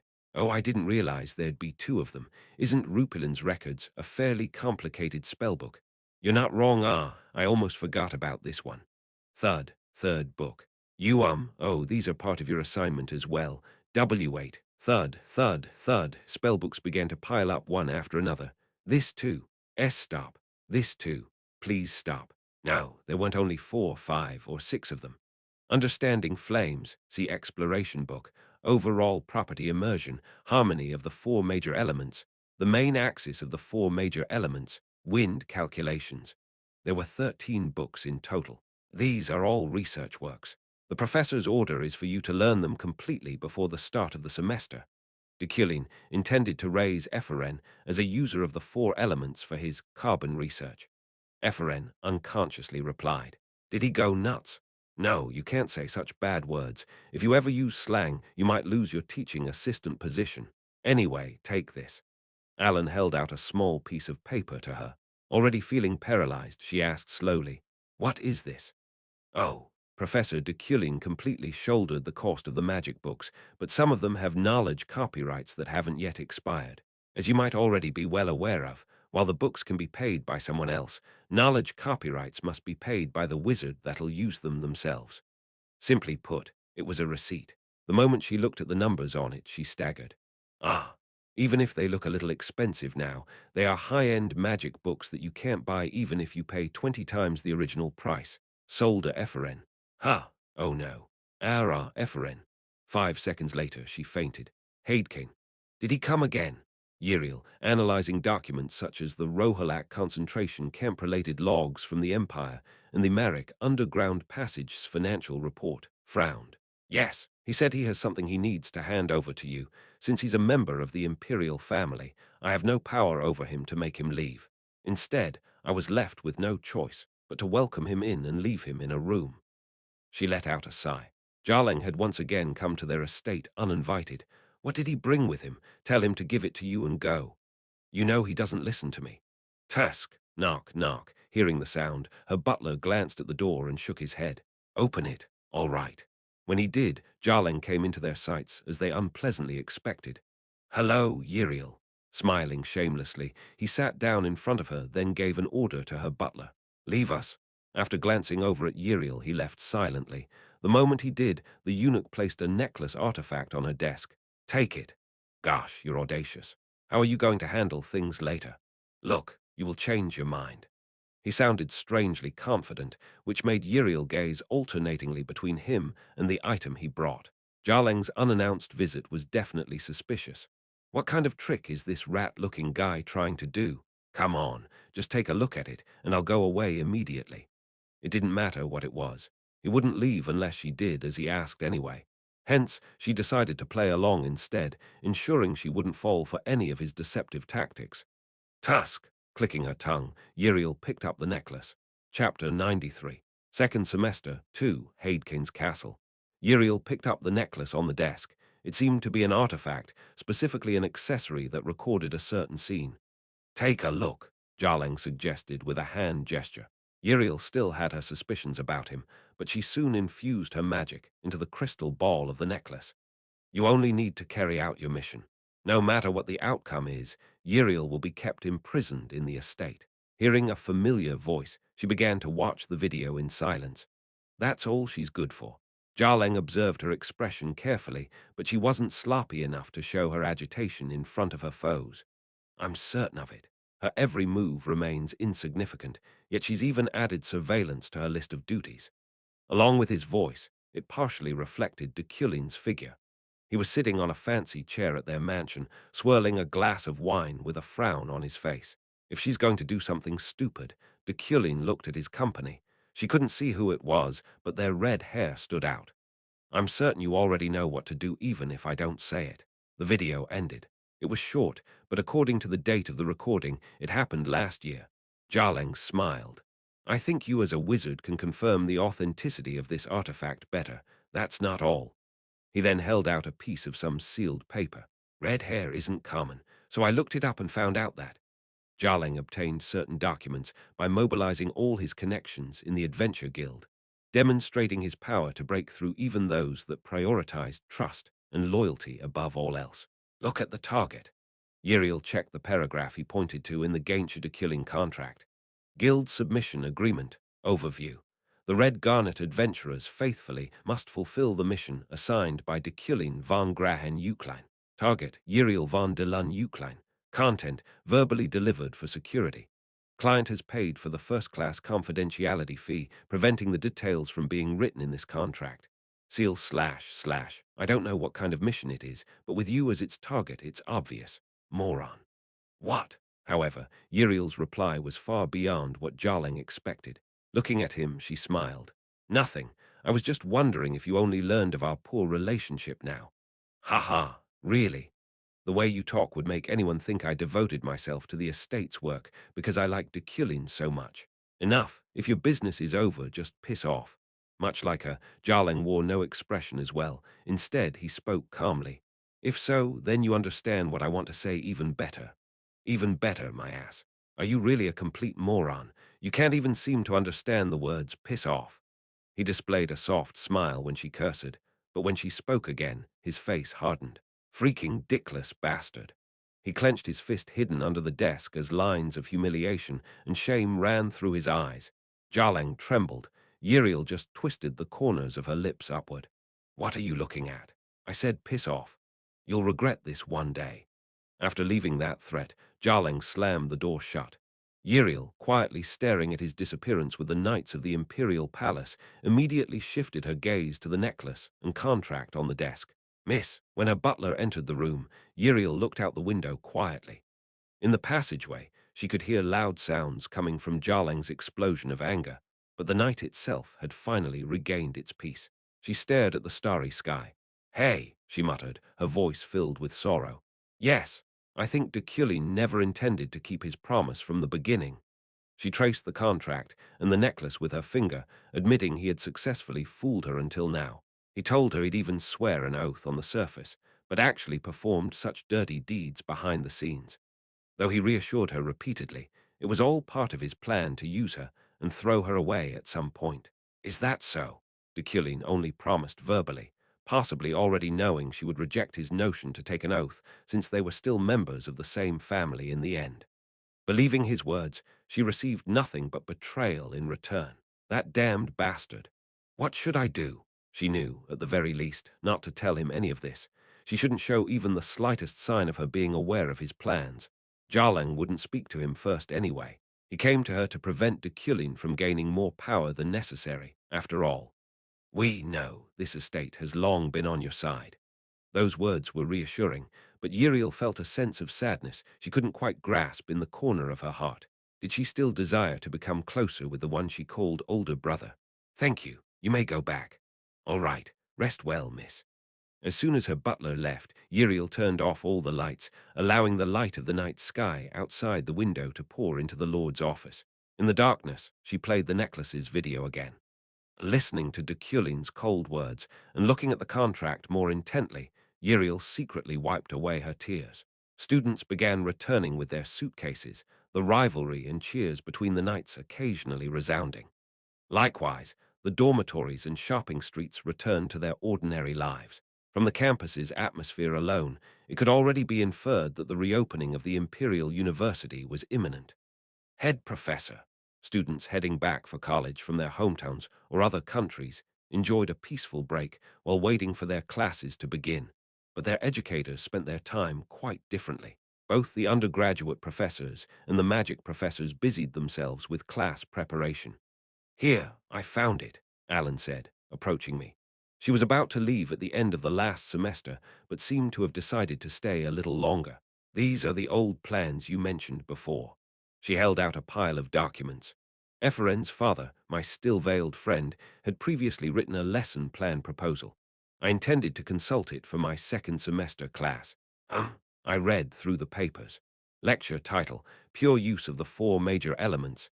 Its essence was to enable the students to handle elements in a purer manner, but it was obvious why Deculein didn't accept it. After all, it was a theoretical lecture, so advanced it should be taught to, in modern terms, masters and doctoral students instead of undergraduates. I think it's going to be a pretty advanced course. Ah, advanced? Alan's eyes widened in surprise. I nodded, causing her to fill up with awe. I thought of changing its scope to a more appropriate one in a way that suited my aptitude, perhaps along the line of pure use of the four major elements, manipulation series, or pure use of earth and fire. Deculein's talented with the manipulation series, and his attributes were earth and fire. Okay, good work. You may go back. Oh, this one's for you as well. It arrived earlier. Alan handed over an entire sponsorship package. It would probably contain just one letter from Ephraim again, though. Then I'll be going. After Alan left, I opened it. To my sponsor, I am Solder Ephraim. As you might have already noticed, I've been promoted to the next rank now. I'm not a debutante anymore, but I feel unhappier now than before after I volunteered under the guidance of a vicious professor named Deculein. Of course, I did it of my own will, and I have no regrets about it, but that blue snail is far more vicious than I omitted thought. Because of him, I unfortunately had no choice but to use most of your precious donations in an instant. As far as I know, I paid for several knowledge copyrights, but all that registered in my mind was that my budget disappeared like a snail gnawing on wood. Regardless, I Solder Ephraim, promise you that I'll surpass that blue snail one day, sponsor. I will become a wizard great enough to prove your choice to support me wasn't wrong. Until then, I'll be shortening my letters. With kind regards, Solder Ephraim. A blue snail. I folded it up and put it in the drawer. Afterward, I turned on a crystal ball that displayed the interior of the teaching assistant's lab. Woom, through the hologram, I saw Ephraim studying and Drent in the middle of research. It feels empty. That room could easily fit dozens of people together and had a lot of high-end equipment. Even its desks, chairs, air purifiers, and thermostats were all top-notch. However, it was only occupied by two people. If only Sylvia were sitting with them. But this was better. Class attitude, comprehension, talent, she was perfect at everything. She must be doing well on the floating island. Moreover, the Eucline and Iliad were enemies. If we stayed together longer than we already did, I didn't know what kind of insanity Glython would do. Coming to terms with it, I walked out of the office. Today's job was an investigation as the head of the Financial Planning and Coordination Office. My first destination was Luna's office on the 43rd floor. She consumed the most money these days, after all. Ding! As soon as I got out of the elevator, I frowned. There were way too many wizards in the hallway. "Oh, welcome, Chief Executive Officer," Luna said, having noticed my appearance. "There are quite a lot of teaching assistants here." "Oh, them. I'm holding an internship period." "Internship?" "Yes. How many interns do you have?" 100. There were too many. Even after careful examination, I only managed to narrow them down to 100 people. Her voice sounded indifferent. Honestly, I didn't care at all. Any 10 of her interns wouldn't be as good as Drent, and even if one were to combine all 100 of them, they still wouldn't be as good as Ephraim. "This floor seems infested with cockroaches," I blurted out before I could hold it back. At that moment, the chattering in the crowded hallway stopped. All of Luna's 100 teaching interns looked at me almost simultaneously, but they immediately rushed back to their work when our eyes met. She crossed her arms. "Cockroaches, that's going too far. Just give me the report. Here, I have it all sorted out." She swiftly handed me a document, almost as if she had been expecting me. I glanced through it and put it in my briefcase. "Oh, right, Chief Executive Officer. I heard you took the Luna family kid under your guidance." "I did. She does have talent. What are you going to do with that child?" Our gazes met in silence. Now that I thought about it, I realized she was our classmate back then. Deculein and Ephraim's father. She probably knew even a little about their relationship. Luna continued. "Well, that's the head of the Financial Planning and Coordination Office to take care of. Anyway, here, this is an invitation to a Locrilan conference. We invite Professor Deculein to the Locrilan Society. Welcome, Locrilan Society. Above that sentence, a quest popped into the air. Main quest. Bizarre Lakrelin Society. Store currency plus 1 mana plus 50 Lakrelin, considered as one of the main quests of wizard players. I received their invitation. Are you coming too? What? Oh, I'm busy with work. That Lakrelin ticket gives you 3 more people to take with you, so feel free to take anyone. Oh, Sylvia, you came. Rose Rio greeted Sylvia, who now lived on the Isle of Wizard's Wealth. Today's meeting place was the Penta Hall, the most famous and spacious library on the floating island on the 10th floor of the Medjason. Sylvia had long wanted to enter it since it was known for having a collection of all the books in the world. Take this. It's your daily pass. Only 5th rank Lumiere, wizards or higher could enter it, but 2nd rank Etheric or higher could control access to it. Accordingly, Rose Rio had the power to allow Sylvia into its premises. Thank you. Sure. Let's go now. The etheric wizard opened the door, her body language saying she was used to it. Upon entering it, Sylvia blankly admired the scent of books and this vast expanse that utilized the entirety of Medjason's 10th floor as a library. It's spacious. Right. The Archmage barrier magic even further magnifies this place's size. It might even be larger than the continent at this point. That said, almost every book in the world is here. And not just the magic books. We have common books too. Can I borrow any of them?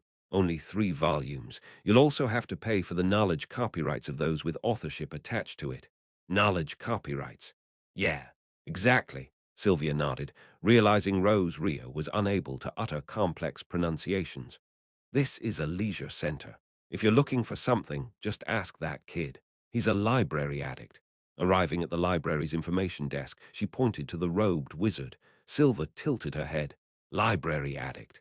Yes, there are many addicts here, but that guy's the most useful. He knows which books are in this library and where they are. It's almost as if his brain has turned into the Penta Hall itself. Sylvia nodded and walked over to him. Do you have any of Deculein's books? There are 10 of Deculein's writings here, 2 of which are under protection. Rose Rio's eyes widened. Why are you looking for his works? Almost all of his literature are garbage, except for these 3. She waved her hand in the middle of the library and pulled out the assembly of pure elements, complexity of 4 major elements, and the elemental creation method. After these 3, Deculein lost it. He has returned from the dead now, though. Anyway, these 3 are the achievements that helped him become the head professor the most. By then, I must have been in my mid-teens or something. I still don't believe he wrote it. Even now, with him achieving great success, many people still think those 3 theses are his greatest creations. Sylvia turned around upon hearing another voice, finding Jindalf stroking his beard. Rose Rio pouted. What are you doing here, old man? Why did you have to come and interrupt my explanation? Won't Sylvia soon be on par with us? I just came to see her for myself. Jindalf smiled kindly and looked at the soldier-ranked wizard. Coming to the floating island was a good choice. What you can learn at the tower is far too limited. Oh, Sylvia, did you know he fought against the Deculeins for the Iliad family? Ah ha ha, there's no need to tell her that. Jindalf sided with them during the Iliad-Deculein clan war in the past, since he grew up with their support, but also because he didn't like the other faction's former head. Thank you. After expressing her gratitude, Sylvia looked at the addict at the info desk again. Which one is Deculein's most recent work? This one. Deculein Revision. Understanding Pure Elements. A book popped in the air as soon as the addict stretched his hand out, but it caused Rose Rio to smile bitterly and shake her head. Oh, you can't rent that. Why? Because Deculein sold it only to a limited number of people. Yes, only 17 people were given a copy, and all of them provided great reviews. Even I couldn't read it, but there was praise from Lumiere Credo saying it's the best textbook that combines the basics of pure elements with advanced courses. Credo. Yes. Stal, the addict in charge of reviewing it, also included it in the 100 theory books the Isle of Wizard's Wealth must preserve. Simultaneously, he praised Professor Deculein, saying, it opens the possibility for an era where the vague concept of pure elements can be firmly established. Rose Rio pouted as she heard those words. I mean, it's weird. If it was that great, why didn't he sell it to the public? That's why only a few know how impressive its contents are in the first place. Honestly, even I want to read it. Can I borrow it at least? She asked again. No, you can't. Yes, you can, Solda Sylvia. The addict refuted Rose Rio's words, causing her to frown. Huh, why? How can this kid borrow it if even I can't? Like a machine, his head turned to look at her. She's on the list of individuals Monarch Deculeins authorized to read it. Her? Yes. Rose Rio looked at her, finding her blank expression. Behind them, Jindalf stroked his beard with interest. Did you know about this? No, she shook her head blankly. Would you like to borrow it? The addict asked. Why, yes, I do. As she stuttered, Eucline revision, understanding pure elements, landed in her small hand. She stared at it, fiddling with its soft cover. Rose Rio licked her lips. Can I take a look at it too? No, tell me what's in there later. I'm curious. Hey, where are you going? You're so mean. Not wanting to hear more, Sylvia turned around and ran away. Teaching assistant's lab, late evening. I can't do it. How can I finish all of these before classes start? Ephraim yelled. She was already about halfway through her third book, The Harmony of the Four Major Elements. Are you okay? Drent asked in a concerned tone. He had been experimenting with magic sensitization using mana stones right beside her. Ephraim took a deep breath. Why did you apply as Deculein's teaching assistant? Were you threatened, as the rumors say? There was a lot of gossip about the reasons why he chose the head professor despite having a bright future ahead. No, it was almost a theory that Deculein threatened him. Threatened? Drent shook his head as if it wasn't true at all. I came here because he corrected my mistake right away. I still feel bad about you, though. I guess I went crazy back then at the practical exam. It's okay. Well, I mean, that just means my idea was that appealing. Haha, yes, it was. I'm sorry. Don't worry about it, anyway. Ephraim looked at the piles of books on her desk. There were 13 of them in total. But if they were to be converted into volumes with regular lengths, there'd be around 60 of them, since each of them had around 700 to 800 pages. I have 13 difficult tomes to study. This doesn't make sense. And because of their knowledge copyrights, she ran out of sponsorship money. At this point, she thought she would never be able to eat rohawks for the rest of her life. Drent laughed bitterly. Can I help you with anything? No, the professor left right. Yeah, 2 hours ago. Oh, then I'll leave too. I need to rest. Yeah, bye. Since Drent seemed to have a lot of work left, Ephraim left him behind and went out of the room. However, as she was about to get on the elevator, she looked at the door at the end of the hallway. Head professor's lab. Gulp! She swallowed hard without realizing it. In the past, her father told her he hid his research records in Deculein's laboratory. Since Deculein was closely monitoring his research to make sure he didn't take it out, he had no choice but to stay in there. Hence, he progressed with his research, using only the dimmest lamp. He said he left 2 hours ago. Ephraim looked around the 77th floor, which had already been engulfed in darkness. There was no way someone other than them would be here at this ungodly hour in the first place.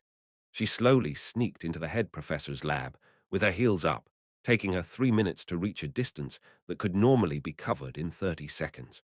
With cold sweat running down her forehead, she grabbed the doorknob and pushed it slightly, causing the door to open.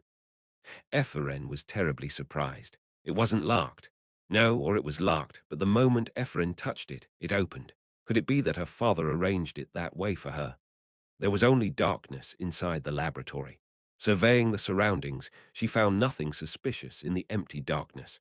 Ephraim crawled silently like a slug through the tiles, following her father's word about his papers being hidden under one of them. Once you touch it, you'll know. Where is it? Which tile was he talking about? It's definitely not this one. She conjured mana in her palm to use as a source of light since she couldn't see anything and kept going. Soon enough, her hand touched something hard. I found it. Ephraim grabbed its pointy part, but no matter how much she shook it, it did nothing. Upon closer inspection, she noticed it looked like some kind of footwear. What was it? Ephraim looked up, puzzled. Ah! In that instant, her brain stopped functioning and her body stiffened. Malevolent blue eyes were gazing down on her in a straight line. Ephraim realized it too late. Her father made no arrangement for this laboratory's door. What are you looking for? It was just that the owner of the lab hadn't left yet. Chapter 94, second semester, 3. What are you looking for? Deculein asked in the dark lab. Quietly letting go of his shoe, she floundered the floor with her robe sleeves as if swimming. I was cleaning the floor like this. Do you think I'll believe that? It works, though I'm sorry. Ephraim got up, making excuses while stuttering. I thought the door was open, and why you had turned off the lights. Every now and then, I find myself in need of darkness. Snap! Deculein flicked his fingers, turning on the lights in the lab. As the darkness inside went away, Epheren's jaw dropped in astonishment. Ha! Magic papers filled with formulas and magic circles floated around them. It numbered well over several thousand. Epheren, still lacking in skills, couldn't even predict what the result of such an enormous set of operations could be. Snap! With another snap of his fingers, all the documents flowed into his briefcase. Is that briefcase itself also a magical item? She looked at Deculein in awe. Was that your personal research? No, I'm preparing a course. What? A course? Go. Deculein left as well, allowing her to walk away without reprimanding, criticizing, or giving her a penalty point. Shouldn't he scold me? Epheren, looking at his back, squatted down. She quickly turned over a couple of tiles before leaving the lab. Ha! Get in. With him waiting for her in the elevator, she scratched the back of her neck. Sorry for making you wait. He didn't say anything. Even after she got in, he just pressed the close button silently. Zing, the elevator went down. She felt like it lasted for an eternity. She glanced at him, recalling Jindalf's words about him valuing her, which she thought to be nonsensical back then. But since she heard those remarks, she began to see this professor's each and every action in a strangely different light. He was still her father's enemy and a very mean, vicious person who gave her impossible research assignments, but Professor Deculein. Ding! The elevator door opened. When he exited and looked back at her, she shook her head hurriedly. It's nothing. After a brief pause, he took a ticket out of his inner pocket. Take it. Epheren looked at it. Invitation to Lakrelin Society, Lakrelin. It was a word even Epheren had never heard of. You'll go with me. After uttering those words, he left, his strides seemingly wide, perhaps because of his long legs. Epheren could only stare at his back with the ticket in her hand as the distance between them widened. I have no idea why he keeps acting like that, she sighed. The next day, early morning at the top floor of the tower. The chairman accepted my lecture plan and the first-class material, pure use of earth and fire, manipulation series, overview. This course will provide an in-depth understanding of attributes using the deep utilization of earth and fire elements. Rating, advanced description. Its purpose is great, but only the Isle of Wizards' Wealth can approve of advanced, rating, or higher. They might even decide to lower it to the intermediate level. It's fine. I nodded at the chairman's words. Classes of advanced level were rare even in the Imperial University Tower. What about the related materials? Here. I submitted the documents that would serve as the core of the class, which I had prepared with understanding. Concentrating on earth and fire attributes and the manipulation series, it would be almost like a thesis. I hope it gets rated the advanced level too. Our tower's status would rise. Bang, the chairman stamped on the syllabus. Yes. Then you can go now. I'm sleepy. She moved her hand like Bracken and spread out a futon on top of her desk. Adrian II, come. Woof, woof. Adrian II jumped over the desk. As I left, the chairman fell asleep with the little puppy. 6 hours later, rumors often spread rapidly on the floating island. However, they were limited only to magical and scientific subjects. They had no interest in common gossip like what happened to the Empire, who was cheating with whom, and the like. That being said, half a day was enough for intel regarding a new magical discovery or a thesis to spread throughout the island. Advanced lecture. Likewise, news of Deculein's advanced lecture reached Rose Rio swiftly. These were the words of Prince Credo, whom she met by chance. That's what I heard. I wonder what verdict it'll get. It's going to be held in a magic tower, not in this place. Magic Tower's lectures usually stopped at the beginner or intermediate level. Of course, their difficulty levels differed since not all of them were the same despite being in the same rating. However, advanced lectures were slightly different. According to the definition of advanced in the magic world, those rated with it could cause a generation to achieve qualitative development or create new values. In that respect, the Isle of Wizards' Wealth was extremely strict with its implementation. In fact, for nearly 20 years now, all advanced level classes and above had been only available on the floating island. The stereotype that academic studies were only done on that island, while worldly studies were conducted at magic towers, wasn't created out of pure coincidence. In the first place, even on the Isle of Wizards' Wealth, there were only a handful of advanced classes. Very few high-ranking wizards had both enough knowledge to teach someone and the skills to actually impart such intricate information in an understandable way. Moreover, they only opened classes when they felt like it. I don't know. Since it's Sir Deculein, he might just get it. Ha! Why do you refer to him as Sir? The imperial family shouldn't respect anyone. I'm his fan. Ha ha ha, Credo laughed. Looking at him now, she realized his clothes were also quite strange. I just realized you're dressed like Deculein. There is no one in the system these days who doesn't follow Deculein's fashion. That aside, it would be amazing if it was judged as advanced. I'm skeptical about that, though. As Rose Rio ate her spaghetti, she overheard the conversation from the table next to them. They talked about Deculein preparing for an advanced class as well. Can't you go and take the class? It's been a while since I graduated, but you're nominally on a leave of absence. That's true, but if it's judged as advanced, everyone here will grow anxious anyway. Then we'll be able to get holographic lectures, lecture transcripts, or whatever. That's always been the case, hasn't it? The Isle of Wizards' wealth was the richest in the world, and there were only people crazy about academics up here.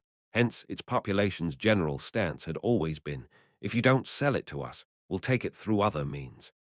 Sellers could name their price when transacting with this place, but if they refused to negotiate in the first place, they'd be considered the floating island's enemy.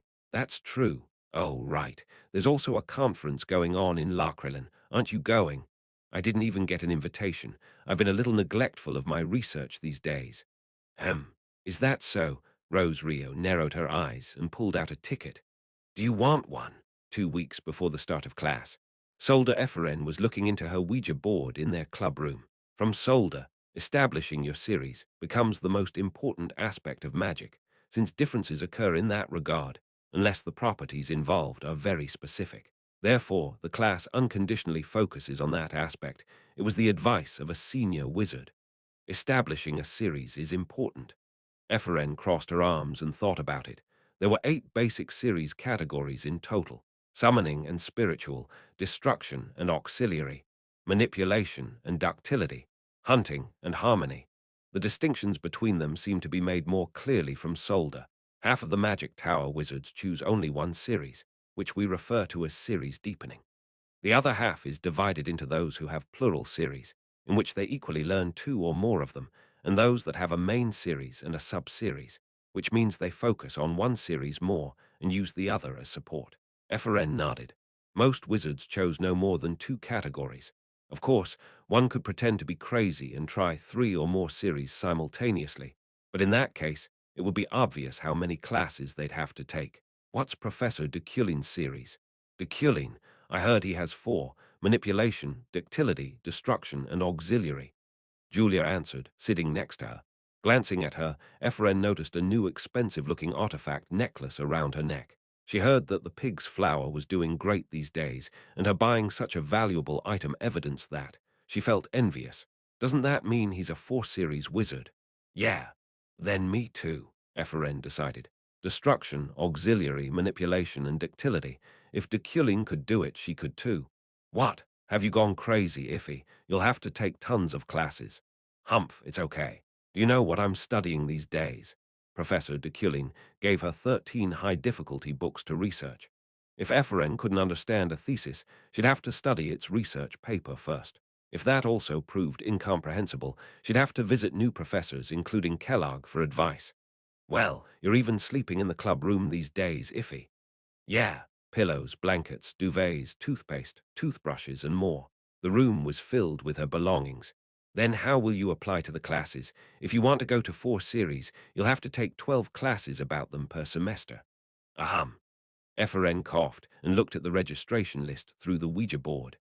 He's not teaching debutantes anymore.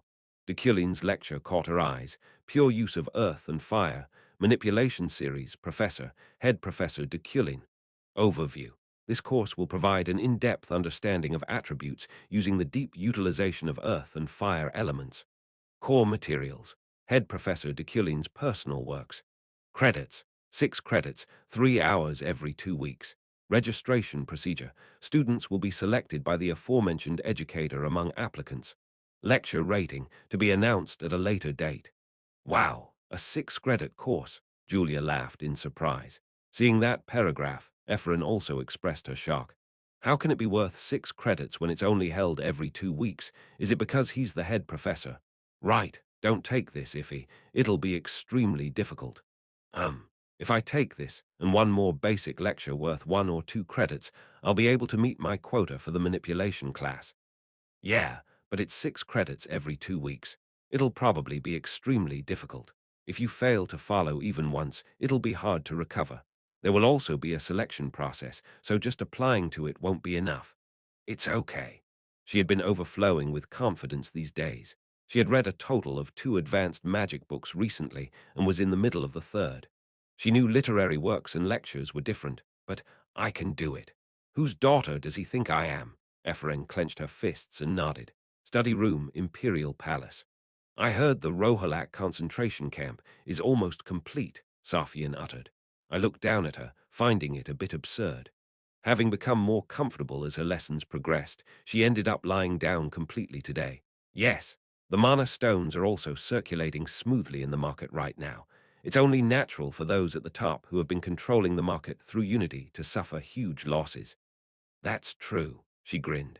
Nevertheless, there are quite a few of them that didn't seem to have been affected at all, most likely because they didn't spend any money to mine the mana stones.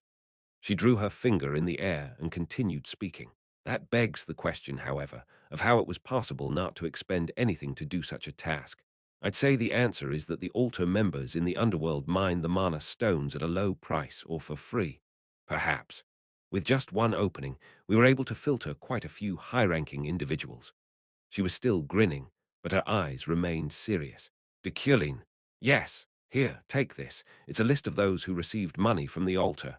There were a total of 13 high-level people in it. She murmured coldly. I don't care if you label them a demon blood member or a criminal. You can kill them yourself.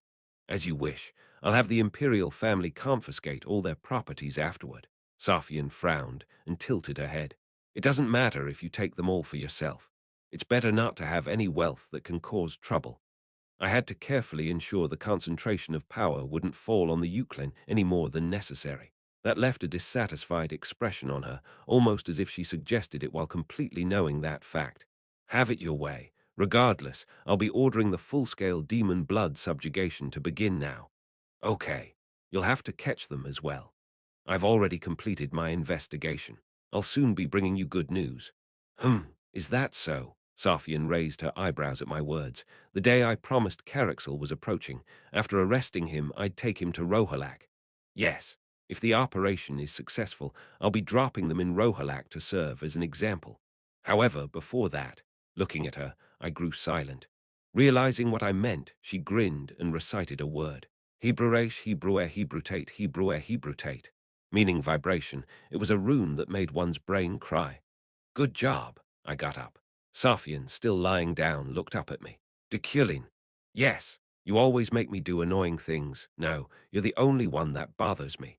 Her hair had become disheveled, and her pupils relaxed, symbolizing her lethargy and the boredom she was suffering from at the moment. Deculein, she called me again. Yes, aren't you afraid of me? Those words carried so much meaning and weight, it would be natural for any citizen of the Empire to have their hearts pounding if they were asked that by the Emperor. Nevertheless, I didn't think about its implications. Without hesitation, I answered, I'm not. Cheeky, why? I don't know, it's very strange, I replied, looking into her eyes. I'm not afraid of anything in this world. This wasn't a lie. I just hated the phenomenon of death that would come in the distant future, the vague feeling that one day I would lose myself as Kim Woojin, and the possibility that Julie would leave me. Feeling the emotion of hate, before fear perhaps best described, and expressed this very Deculein-like ego. I'll be going. I ended today's lesson with that. Yeah, get out of here, you cheeky bastard. Next time you come, bring a demon blood with you. Safian laughed. End of August. A road in the eastern part of the continent. Caraxel solidified his fortitude once more as he moved and hid in the luggage compartment of a wagon. He left his 3 children to his wife and younger brother. Afterward, he entrusted his duties and position at the Cradle of Trees to Alessal. Now, the rest was up to him. Captain, do you really believe in that, Professor? It is not too late to back out yet, said Dihal, who decided to accompany him to the camp. Caraxel shook his head. I've already decided to trust him. Don't try to interfere. No, it's just a simple transaction. Hal, you didn't tell anyone about this, did you? If one wanted to deceive the world, they'd have to deceive their allies first. That was why he didn't tell anyone about his plan, not even the Cradle of Trees or his wife and children. Otherwise, information would have definitely leaked out. Yes, naturally, only the two of us. Thud, the carriage stopped. Carricksel and Hal swallowed hard. Tap, tap, tap. Exactly 3 footsteps. He wondered if the driver was quarreling with someone. Not long after, the whole carriage was smashed and soared into the sky. While he remained suspended in the air for a few moments along with the wreckage, Carricksel saw a certain individual staring at him from the ground. Deculein rumble, crashing onto the road surface with all kinds of wood chips. Carricksel grabbed his back. Do you see this as ordinary luggage? Ah, that's Professor. Look at this bastard's face. A knight, holding a poster Deculein had given him beforehand, pointed at him with good timing. He even grew his beard and hair to resemble the person in the photo. That's right. I'm Bralin, an officer of the Demon Blood. Deculein twisted his lips into a smile silently, making him admire his contempt-filled performance. Maybe it wasn't acting. Yeah, you shouldn't have told anybody.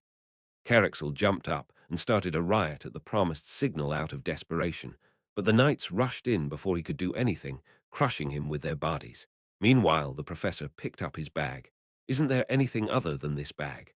There are many mana stones.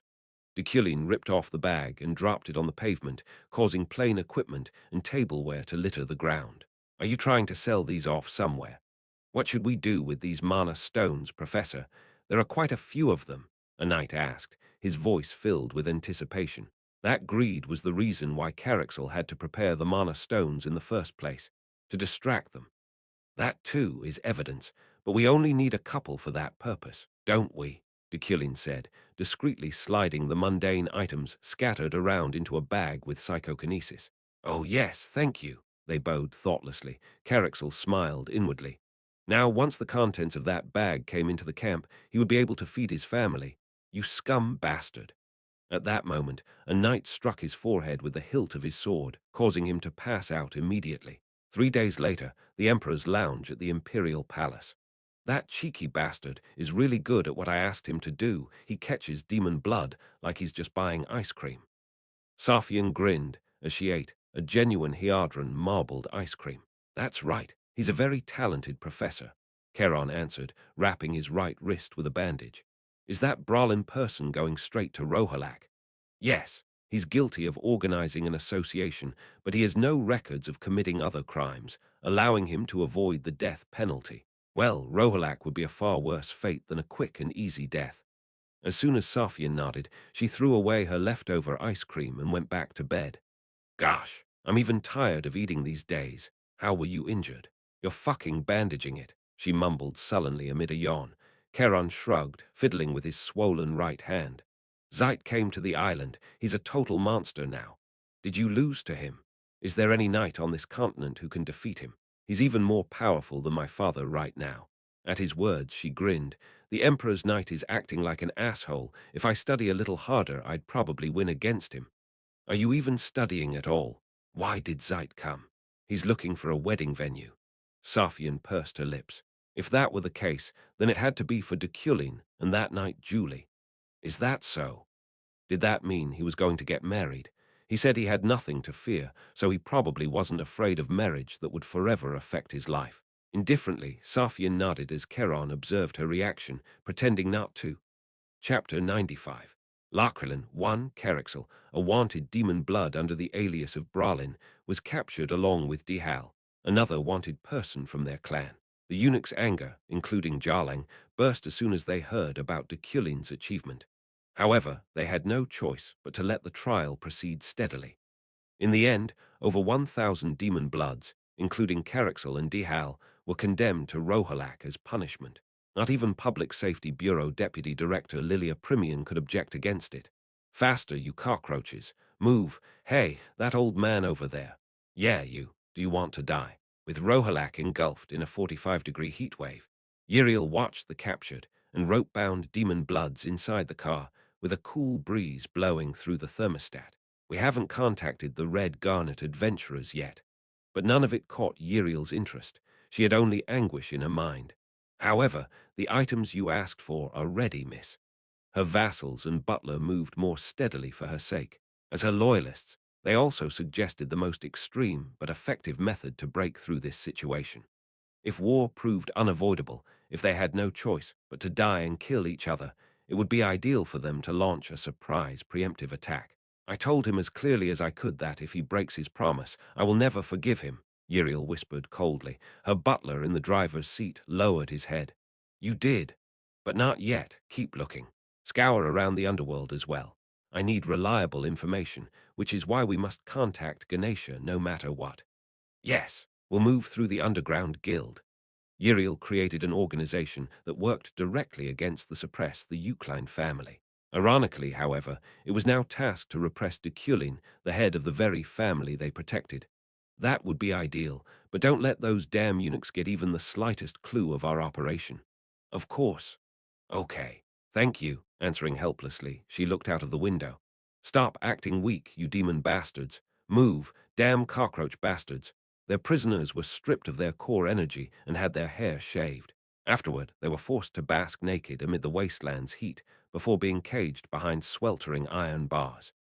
If all of Deculein's words proved true, if he really intended to use and throw her away, she made sure she wouldn't be as helpless as the demon bloods were. Uriel clenched her fists, solidifying her determination. The full moon cast a white mist onto the Deculein territory, causing the evening to appear strangely crestfallen and jellied. But I couldn't care less. I was far too focused on reading books in the mansion's library. Curse and Pharmacy, about immunity, herbs collection. Zelen's Medical Dictionary, Advanced Herbal Combination Method. Studying pharmacy has become a part of my routine now. In my attempt to unravel all the possible ways to heal Julie, I looked for and read almost every relevant book and article I could find. Using vision on myself, I brought out the results. Pharmaceutical knowledge level, advanced 37%. It was very strange. Psychokinesis, which I had been trying to master for more than half a year now, was barely progressing through the intermediate level. On the other hand, my pharmaceutical knowledge has already reached advanced after studying it for just a couple of months. They say one is enlightened as much as they learn, I sighingly muttered. As I accumulated more knowledge and learned more about medicine, I grew unable to deny it. This helplessness of mine was causing rage within me. The wounds Julie was carrying, the scars that Deculein inflicted, were impossible to detoxify with standard methods. But there was a way. It was to use the game's trigger, which wasn't at all common. If Julie hates me, if I pushed her away from me and became a villain to her, she would bloom like a flower by overcoming the ordeal called Deculein. With me as her enemy, not only would she nullify all of her past wounds, she'd also soar brilliantly. That's what I'll do. I looked up at the distant sky. The villain's fate was perhaps the most appropriately named characteristic for Deculein. He had no choice but to love Julie, but to save her, he had to force her to hate him. If that's what it would take to save you. I placed my hand over my heart, finding this feeling strange. My heart, swallowed by a pain I had never felt before since becoming Deculein, pounded and ached. Was this itself just a result of programming or a character trait? Or did I truly come to love Julie without realizing it?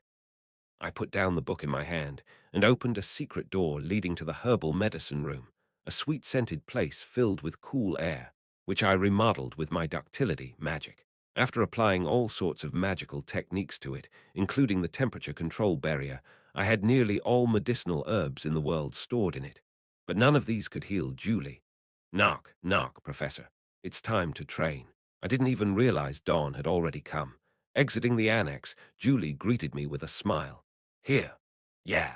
I received the wooden sword she handed over to begin our morning swordsmanship training. If you stretch your sword in a straight line, there will always be an opening, so be sure to keep your sword curved. I swung my weapon according to her instructions. Tack, tack. Dull sounds of our blades colliding echoed across the yard. Great, you're like a sponge. I think I'm already better than you. Nah, stay humble. The movements I made were refreshing, the steps pleasant. Sweating felt good right now. Clap, clap, clap, however, sounds of applause soon interrupted us. Stopping our swings midway, we turned around. It was still too early in the morning, but we already had 2 guests watching us. Ha ha ha, that's impressive, Deculein. Your physique doesn't fall behind, even when compared to Knight's. Zeit laughed as he strode closer, Josephine following right behind him. I'm happy to see you and my sister becoming closer. Oh right, I found a few wedding halls for you too. One of them was pretty awesome. I wanted to go with you, but I looked at Josephine, thinking she might be of some help to me. She smiled brightly when our eyes met, but Julie immediately stood between us. What's with that expression? She pouted. 10 days before the event, Eferen, Alan, and Drent checked their suitcases in the assistant's lab. Towel, toothbrush, clothes, emergency food. Have you got everything? Yes, yes. The 3 above were invited to the Lachrylan Society as Professor Deculein's companions. Yaon, Eferen, stayed up all night yesterday. What's so special about it anyway, Professor Allen? She didn't know what Lachrylan was, but rumors abounded that the attendance to it would be a huge boon to a wizard's career. Alan replied with a smile. Oh, Lachrylan is a place where timelines are entangled. Timelines? Yeah, Alan took out a travel brochure from his robe's inside pocket. Lachrylan is a magical space that naturally occurred about 10 years ago when a meteorite crashed, causing enormous mana to explode. You already know the concept of magical space, right? Of course. I'm a soldier, after all. The gardens of the Imperial Palace are the perfect examples of it. The Imperial Garden allowed all 4 seasons to mysteriously coexist in it simultaneously. Exactly, Lachrylan, combining the past 3 years and the future 10 years, also falls under that concept. No one's been able to answer how that was possible, though. Wow, that's amazing. It is, but be careful. Alan solemnly raised his index finger as if to warn. It is certainly magnificent, but it houses a lot of monsters, and many of them were even humans before. It's a scarlet-level danger zone. That terrified Eferen. There were only 3 danger levels, black, red, and scarlet. Why would they hold the conference in such a place? The wizards found a way to use it recently. That's why it's only been probably 3 years since they started holding this event. Since Lachrylan was a relatively new magical space, its mystery was still unsolved. We'll be able to gather knowledge about the future through that place, so they decided to conduct the conference once a year. Oh, Eferen and Drent's eyes widened, finally realizing its significance. That's right, it has a lot of vile creatures. It is certainly dangerous, and we can't even take any Lachrylan native materials out of it since it would turn us into a monster, but it's worth the risk. Turn us into a monster? Alan paused for a moment to go through the travel brochures again. Hurriedly skimming through the pages, he smiled broadly upon finding what he was looking for. When you take out any items originally belonging to that magical space, you become infected with time-twisted magic, the deterrence of the world. No one knows what kind of fiend you'll become, though. I see. Everything makes sense now. That's great to hear. Now then, it's time to go. Deculein came out of his office at the same time as the trio exited the lab. Upon noticing him, Alan immediately ran up to him. You look as good as always today, Professor. Deculein's outfit was actually more perfect than it had ever been, considering he had used Mida's hand to fully upgrade it. That served as proof that he was also nervous to some extent. Let's go. After all, through this main quest known as Lachrylan Society, the Archmages would finally appear. Rattle, rattle, rattle, rattle, the VIP room of the gently swaying train. Lachrylan is a magical space created in the aftermath of a meteorite impact. It's located at the tip of the Riak Kingdom in the southeast of the continent. Initially owned by the Riak royal family, the Isle of Wizards' wealth purchased the rights to it for 1 billion elnis on the 955 of the continental calendar, after which it established its Lachrylan branch, known as the Lachrylan Society. Drent, reading a book, hummed in interest. My other companions, Eferen and Alan, slept soundly on the couch and concentrated on knitting, respectively. We were at peace. As for me, I couldn't help but think about the progress of the quest. I knew there were many other complicated issues to resolve, like Julie's wounds, but it would be best for me to focus on the main quest for now. Main quest. Bizarre Lachrylan Society. Store currency, plus 1 mana plus 50. I didn't know what kind of archmage would appear at the upcoming conference. I only learned about such an occurrence through the words of the company's employees and the script lines in the first place. Kieg. Upon reaching the station, The train soon slowed down to a halt. As I retrieved my luggage and Alan put a knitting kit in her robe pocket, Drent woke up Ephraim. "We're here." "Oh, yes, yes, I'm up." Upon disembarking together and stepping off the locomotive, the people of Larkrelin greeted us. "Welcome, Professor Deculein. May I suggest riding a horse to Larkrelin? It's the most comfortable option." They then recommended 4 horses. Ephraim and Alan looked a bit anxious when I nodded, which I thought meant they didn't know how to ride them. "Let's share 2 horses. Drent." "Yes." Drent got on one first. Being the son of a noble family, he had the privilege of being trained in horseback riding. Alan sat hesitantly behind him, causing Ephraim's expression to turn dark. Then I climbed onto the next steed. "Oh, Professor Alan, if you change seats with me," noticing her hesitation, I used psychokinesis to make her forcibly sit behind me. "Ah, let's go." "Yes." Yeehaw! As our mounts sprinted through the dirt road, Ephraim wobbled behind me until she finally clung to my back. "Whoa, whoa, whoa. Be quiet." "Ah." After about an hour, we arrived at our destination's entrance. "Oh, I feel sick, Professor Allen. Are you okay?" "No, I feel nauseous." That was the first time I've ever ridden a horse. Leaving behind Alan and Ephraim amid their groans, I looked around the area. Larkrelin was more of a place than a space. Externally, it even looked like a colossal domed stadium with 2 robed wizards guarding its entryway. "Present your invitations, please." I did as instructed. "Verification complete. Feel free to leave your horses here." "Okay." We went through the passage beyond the doors they opened. I found Larkland's interior quite unusual due to the outdoor aerial scenery, which included the sun and the sky visible above us. It was almost as if its ceiling was made of transparent glass. "It's surprisingly normal," Drent concluded after observing his surroundings. As he said, this place looked like it was meant for other people to live in. It even had an academy, hotels, kiosks, magic supply stores, houses, etc. Whoa! While walking blankly, he instinctively bowed to a passerby. "Oh, hello," and immediately fainted. Stopping from my tracks, I looked at him as Ephraim and Alan panicked and shook him, fear clearly visible in their expressions. "Drent, what happened? Drent." "Something's wrong with him, Professor." They both looked at me at the same time, causing me to smirk. This situation was exactly as I heard in the system, which was funny.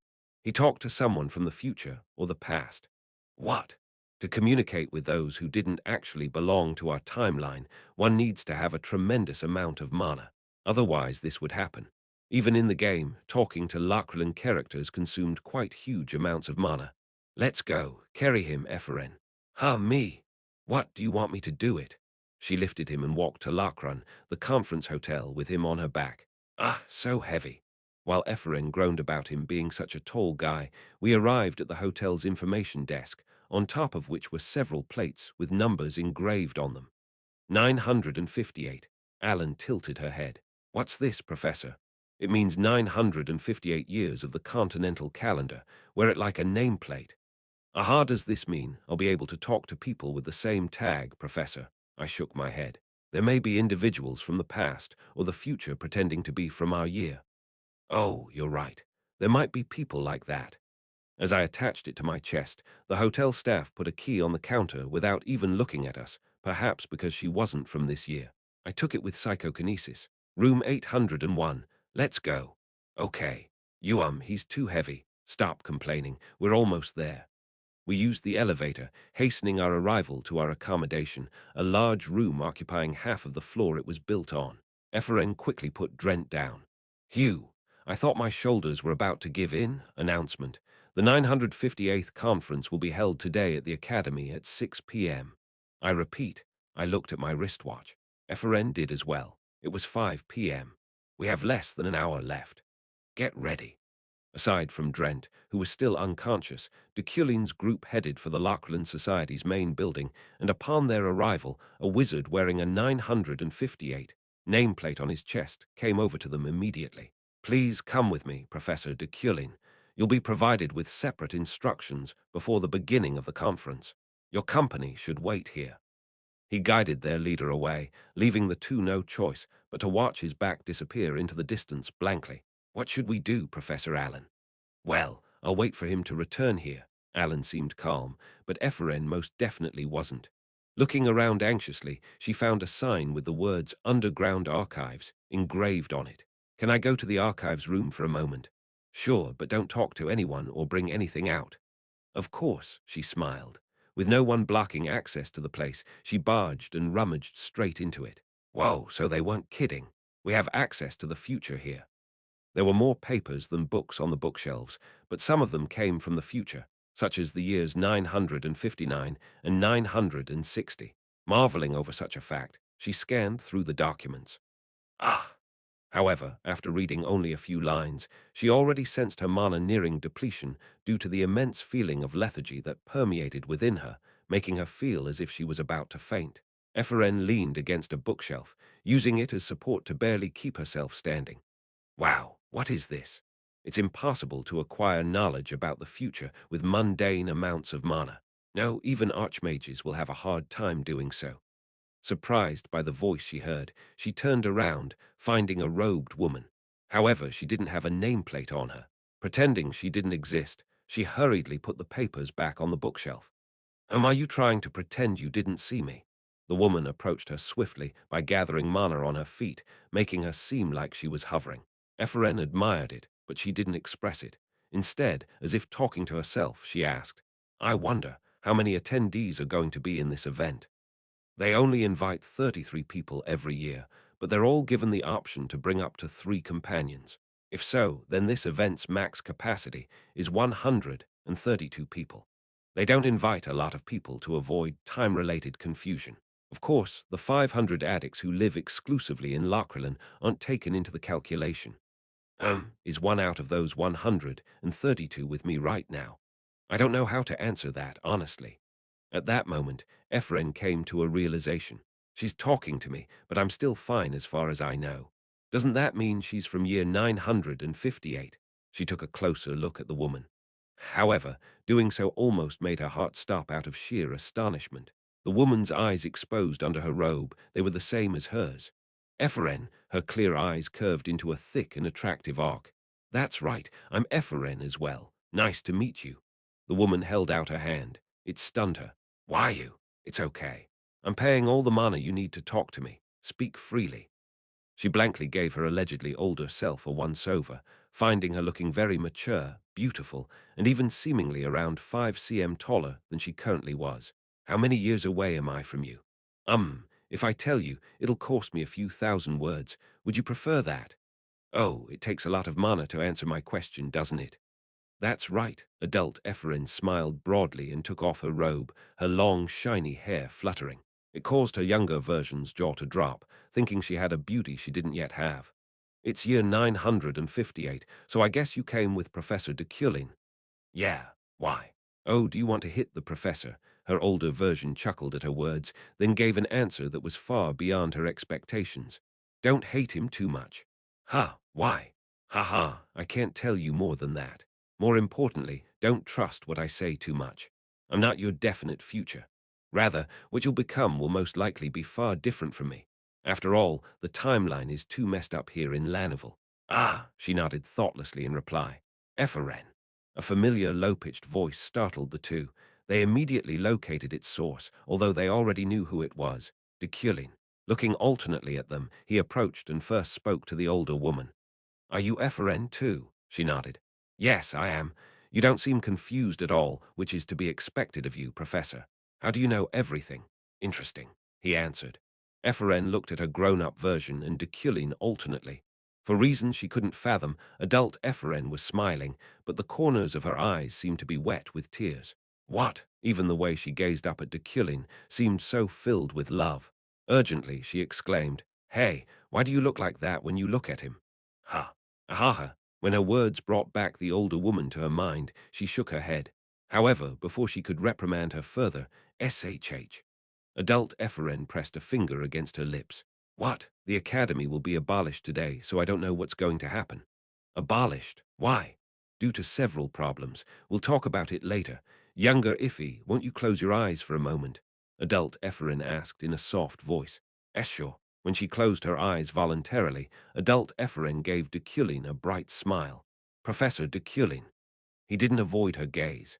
Rather, a smirk appeared on his lips, as if to say he found the situation absurd.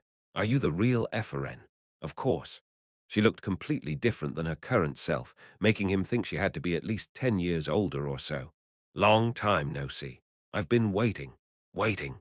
Yes. She approached Deculein ever so cautiously and hugged him without hesitation, causing perplexity to rise within him.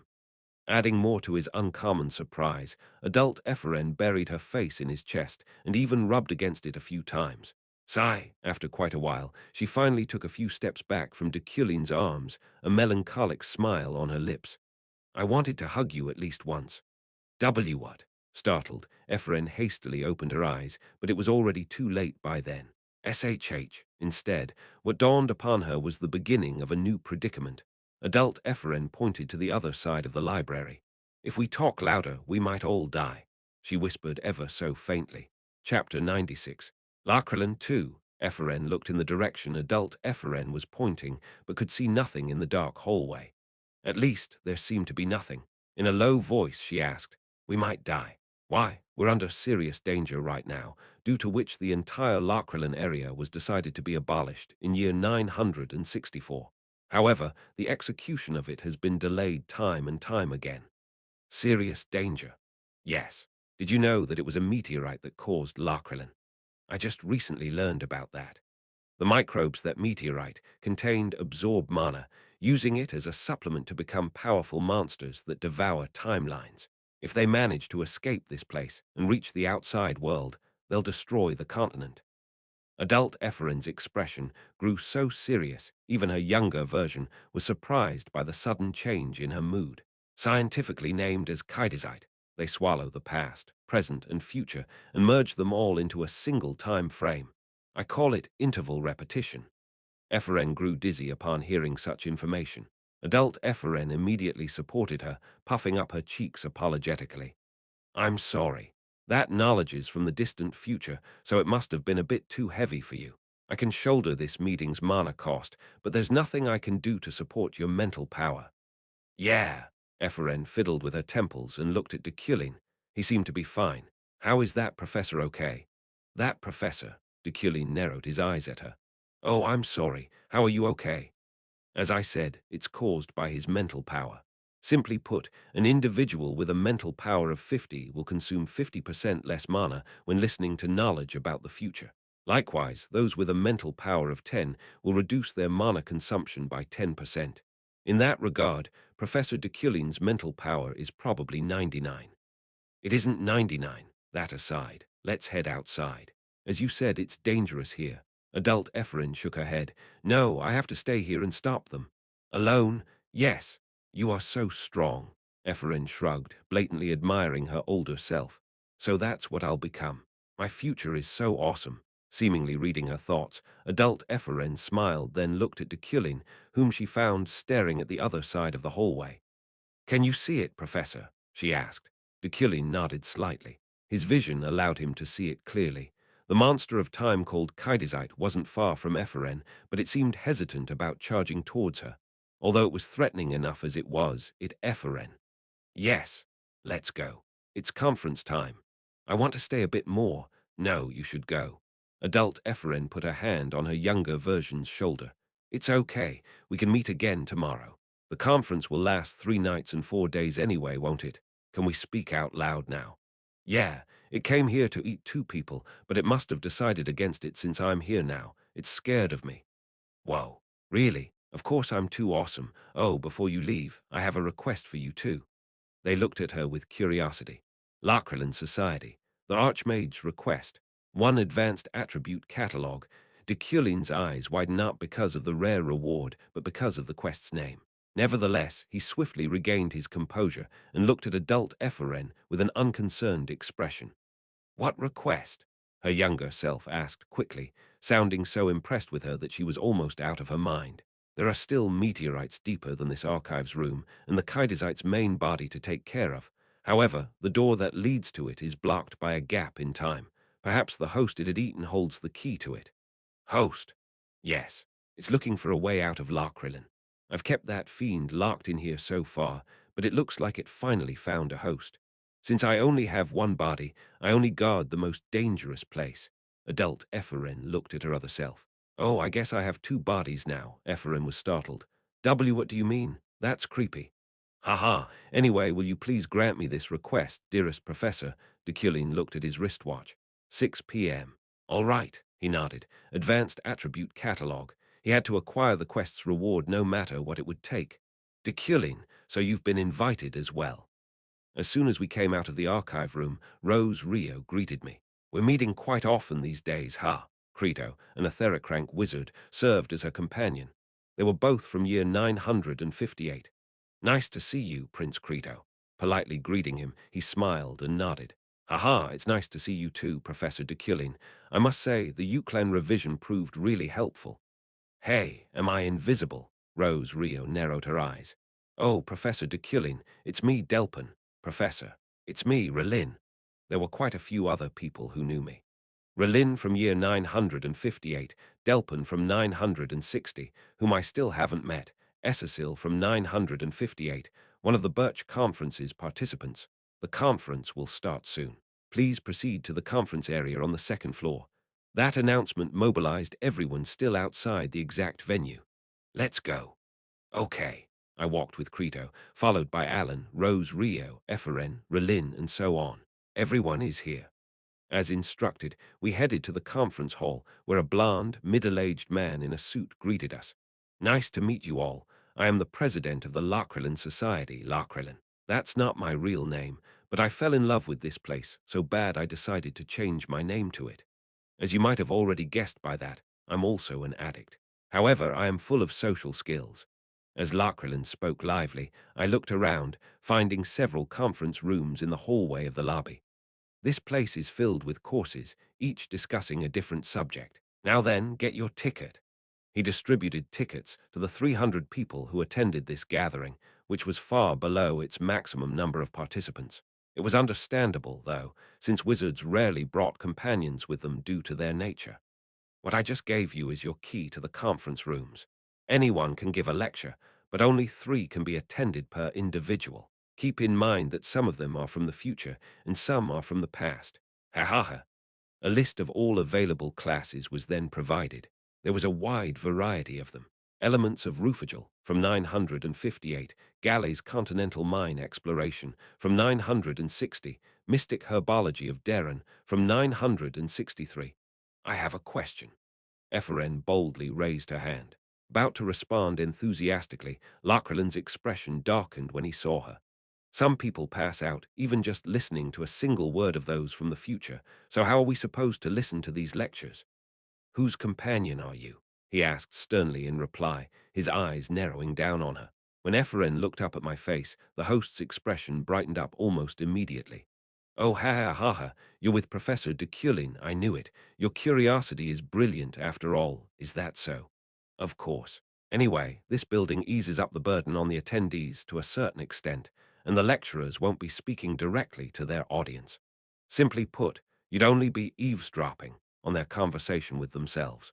Naturally, it would still consume your mana and mental power, but through those precautionary measures, each attendee should be able to listen to at least one class. Aha!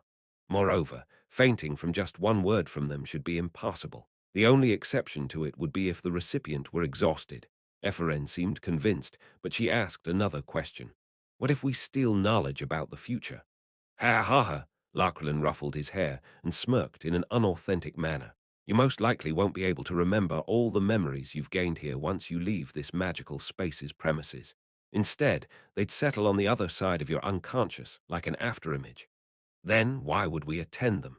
Think of it as a ripple. Even if you store your memories in your subconscious mind, at some point they'll flood into the surface like a water stream, filling you up with ideas and inspiration. Those ripples are never exactly the same as their actual source, but they would lead you to another development. Is my explanation clear enough? As Ephraim nodded, he came up to her and stroked her hair, which terrified her. Now then, let's begin the conference. Feel free to choose whichever lecture you want to listen to, everyone. Professor Deculein, I looked at him in silence. May I ask you for a lecture tomorrow by any chance? Lachrylan lecture, a suspicious future, mana plus 15, okay, I agreed. Thank you. Now everyone, please move. There isn't much time. Clap, clap, clap. People moved the moment he applauded. The conference proceedings were simple. All they had to do was pick the course they wanted and listen to the speaker. Eferen, Alan. Feel free to pick whichever class you want. Yep. Eferen quickly ran to named Wizard Weisden's lecture about the 4 series. I'm going to take the same lecture as you, Professor. Among the many topics, I focused only on those related to the field of medicine. Brahan's lectures on medicine, Marlin's newly discovered herbs in 963, and intersection of medicine and magic.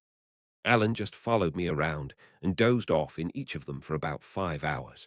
Pharmaceutical knowledge level. Advanced, 77%. Perhaps it was because I was gaining information from the future, but my pharmaceutical knowledge soared by 40%. I didn't know if I would be able to keep it once I had left Larkrelin, though. There weren't many ways to test this prepared elixir. Monologued Kazekon, the speaker of Intersection of Medicine and Magic, the third and final lecture I attended. Delivering it in such a way definitely consumed their audience's mana less. Every experimental method was deemed impossible, including clinical trials. It couldn't be fed to humans, and it raised the question of whether making animals eat it would be no different from doing it to humans. Ah! A scream filled the conference room and the entire lobby, causing the lecturer to stop talking and Alan, dozing off, to wake up in surprise. Professor, what's going on? Let's go. Okay. I exited the room, finding its source being the woman with a hand on her cheek in the second-floor lobby. What's going on? As the wizards, having gathered together, blocked their ears, Larkrelin appeared hurriedly, frowning upon the screams of the female wizard standing in the hallway. Hey you, so noisy. Okay, stop it. You're bothering everyone. Unable to stop her from a distance, he sighed, knowing full well he had no choice left but to approach her. Tell me what you saw. Why? The woman didn't even bother looking at or listening to him. Look, just tell me. I grabbed his arm the moment he stretched his hand to shake her back into reality. Looking at me, he tilted his head. Professor, don't touch her. What? But why? Standing still, I looked at the female.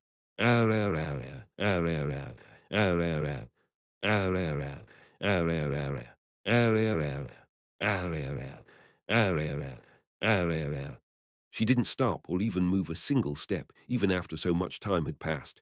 With the lectures disrupted and stopped, the onlooking wizards began to feel a certain fear rise within them. Chapter 97. Larkrelin 3.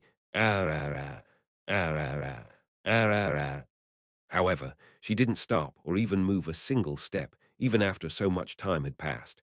With the lectures disrupted and stopped, the onlooking wizards began to feel a certain fear rise within them. What's wrong with her? Rose Rio rubbed her arms, seemingly getting chills. She lost her soul.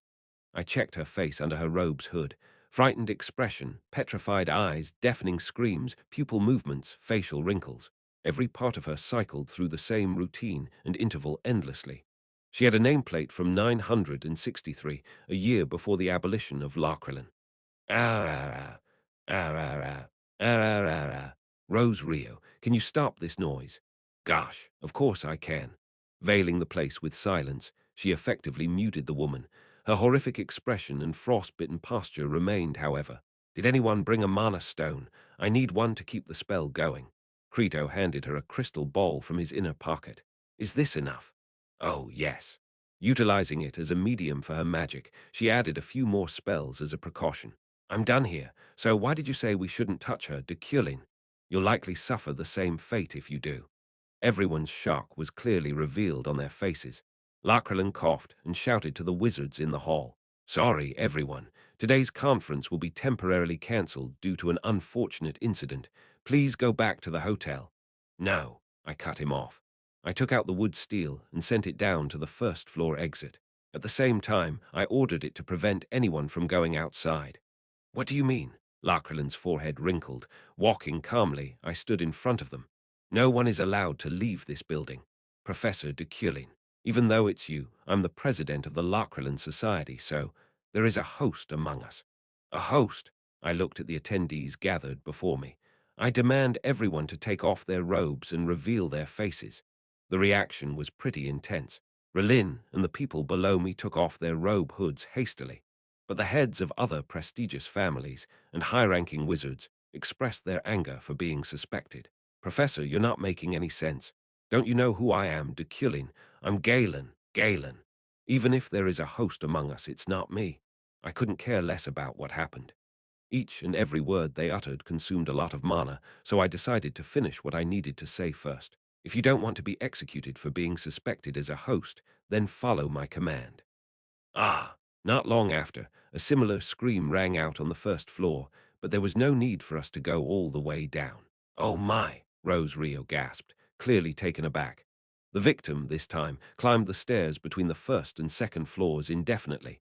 He would take one step up, scream, one step down, then scream again. This looks serious. His nameplate stated 963, the same as the previous victim. Ah, that's creepy. Deculein, how did they turn out like that? Rose Rio asked anxiously. I don't know, albeit a little delayed. I noticed wizards starting to descend the stairs. Lachrylan, Alan, Epheren, Credo, Delpin, Relin, Weiston, Galen. First things first. Shut the entrance and let no one out, Rose Rio. No, Professor, if we all end up like that. Hey. She lightly restrained Lachrylan's resistance, and upon reaching the first floor, blocked all the doors leading to the exit using ductility magic. Lachrylan, 12 hours in. Arriving at the cafeteria in the corner of the first floor, Epheren sighed in relief. Fortunately, she found enough ingredients to ensure starving wouldn't be a problem for them. Are you hungry, Professor? No, I can endure it, Alan, deciding to accompany her, denied it. Alan's stomach kept growling.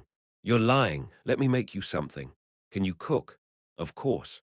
Epheren prepared a dish using magic. She made ingredients soar into the air, let them be cut on their own, roasted them using magical flames, and give me a plate, please. Whoa! Admiring her work, Alan did as she requested. After completing the delicacy in 30 minutes, they went to the round table conference room on the third floor, where select wizards, including Deculein and Rose Rio, held a meeting. Here, I brought something to eat. Hey, can't you see we're in the middle of something here? Relin glared at her eyes and waved her off, but Rose Rio swiped his hand away. I'm starving, thank you. Ah, is that so? Thank you. Leave it and go. All right. As Alan served each of them a plate, Ephron sneakily stood near the round table to eavesdrop on their discussion. That can only happen to people from the future, right? Rose Rio asked while eating. It'll be at its most powerful in 10 years. It's most likely targeting the people that exist near that time first. Deculein replied while reading a book. She glanced at its cover. Is there something in that book? Wait, isn't that from 963? How can you read it so easily? I've never found it difficult to do so in the first place. Although his total mana capacity was clearly at the bottom among the people in Lachrylan, Deculein's unique mental power reduced his mana consumption to near, if not absolute, 0%. That aside, Professor, who was in the underground archives? Relin asked, causing Epheren to flinch. Not even bothering to answer him, he turned his attention to Rose Rio. Which floor is the basement in? Well, I'm not sure, but I heard it's pretty deep. Why did they make an archive room in there, then? Deculein muttered, still scouring through the pages of the book in his hand.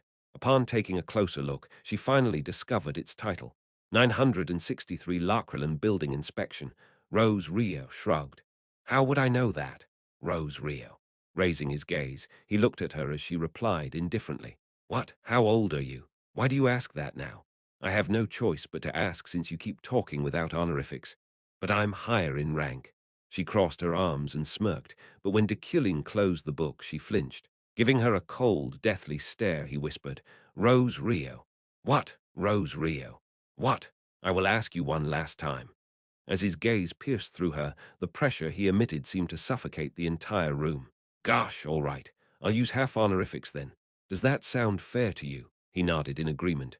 Half honorifics were acceptable since, despite being older than her, Rose Rio had a higher rank. Bang! The door to the conference room swung open. Professor Deculein, Wizard Rose Rio. Why are the two of you only chatting and eating here?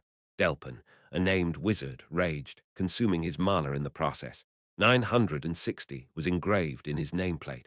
There have been 40 more victims already. Don't you know how many of us are here, including those from the past and the future? What madness possessed you for you to order everyone to stay here while the monster's host is in this building? You've done nothing but turn us into sitting ducks. We're leaving. You have no power over us anyway. Delpin turned around to walk away, taking quite a few people with him. Delpin from 960. He stopped at Deculein's words. I am Deculein from 958. The immense weight and pressure his voice carried crashed down on everyone's shoulders, including the instigator himself. I am the head of the Euclid family, the head professor of the Imperial University, the Emperor's guard and magic educator. The more titles he uttered, the heavier his name became. Delpin from 960. Swallowing hard, he looked back at Deculein. Tell me your opinion. He still had his legs crossed. He didn't even stand up or display the slightest hint of wrath. Instead, he just asked a question, almost in the same way he would send his regards. Do you not want me to let you exist in your year? That warning was for everyone, not just him. If so, then perhaps I should send you to Rohalak. Those standing by his side trembled upon hearing his words that threatened their future existence. I'm sorry. I panicked for a moment there, which M must have caused me to lose myself. Please do forgive me, Professor Deculein. He raised the white flag by bowing. The Society's president, Lachrylan, descended to the underground archives. God damn it. How the hell could this even happen? This shouldn't be possible. There's no way I'd be completely unaware of such an event, muttering incomprehensibly. He ran along its perimeter, which offered a safe path for him to use, until he reached one of its corners. Pant, pant. After scanning his surroundings, he pressed his hand against the wall, causing a secret door to slowly open upon recognizing his fingerprints. Hugh, Hugh, he calmed his rough breathing only after entering his hidden 30M2 study room. Phew, wiping his sweat, he walked over and sat down on a chair. He then looked at his journal, a record of his stay in this magical space. March 8th, Lachrylan is where I will be forever. So, he used this hidden area to store his diary, but since Lachrylan itself was a place where the timelines had been entangled, his future self sometimes wrote entries in it, preventing him from being unaware of major events such as the one currently happening. I would have used the word stunned. Deculein also, with cold sweat dripping from his forehead, he frantically rummaged through it. He didn't even have time to stop to tend to his paper cuts now. Thanks to his desperate effort, however, he discovered a new entry he had never seen before. September 5th, the attack Deculein mentioned is the fucking witch's work. That, he read the messy and disorganized handwriting his future self delivered to the present, the contents of which astonished him upon fully deciphering it. Unbelievable, how? Hurry up and tell Deculein. He closed his diary and went straight above ground. Ignoring his profuse perspiration, he climbed the stairs and reached the lobby as fast as he could. Professor Deculein. Professor Deculein. Only the information desk employee stayed on the first floor, blocked by Rose Rio's magic. However, the madman was sleeping even amid this tumultuous time. Lachrylan ran to him. Hey, now's not the time to sleep. Ah, no, yes. Waking up in shock, he looked at Lachrylan. Where's Professor Deculein? Oh, he's probably in the round table conference room on the third floor right now. At least he was 3 hours ago. Third floor? Lachlan asked, bewildered by how many more flights of stairs he had to climb. Ah, no, the staff answered. No, yes. Then where? Oh, he's probably in the round table conference room on the third floor right now. At least he was 3 hours ago. What? At that moment, a shiver rose on Lachrylan's back. The staff continued to speak. Ah, no, yes. Oh, he's probably in the round table conference room on the third floor right now. At least he was 3 hours ago. Gulp, swallowing hard, Lachlan slowly took a step backward. At the same time, he came to a realization. His employee entered that soulless state right in front of his eyes. If so, then the host was. At least he was until 3 hours. Near. Lachlan looked around but soon staggered due to his profusely trembling legs. Ah, no, yes. Oh, he's probably in the round table conference room on the third floor right now. The desk staff repeated the same lines ceaselessly. Damn! The third floor right now. At least he was 3 hours ago. Lachlan hurriedly turned around and ran, swiftly opening the door to the hallway and climbing up the stairs. Ah, no, yes. Oh, he's probably in the round table conference room on the third floor right now. At least he was 3 hours ago. He made his way to the third floor. Ah, Professor Deculein. However, when he opened the door to the conference room, a scene flashed through Larkrillen's mind. Hurry up and tell Deculein. His future self's last entry came to mind. He read it without any doubt then, but he now realized that handwriting wasn't his. Ah! He looked at the person blocking his path. It was probably closer to flashes before his eyes. Hello, Larkrillen. To her, who had fully predicted his behavior, he responded as he gasped for breath. You, how did you know? From that point on, all that was left for him was repetition. Ah, Professor Deculein. He went back to the past and opened the door on the third floor. Facing her again, he mumbled once more with an astonished expression. You, how did you know? Upon finishing those words, his time rewound. He went back to the past and opened the door on the third floor. Ah, Professor Deculein. The person Larkrillen saw had long since left, but his expression, memories, and time remained unchanging.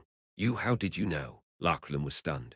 Chapter 98. Larkrillen 4, an hour ago, amid a dark dawn. The academic building grew very quiet thanks to Rose Rio's silence. Amid it, Ephraim glanced at Alan, who accompanied her on the second floor's conference room. Assistant Professor, are you sleeping? Alan, covered in a blanket, repeated a faint breathing sound. Fortunately, it was irregular, which evidenced that they hadn't fallen victim to the monster yet. Ephraim picked up the thick backpack and cautiously stuffed it with food. Right now, her thoughts about her future self dominated over her fear of an attack. She knew adult Ephraim would be hungry like her. Oh, she put on high heels, which she thought would make the Kaiderzite confuse her for her older version. Only then did she finally sneak out.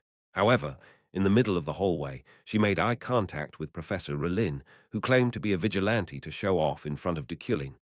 This, this. His presence startled her, but she inevitably noticed he repeated a certain word endlessly with a shocked expression.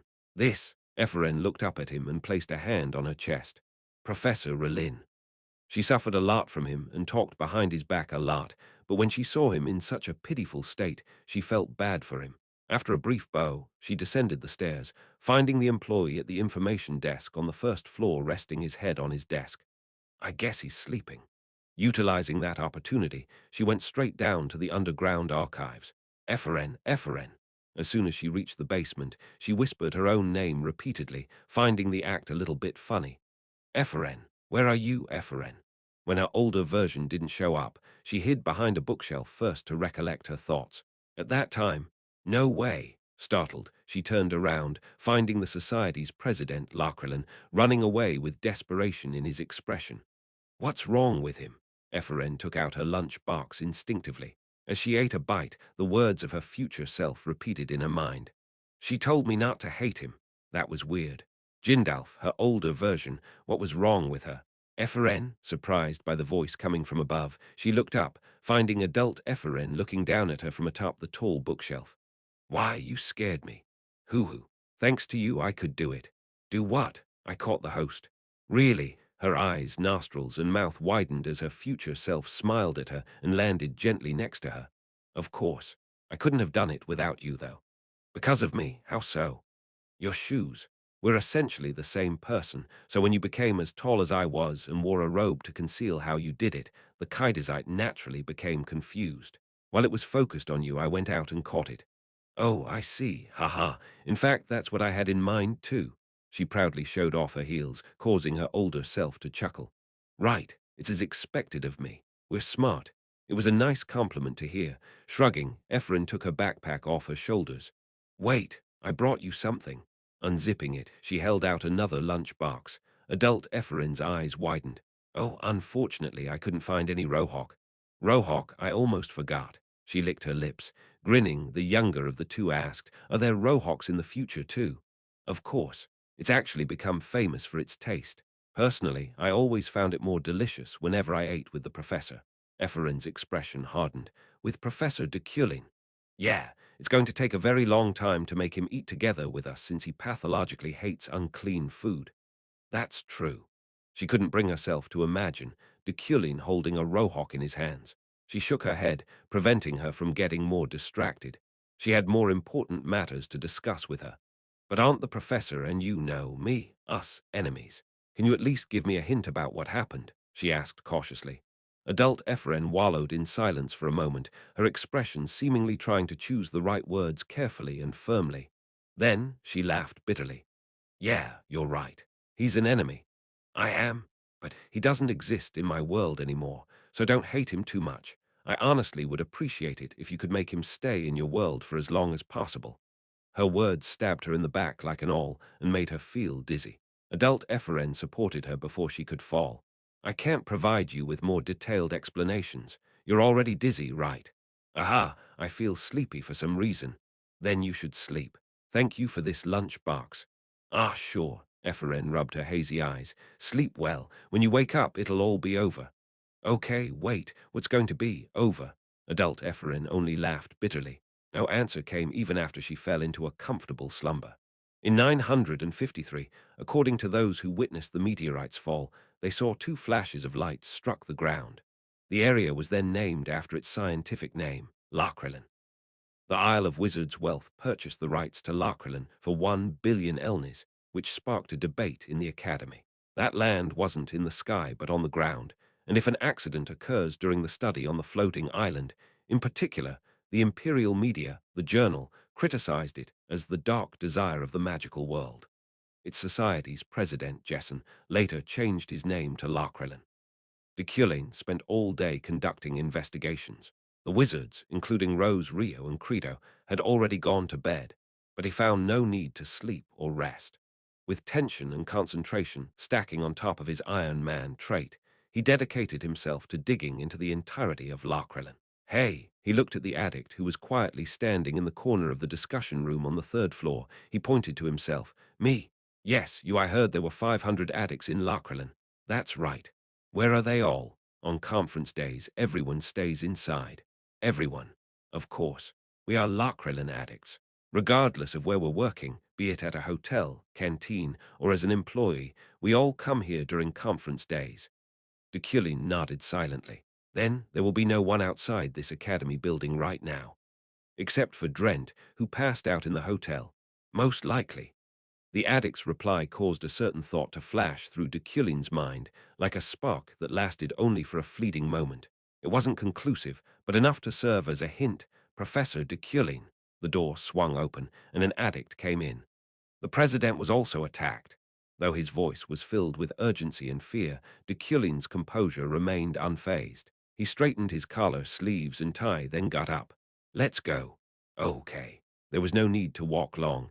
He found Lakrelin stunned on the stairs of the third floor. Ah, Professor Deculein. You, how did you know? Deculein watched the society president call out to him. You, how did you know? Ah, Professor Deculein. You, how did you know? Ah, Professor Deculein. You, how did you know? Lakrellin's cycle was pretty bizarre. Since when has he been like this? We found him this morning. Deculein, this is trouble. K. Credo was attacked too, Rose Rio yelled, approaching him from behind. He gave her a quick glance, then refocused his attention on Lakrelin. This is strange. He felt as if he was missing something. The stun was clearly contagious. However, if it were truly all around him by now, was it because it didn't mean death? But if that state was eternal, what difference would it be from death? Deculein watched Lakrelin scream and run for a few moments. Ah, Professor Deculein. Not long after, he noticed a necklace around his collarbone. However, the chain was the only thing left of it. Someone probably took the pendant itself. At that moment, a system announcement flashed in front of Deculein's retina, stating quest complete. His eyes widened in amazement. The article he just read today also coursed through his mind like static electricity. According to those who witnessed the meteorite's fall, they saw two flashes of light struck the ground. Two flashes of light. It wasn't just one meteorite that hit Lakrelin, Rose Rio, and there isn't only one Kaidesite either. What? What are you talking about? Follow me. Even at that moment of realization, Deculein remained extremely calm. He just descended to the first floor without saying anything. Like the high-ranking wizard that she was, Rose Rio quickly regained her composure and followed him. We must leave. We can't blindly trust Professor Deculein forever. We should trust in our own intelligence, prepare magic, destruction magic. We must leave. We can't trust only Professor Deculein forever. We should put more faith trust in our own intelligence, prepare magic. Destruction magic. The exit on the first floor was a mess. Dozens of wizards, locked in perpetual repetition, ceaselessly chanted magic incantations. We'll be like them soon, Rose Rio murmured cynically. Professor, Alan came down, panting from the second-floor stairs. This is trouble. Ephraim is gone. What? Isn't Ephraim your disciple, Deculein? Rose Rio glanced at him, but he didn't even show the slightest concern or interest. Instead, he just went straight to the underground archives. Professor, I'm going with you, ouch. Alan tripped mid-run, but he still showed neither sympathy nor empathy. However, Rose Rio, a few steps behind, called out to him. Deculein, look behind you. Only then did he turn around. Professor, I'm going with you, ouch. Alan reached out to him, but failing to grab onto him, fell to the floor instead. Professor, Alan then went back in time. I'm going with you, ouch. Alan, too, was now stuck in an eternal cycle. Nevertheless, Deculein remained undaunted. Rather, he spoke as if it was only natural that it happened. So, what? You, just follow me. Deculein went down the stairs without hesitation, but he didn't stop at the underground archives. Instead, he made his way through the middle of the hallway. Your disciple's over there. She pointed to the side of the bookshelf, where Ephraim seemed to have been stunned while in her sleep. Right. What's with your reaction? You're so cold-blooded. His composure amid a sea of trouble shocked her. There wasn't even a hint of doubt within his every move. Is it here? Soon enough, they reached the stairs leading to the lower basement. Deculein glanced at her. Rose Rio. No, don't call me by my name alone from now on. Add etheric before it. Repeat after me. Etheric wizard Rose Rio. Now that she had seen his true colors, she intended to cut ties with him from now on. Much to her surprise, though, he bluntly did as she instructed. Etheric wizard Rose Rio. You really did it. Stand over there. Rose Rio frowned. Why, there's a Kaidizite behind you. What? Then you should just be stunned. Why, you crazy bastard. Rose Rio gathered mana into her hand, but that was where her resistance ended. Why, you crazy bastard? Why, you crazy bastard? Why, you crazy bastard? After confirming she was now affected by the monster's power as well, he went down the stairs. Thump, thump, feeling like he could be a bit at ease now. Deculein dusted his entire physique off, including the buttons on his sleeves, collar, and tie, as he descended an endless spiral staircase. She'll most likely be waiting for me down there. Clack, the ground his shoes stepped on was now as hard as stones, unlike the stairs he scaled. Having reached Lachrylin's last basement, Deculein looked at the other end of it, where a huge gate was blocked by a time gap, just as adult Ephraim said, but it was already open. Remaining undaunted, he walked in with his upright posture. You! Among the damp underground filled with cold gusts, he found the two meteorite fragments that hit the continent's surface in the past and the monster of time they brought with them. More importantly, he found the future Archmage standing firm in the middle of it all. So this is where you were. Indeed. Nice to meet you, Professor, Ephraim Luna replied. Quest complete. The Archmage's request. One advanced attribute catalog Lachryllin was the host we were looking for. His name itself hinted he was connected to the meteorite, after all. The problem was that there wasn't only one monster. There were two Kaidizites, I said, facing Ephraim. Yes. One went to Lachryllin and the other came to me. His was a runaway, which made me struggle a bit, but in the end it was thanks to him that I succeeded. Shrugging, Ephraim smiled. You don't know how many times I went back and forth between the future and the past, all for the sake of finding the most decisive moment to strike.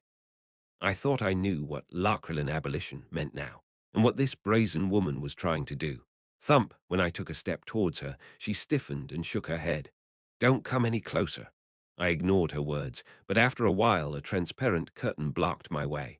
Carbon shield. It's magic invented by you and honed by me. No one's capable of penetrating through it. She divided the space by freely handling carbon magic. Stopping as close as I could be to her, I then stared right into her eyes. What do you plan to do now? Since I've captured Kaidizite and Lachryllin, I will release them. Those bastards will spread all over this place, consuming their life force, that is, time. It is the most peaceful solution available. Is that why you paralyzed everyone? Ephraim smiled bitterly. Yes, that's right. The reason the villains was that the eternal cycle she caused was seen as salvation, not death. So this is the plan you've come up with to dispose of Lachryllin. Due to its nature, the past and the future always coexisted in this space, making it impossible to get all personnel outside. I, Archmage Ephraim, was in charge of that. This place wasn't meant to be entered by humans, much less hold conferences. In that sense, this catastrophe was caused by nothing but the magical world's greed and desires. However, if you release them, time will overflow throughout Lakrelin, right? Kaidizite was a monster that devoured time. One could easily predict the result of letting it go. If what was intertwined were to be unraveled like a compressed skein being untwined, it would expand, allowing it to spread all over the place. The same could be applied to time. That's right. Lakralin's space will be filled with time. This process could take hundreds of years. Epheren shook her head. After careful calculations, I concluded it would take 385 years, but that much time will only pass in this realm. In the outside world, only 10 seconds would pass. Do you mean you're going to bear that time alone? Yes, her answer was immediate. Don't worry. No matter how many eons pass in here, I'd never age. The Kaidizite is a monster made up of only time, after all. If the Kaidizite were to escape from Lakrelin, the world would be destroyed, turning the entire continent into victims of its malevolence. However, if she unraveled it here, the time in this space alone would stretch to hundreds of years. That would limit the victims to only those within Lakrelin. Not wanting to sacrifice anyone, Epheren created her own solution. Only those who have been stunned in the past can escape those centuries. She nodded weakly. Yes, if I can endure the 385 years, they'll all be safe. For them, it would only feel like a fleeting moment. They won't even realize they've been stunned. They wouldn't even realize it. That was the key. She chose to put everyone in Lakrelin under such an effect except herself. In doing so, they wouldn't even be aware of the 385 years they'd be going through. For that to happen, everyone had to be in this conference hall. Stun is a skill that takes a lot of time and energy, so it needs to be located close to Kaidizite's meteorite. I intentionally used you since I know you well, she winked, which wasn't really like her. I stared at her, dumbfounded. What about Drent? Hoo-hoo, I've already taken care of him. He's a very mentally weak man. With a nod, I gathered mana in my hand and used it to scratch her carbon shield. Epheren just laughed. I already told you it won't work. Magic invented by you and developed by me. Sway, her eyes widened upon witnessing it tremble. You're too cheeky. I invented it, Epheren. That makes understanding it a lot easier and faster. Wuang.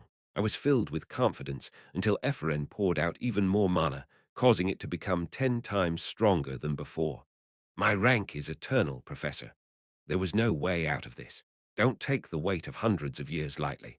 You alone will spend much longer than a human lifetime in a place where there is no one to accompany you. Epheren didn't answer. Not even you would be able to prevent your mental power from collapsing. Your psyche will crumble and be swept away like sandcastle amid a tornado. I know, Epheren inflated her cheeks. But who could survive that long easily? He's right in front of you. I looked at her. Epheren's playful expression gradually turned blank. What? I'll do it for you, Epheren. Her lips quivered. 385 years. I didn't know what would happen to me during those long years. But I wasn't afraid at all. That enormous amount of time wouldn't even be able to scratch my far more colossal ego. Therefore, I was more suitable for this task than her. All I had to do was train psychokinesis by myself. I need time to think and grow anyway. You'll think for 300 years. As I nodded, a small smile appeared on her lips. Ah, I can't believe this happened to me. A small drop of tear formed on the corner of her eye. Wiping it with the sleeve of her robe, the tip of her red nose then rose with a sniff. I smirked. Are you really crying just because of such a simple task? No, this is far more than just a simple task to me. Epheren dismantled the shield. That made me understand what she wanted to say. Let's take turns. Yes, Professor. I was going to say something to her, but my mouth didn't move. Thank you. But it's fine. I shouldn't have allowed her to get anywhere near me. Goodbye, Professor. Chapter 99. Lakrelin 5. Goodbye, my professor. The trembling voice of a child could be heard from a distant future. That mysterious tone lingered in my ear like an echo and before dispersing. It reverberated through me until it filled me fully. I blinked. The world was turned upside down in that instant. There was no one in the basement where she had been. The wind gently brushed past me, the cold air caressing my skin. There was only silence to be found there. In this space where nothing changed, my time continued uninterrupted. However, 385 years must have passed between that time and my own. You're cheeky. Anger and contempt flashed inside me. It was an unavoidable part of Deculein's personality. Flutter, suddenly, a piece of paper caught my eye, caught under my foot. I lifted it with psychokinesis. To Professor Deculein, hello, this is Epheren. By now, the professor I know must be furious. Wouldn't you have already muttered something along the lines of, "You're cheeky"? Without realizing it, I looked around. There was no one to be found, however. I reread that sentence, noting her cursive handwriting. I'm sorry, Professor, but this is up to me, and this is just time. The mana and the air are stagnant here, making training impossible. It's a meaningless time where the only thing you can do is to think. It's a time that repeats, sweeping back and forth like waves on a beach. Hoo-hoo. Well, I had a lot of things I wanted to say to you. What happened in the future, and what the future was like. However, it proved difficult to convey the knowledge of the future to the present. In particular, your future was impossible to see, even if I poured all my magic into it. So, with just one line of incomplete information, just a single word to convey the facts, what I want to say to you is, that was the end of the letter. I looked at the backside of the page, but it was blank. Whatever happened, her writing had suddenly stopped. Professor, the door swung open, and a slightly younger voice greeted me. I slid the note into my pocket before looking back. Was it successful? Lachrelin's disposal, Epheren. She clenched her fists while speaking urgently. I nodded. Oh, however, the complete disposal is a matter of the future. The Kaidizite has been dismantled, but this Lachrelan timeline will be maintained for now. Lachrelan's disposal was still a matter of the future. Lachrelan itself would remain until the day Epheren became an archmage. Then, what about me? I looked at her and thought of the future Epheren, imagining her enduring those 385 years completely alone. Even the thought was enough to anger me. She looked down on my abilities and pride and rejected my will. She was cocky and stubborn. She wasn't the kind of person who could withstand such a huge amount of time alone. I approached Epheren. She hesitated but didn't back away. Ah, I placed my hand on her head. It was small and light. You still have a lot to put into your head. I beg your pardon. Epheren narrowed her eyes. Epheren has returned to the future where Lachrelan has been destroyed, so you will never see each other again. Her sorrow was plain to see in her eyes, but I climbed out of the basement without a word. Ha, Deculein, you bastard! I met Rose Rio on the stairs walking back. She wasn't even aware that she had been stunned. Do you dare betray me? Follow me. Everything has been concluded. What? It's over. When we reached the lobby on the first floor, almost everyone in the society had already gathered. They were standing around awkwardly after being released. Among them, I noticed the president of the society, Lachrelan. Confused, he fiddled with his necklace, a chain around his collarbone, with a blank look. Ha, Professor Deculein, Professor Deculein, did you solve it? I believed in you. The members of the conference arrived a moment later. I beckoned to Rose Rio. Rose Rio, open the door. Okay. Rose Rio dismantled ductility. Rumble. The blocked-off conference exit was exposed, allowing bright sunlight to beam in. Whoa, it's been 3 days since I've seen the sun. Professor Deculein, I'm sorry I misunderstood you. Rose Rio murmured, while some of the wizards went outside, glancing back at me. They didn't know about someone's sacrifice, so they could only show this kind of reaction. Ah. This is the president of the society, Lachrelan. This conference will be suspended due to an unfortunate incident. Lachrelan spoke using loudspeaker magic. Everyone, please head back to the hotel and rest. The check-in procedure will be conducted tomorrow. Everyone, please head back to the hotel and rest. Epheren glared at him, pouting. The next day, Drent, struggling with the aftermath of magical exhaustion, managed to recover to some extent, but all other conferences were cancelled. Lachrelan claimed that he would need time to reorganize, so it was time for them to leave. Reorganization. Couldn't you just destroy the entire society now? Then this won't happen again. It was an extremely reasonable question from Epheren, but I shook my head. There is no evidence. Even if there were, Kaidizite is a threat from the future. On the floating island, they will ask if the remaining time will be okay. An island crazy about magic, knowledge, and mystery. The outer surface of the floating island offered the image of rationality and intelligence, but the inside was rather savage and brutally cold. Ah, Professor, I already packed everything. Me too. I'll go on crutches. Those responses came from Alan and Drent, respectively. I nodded and opened the door out of the room. For me, I had a lot to think about later, starting with the advanced attribute catalog obtained as a quest reward. Professor, are we going to forget about today when we leave Lochrillan? Ephraim raised the question in the hotel elevator. It depends on your mental strength, but for you, it will probably remain like a faint afterimage. Even if you don't completely forget it, you won't be able to recall the specifics. Ephraim nodded with slight disappointment. Ding, the elevator reached the first floor. The hotel lobby was full today, with people trying to leave Lochrillan. They greeted me, but I didn't bother to respond. We went straight out of the hotel and down the street. I'm sorry, assistant professor, I'm quite heavy, right? It's okay, we're on the same team. Drent, still unwell, was being supported by Alan. I passed out like a fool. I didn't think I would pass out with just one word. That's true. It was kind of weird. Their words stirred my thoughts. I felt embers burning in my brain. Professor, Professor, a loud voice echoed from behind. Lochrillan was approaching, waving his hand.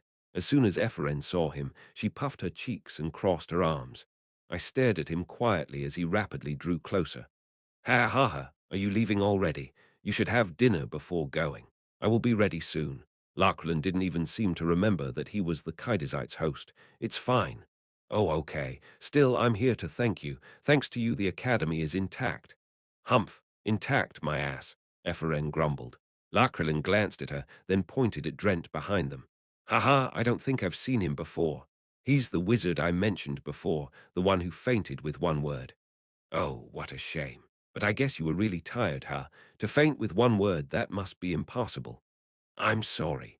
Drent bowed his head, causing a bitter laugh to rise from Lochrillan. Wait, the fire in my head ignited, rising from a small flame into a blaze in an instant. Lochrillan. Yes, you said there's no way someone would faint with just one word. Yes, theoretically, yes. No matter how low your mental strength with one word. But this guy passed out. I pointed to Drent, who covered his face as if guilty. Well, he must have been tired at the time. Tell me another condition. Yes, another condition. If this guy passed out, it was probably the one that spoke that had a problem rather than him. I don't know. Lochrillan rubbed his chin as he pondered. It's probably a difference in mental power, rather than magical power, I guess. Either he had a conversation with a future wizard possessing an incredible mental strength, or maybe he was exhausted. That was enough. I see. I remembered the moment when we first entered Lochrillan. That day, a wizard in a robe had passed by us like any other. Drent had unconsciously greeted them. And so, with just one line of incomplete information, just a single word to convey the facts. What I want to say to you is, Ephraim's unnaturally halted letter. Professor, what's wrong? When she was contemplating her words in her own time, something happened that surprised her. I imagined Ephraim writing the letter. She was someone who poured her heart, line by line, out onto that small note. She was so surprised that she couldn't even finish the letter. No, there was no need to end it, because what will happen will always happen. Yes, everyone turned to look at me. That cheeky bastard. Who? Ephraim, let's get going first. What? Why? No, wait. Letting Ephraim be dragged away, I turned back to Lochrillan. Lochrillan, call me in the not-too-distant future. Lochrillan smiled brightly. Oh, of course. No one can be invited twice, but the conference will also be held in December. No, I cut off Lochrillan and sharpened my gaze. Don't put my name on the invitation list. Yes, call me secretly. My name should not be on that list.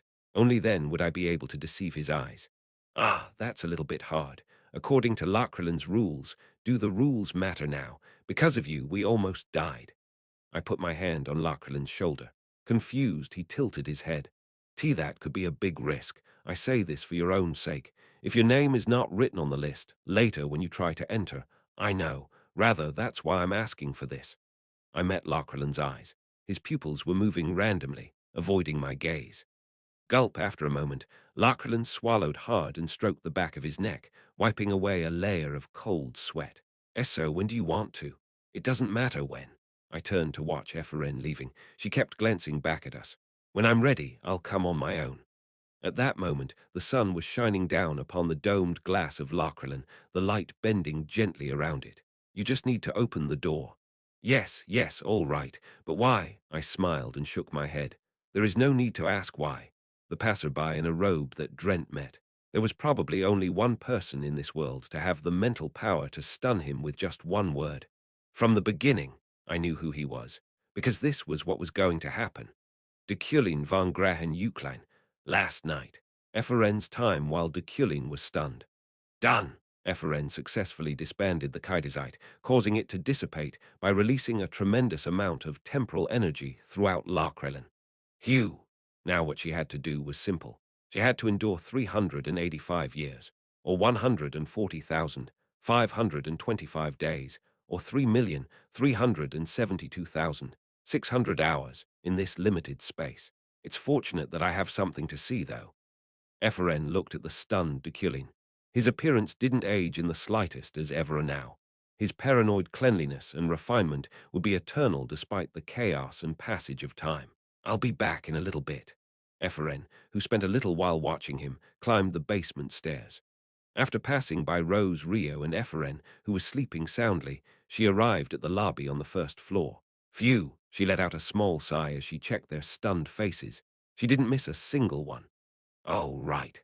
Efferen, who was going to check the second and third floors, turned around and went back down into the basement. I almost forgot the letter. I'll just write it now while I'm still full of energy. Deculein was still stunned. Efferen looked at him and pulled out a blank sheet of paper. Let's see, to Professor Deculein, hello, this is Efferen. She wrote with magic, not a pen. The carbon magic he invented was formed into graphite on the page. I'm sorry, Professor, but this is up to me. And this is just time. The mana and the air are stagnant here, making training impossible. It's a meaningless time where the only thing you can do is to think. It's a time that repeats, sweeping back and forth like waves on a beach. As she read the words, she smiled, and something sprung up from within. Was this what they meant by transmitting your heart? Efferen scribed down each letter with that sort of feeling. So, with just one line of incomplete information, just a single word to convey the facts. What I want to say to you is, however, thump. Efferen's ears perked up sensitively. Her eyes went wide as she lifted her head. Thump. It was the sound of a foot falling, a sound that she couldn't and shouldn't hear. Efferen's hands stilled. No way. Is there someone I haven't stunned yet? The entry and exit records were the same. She even made sure that Drent was stunned. At that moment, as she looked toward the entrance with chills running down her spine. That's ridiculous. You're too sloppy. Whether or not he knew her surprise, the voice continued sarcastically until a man in black robes appeared from the dark. How can you say that you are my disciple? She just looked at him, rebuking her. Tears were already welling up in her eyes, and she was choked up, so she couldn't say anything. You are still stupid. The only one who could call her an archmage stupid. The only person in this world. Watching him take off his robe, Efferen covered her mouth with both her hands. Ah, it was Deculein. More precisely, the Deculein of the future. He wore a smile that was a little warmer than the current Deculein. You should have been more thorough. Then Efferen's eyes drew a faint smile. At that moment, transparent tears fell from her eyes like a rainbow. I know, right. Efferen wiped away the tears with the cuffs of her robe. I was too stupid. She lifted her head again and looked at him, crying as she laughed. Professor Deculein didn't like people who cried, but she couldn't help it at this moment. Her heart was pounding like crazy, her emotions now out of control. I should have been a little more thorough. And behind her, the small piece of paper fluttered and landed gently on the floor, a note that began with the shy sentence to Professor Deculein. I am so stupid. Efferen didn't end her note. That man was on the other side. He had come to her so she didn't have to. I'm sorry, Professor. Concentrating on this moment, Efferen felt a wave of guilt. And thank you. The years she was determined to handle alone. It seemed so infinitely satisfying. Chapter 100. Family 1. The Imperial Magic Tower, 77th floor. Uriel visited the head professor's office, while Deculein was on his business trip. Perhaps because its owner was away, security magic was set all over the place, but each spell stopped working when a certain someone snapped their fingers. What request did you take, Chairman Adrian? Uriel was caught by her in the middle of trying to sneak into the office room. However, this was better. I can't tell you that. It's work-related. Then I can ask Professor Deculein myself. Yes, please. Uriel nodded calmly and put the papers from her handbag on the desk. She had brought along documents related to the underground opening and Rohalak concentration camps as a pretext. Each was sealed with a magical security mechanism that would open after recognizing Deculein's fingerprints and iris. She turned to regard the chairman, who was still watching her. "Could you go now, please?" That's suspicious. That raised the antennae of the chairman's busybody personality. It seemed that her intuition was reacting. It was funny how she stared like a predatory mantis, but Uriel shook her head. "It's work-related anyway, so that it won't be much fun." "Humph, okay, I'll go for now." The chairman licked her lips but complied, walking outside. Only then could Uriel begin in full. She had something to look for. "I like his personality at moments like this." She found what she sought quickly. Thanks to Deculein's cleaning obsession, it caught her eye as soon as she opened the drawers. It was an untitled note. On the surface, it looked like something you could buy for 3 elnis at a stationery store, but it was by no means an ordinary notebook. This was one of the many items given to them by the former head of the family, Deculein, and she had her copy. As expected, it was here. Searching the mansion had proved fruitless, but the tower she came to as a last resort was the right choice. Uriel was going to figure out Deculein's intentions with this. With this, her heart was still weak and cautious, and there were a lot of practical problems. Therefore, she chose this diary as a surefire way. Instead of moving hastily, she was trying to look into Deculein's last feelings. Uriel put her diary in its place. As both were magical artifacts created by her father, there was no difference in appearance or function. And above all, Uriel was convinced that Deculein would not look into this diary. The only one Deculein feared, that father could be seen in this diary any time he looked upon it. Now, so, the moment she came out of his office, Uriel ran into someone she didn't want to see. The person approaching quickly noticed Uriel and glanced at her with wide eyes. "Soldier Uriel." It was Luna, beelining toward the head professor's office with some students. Uriel thought about Luna. Deculein had kidnapped her under some circumstances she wasn't aware of, but strangely, she had grown quiet these days. Rumors were now circulating that she had become Deculein's henchman. Uriel was curious about the story behind that bizarre event. "Professor Luna, what's happening on the 77th floor? It's my brother's, It's Lord Deculein's floor." I thought the professor was back because the security magic had stopped working. "I have documents that need to be reapproved." "Ah, that money-eating hippo." From behind the wall, the chairman appeared with a wild look in her eyes. Luna took a step back out of surprise, while Uriel let out a sigh. What did she want to accomplish by eavesdropping like that? What a mess. "Professor Luna, do you know how much you've spent so far? Still, you want more. Those documents waiting for approval are for payment this time too, right? Approval to spend money. What can I do if it costs a lot, Chairman? And this is the keynote manager's responsibility anyway, isn't it? You can just leave it to him. We shouldn't have created the planning and coordination office." "Hey, apart from my project, the keynote makes a lot of money, right? The projects carefully selected by the professor were all successful. Luna, you are eating all those profits." "Hey, it can't be that much. Are you kidding me? It is that much. It'll reach over 100 million elnis at this rate." "Oh my, is it not yet at 100 million elnis? It's less than I expected." "What?" Listening carefully to their useless, but still related to the tower, talk, Uriel sneakily boarded the elevator. A blue summer afternoon without a single cloud in sight. After completing the entry and exit procedures for Lakrelin, marking exported items, search and inspection, etc., we boarded the train and arrived at Herich Station. "Whoa, we're finally back." Alan let out the exclamation while stretching. I looked up to the sky outside the car window for a moment. It was just an ordinary business trip, but it felt like a long journey had ended for some reason. "I didn't know they would take my diary too. They're just doing this because they're afraid you'll have a problem with your memories." Alan responded to Ephren's blunt self-talk. "Yes, I understand, and fortunately, I remember a bit. I guess my mental power isn't that bad." "Right, I don't remember much of the lectures, but what happened that day and the daily parts are fine. I only remember fainting." We disembarked the platform while chatting. Rose, Rio, and Credo, who happened to be on the same train, approached. Credo held out his hand first. "Professor Deculein, you helped us this time again." "Yeah, hey, Professor Deculein, your skills are great. Why are you still a monarch?" Sir Credo, thank you. Rose Rio, you as well. I bid goodbye to them. Alan, Ephraim, and Drent stuck around to have a brief chat, after which we split up and headed down the oh my. Now in the heart of Herich, Ephraim suddenly pointed off in a direction. The pig's flower. Ephraim stared blankly at the restaurant's entrance. It was a little different from the Pig's Flower restaurant near the Imperial University. It was an extremely high-end branch, decorated in a much more luxurious way, according to the style and concept of Herich, the wealthiest village in the empire. Slurp, I slew up. Ah, why can't I stop drooling? Julie said they would open a new branch this time, but I didn't think it would be in Herich. Is it that delicious? At Alan's question, Ephraim nodded. Not once, not twice, but 3, 4, 5 times. I produced my wallet. Alan. Yes. Buy her a meal and then send her back. When I easily handed over a check for 10,000 elnis, Alan accepted it with a look of shock. That's two. You will end up using it all on eating. Herich's prices are beyond imagination. Oh, yes, yes. Thank you, Professor. Alan took the check with trembling hands. Ephraim, watching me from the side, couldn't contain her smile.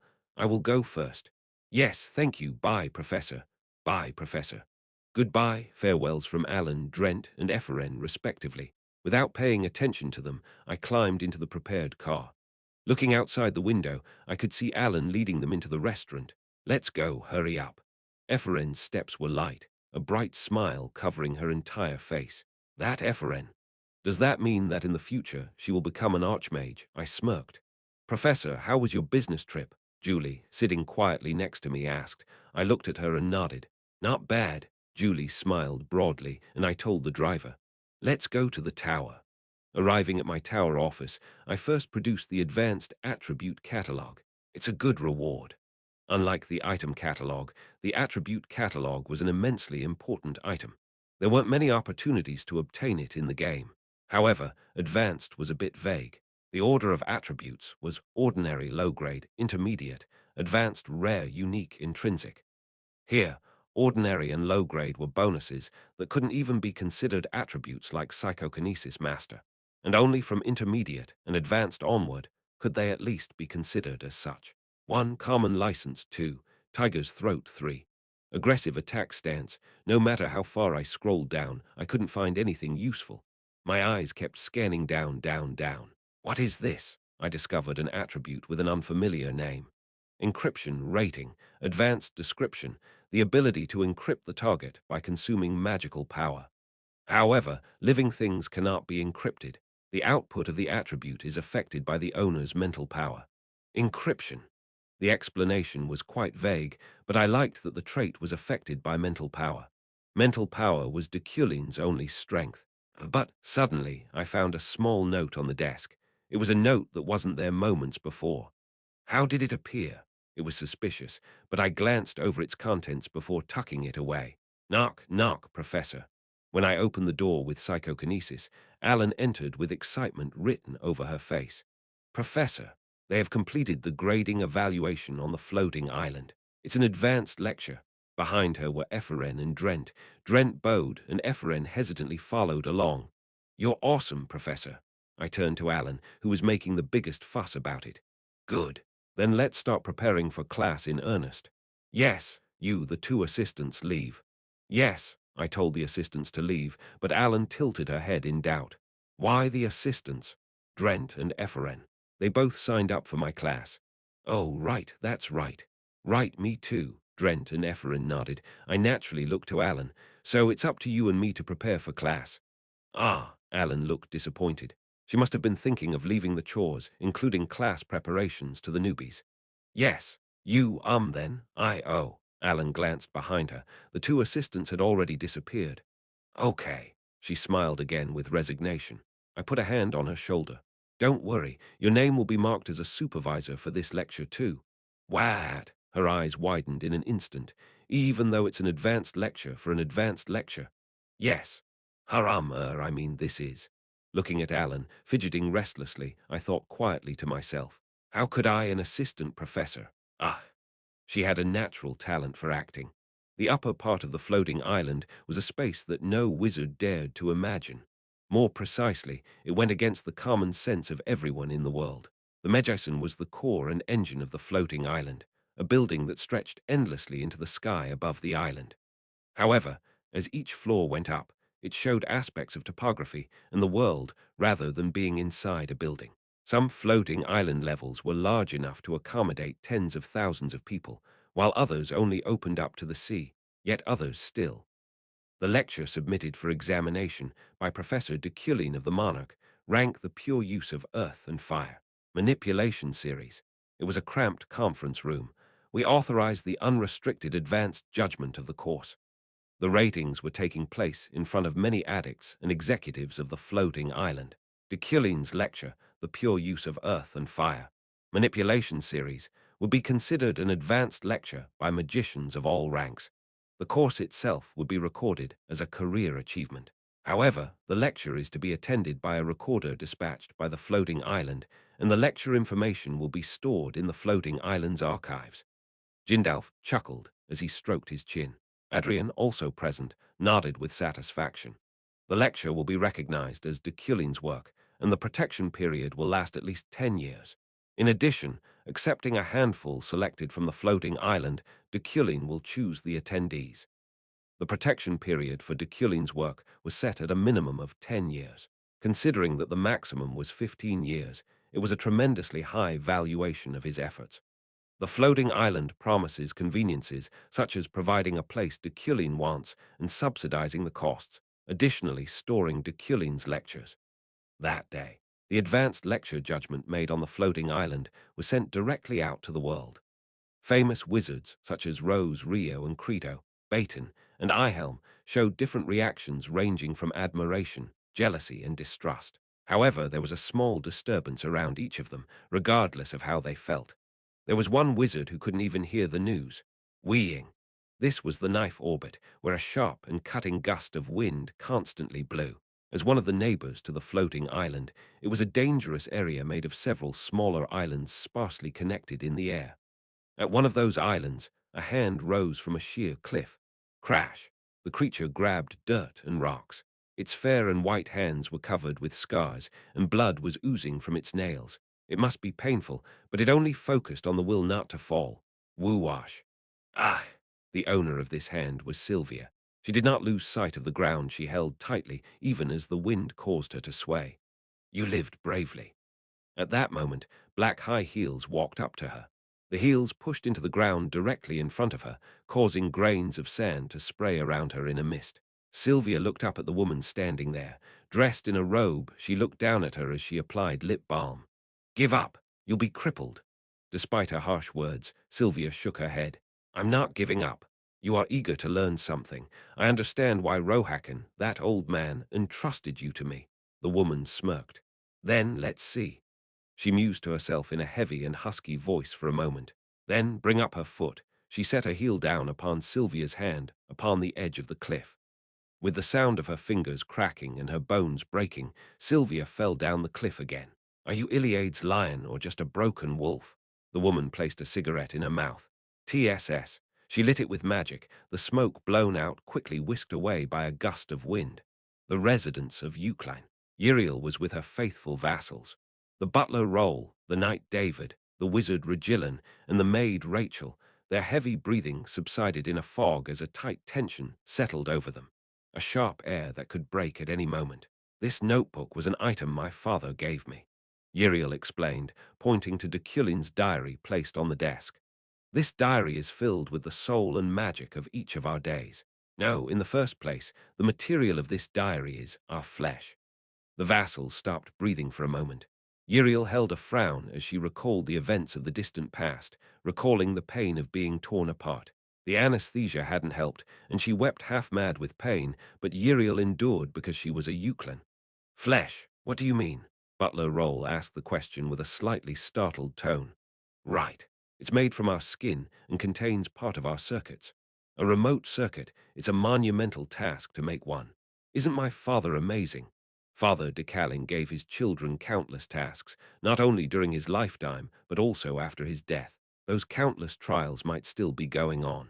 Even if we don't keep the diary, send it far away, or even throw it away or try to tear it apart, our days and actions are specifically recorded. Her father said, it's an artifact that helps you develop yourself. But Uriel was not stupid. Of course, she knew. The real purpose of this diary was to monitor and evaluate them. Of course, the recorded memories are selective and unconscious, but at least they cannot be faked. As far as artifact production goes, it's the work of my father, who was said to be on the level of the eternal Archmage. Deculein, the artist wizard of the century, sublimated the artifact itself into specialized magic. Although many of the artifacts he produced were magically weathered by time after his death, the things he left behind to his children with a medium there, flesh, were still the same. This key is for opening that passage. Uriel took out the key of Deculein. It was a treasure brought from the underground vault of the Euclan Lord's castle. It will be dangerous, but this is the only way for me to know right now. To put it simply, Uriel was about to enter Deculein's diary, but no one knew what kind of memories it held or how one could see them. Will he be the same as he was 1 year ago? Is he trying to use us and throw us away, or did he change? Uriel pointed to Deculein's diary. I want to know that. Will you follow me? The vassals nodded with hardened expressions. Thank you. After a deep breath, Uriel put the key in the diary. The diary's cover was solid, but the key slid down as if slipping under the surface of the water. Whoosh! At that moment the magic was awakened, and Uriel turned the key completely. The diary swallowed them up. Chapter 101, Family 2. Uriel opened her eyes. The first thing she noticed was the white snow falling from the dark sky and landing upon her face. Uriel closed her eyes, wiped away the snow, and opened them again. All she could see was snow. The sky, the earth, and the horizon were all blanketed by snow. Uriel stood slowly and looked far away, beyond the snowfall that swayed before her like a thick curtain. There was an old house in this pure white world, a mansion with a roof and window frames covered in white. Uriel blinked. Where have my vassals gone? That was the first question she had. The 4 vassals who came with her were nowhere to be seen. Uriel, worried, decided to first approach the only place that wasn't completely covered. Rustle, rustle. She walked forward, her footprints engraved in the snow. Everyone, are you there? Arriving at the door of the mansion, she yelled out. There was no answer, and the door would not open even after shaking the doorknob. Ah! Uriel realized what she had to do and took out the key from her pocket. She slammed it into the locked door. There was no need for a keyhole. She just put it in and twisted. The door opened. Is anyone here? The inside was plain, like that of any old house someone could imagine. Tack, tack, the sound of a crackling fire in the fireplace and the fragrant smell of tea. Uriel moved toward it as if possessed. She stopped as soon as she reached the living room. Near the fireplace sat a familiar person in a rocking chair. Deculein. He looked at her, holding a teacup in one hand and resting the other on the chair's armrest. Uriel. Uriel was nervous. If Deculein were here, there could only be one reason. Did you already know? He shook his head. It was a serious question, but the answer was bizarre. I am not Deculein. What are you talking about? I am your diary. What? Uriel frowned at the nonsense. Deculein, no, the diary that resembled Deculein explained. It is a guide for welcoming people who have entered this place, a learning intelligence designed by magic, and an existence embodied by the artifact. He put his mug down. That's me. Ha! Uriel was stunned for a moment, but it wasn't a total surprise. It was an artifact crafted by her father, Deculein, after all.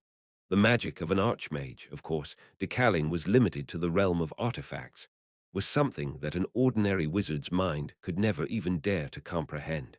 Then what about my vassals? Those who do not have a key were briefly recorded by a security mechanism. Recorded? The diary held out 4 notebooks. Uriel hesitantly approached and took them. This, on the cover of the first plain notebook, a title reading roll was attached. It was the name of her butler that had been with her a long time. Read it, and you will know. Uriel opened to the first page. Scratch, scratch, new sentences were being recorded before her eyes in the notebook. I don't know where this is, but when I opened my eyes, it was in this world. No, is this even a world? As she read the page, Uriel's eyes grew in astonishment. More than anything else, I am worried about Miss Uriel. If this space is in the diary, I have no choice but to find her. Uriel raised her head. The artifact in the form of Deculein was still calmly sipping at his teacup. What the hell is this? They were recorded into memory by a security mechanism. Since you own the key, you are protected from those security mechanisms. You mean these sentences are their thoughts? Yes. All of them are recorded. You look surprised. Uriel read another, that of the escort knight David. I must hurry. I can only help the young lady when I'm ready and move forward. The next was the maid Rachel, and the last was the wizard Regillin. Their thoughts became mere letters. Uriel placed her hand on the back of her neck. It felt sore, and her head felt like it was about to explode. The diary continued. When magic reaches a certain point, it functions as true magic. It's different from psychokinesis or fireball in that dimension. I have come close to what can be called the truth. How do I undo it? There is a way. Don't worry, they are not dead. It's just a security mechanism. Uriel calmed herself. Then I'm going to look into Deculein's memories.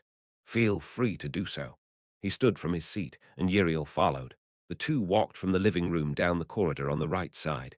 Countless picture frames hung on the walls of the long hallway. This whole thing is Deculein's memory. You can look into anything. Really? However, it consumes mana doing so. Uriel stood in front of a certain frame. It was a framed picture of a familiar but awkward study. She recognized it as the permanent residence of the Deculein family, but it felt awkward because the furniture arrangement was different. Can I close my eyes? Yes. Yeah. Uriel peered into the frame. Your grades are good. At that moment, a voice rang out. Uriel turned toward its source. Ah! A groan unintentionally left her. In the study, her father, Deculein, and Deculein were standing together. But only the grades are good. Academic grades other than those from the tower are garbage. Father sat in his chair while admonishing Deculein, who listened with his head bowed. When you were young, I thought you were a prodigy. Deculein didn't say anything. He just stood still like a penitent sinner. In that case, rather Uriel, as soon as his father mentioned her, Deculein's eyes widened. Uriel remained silent as her father laughed. If you know that, you should be better. I will, I swear. You don't need to, just take this. Her father handed Deculein something. Deculein, that is your choice. It will be a heartbreaking pain, but you're not afraid of that, right? Yes, of course. The memory of the first frame stopped there. Uriel looked at the picture frame next to it. This time it was in a hallway, not the study of the Deculein house. Deculein was standing by the window and looking out. Under the sunlight, his gaze reached her, looking at a young Uriel. Why are you looking at me? Uriel asked so bluntly. Then Deculein turned around. May I ask? It was exquisite timing. Surprised, Uriel corrected her tone without realizing it. Master Deculein. At that moment, another voice spoke up. Surprised, Uriel looked around, a wave of nostalgia crashing over her. Adele, Deculein's stepmother, and her mother. Uriel struggled to suppress her outcry. Are you okay? Adele asked, but Deculein didn't answer. Adele smiled bitterly and walked over to stand beside him. If Uriel becomes a wound to the master, just go away. Deculein turned away as if he didn't want to hear it. The second memory ended there. Ugh, sigh. I need to look at recent memories. Although she saw only two memories so far, Uriel leaned against a wall in the hallway for a moment to catch her breath. Mental and magical exhaustion wrecked her body. I knew that one day the two of you would visit me. Then a voice came from the end of the hallway. Uriel glanced up. Did you know? Then the polite diary looked back at her. He was standing alone in the living room. Uriel frowned as she regarded him. Wait, you too. Nodding, he handed Uriel a note. Her eyes nearly popped out of her head. An hour ago, late dawn at the tower. After preparing for the professors and taking care of my other duties, I took out the diary from the drawer.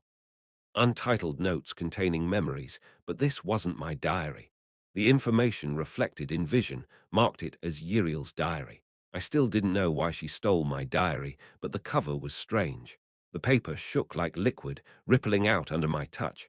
I didn't think it would be an ordinary artifact. I looked at it with understanding.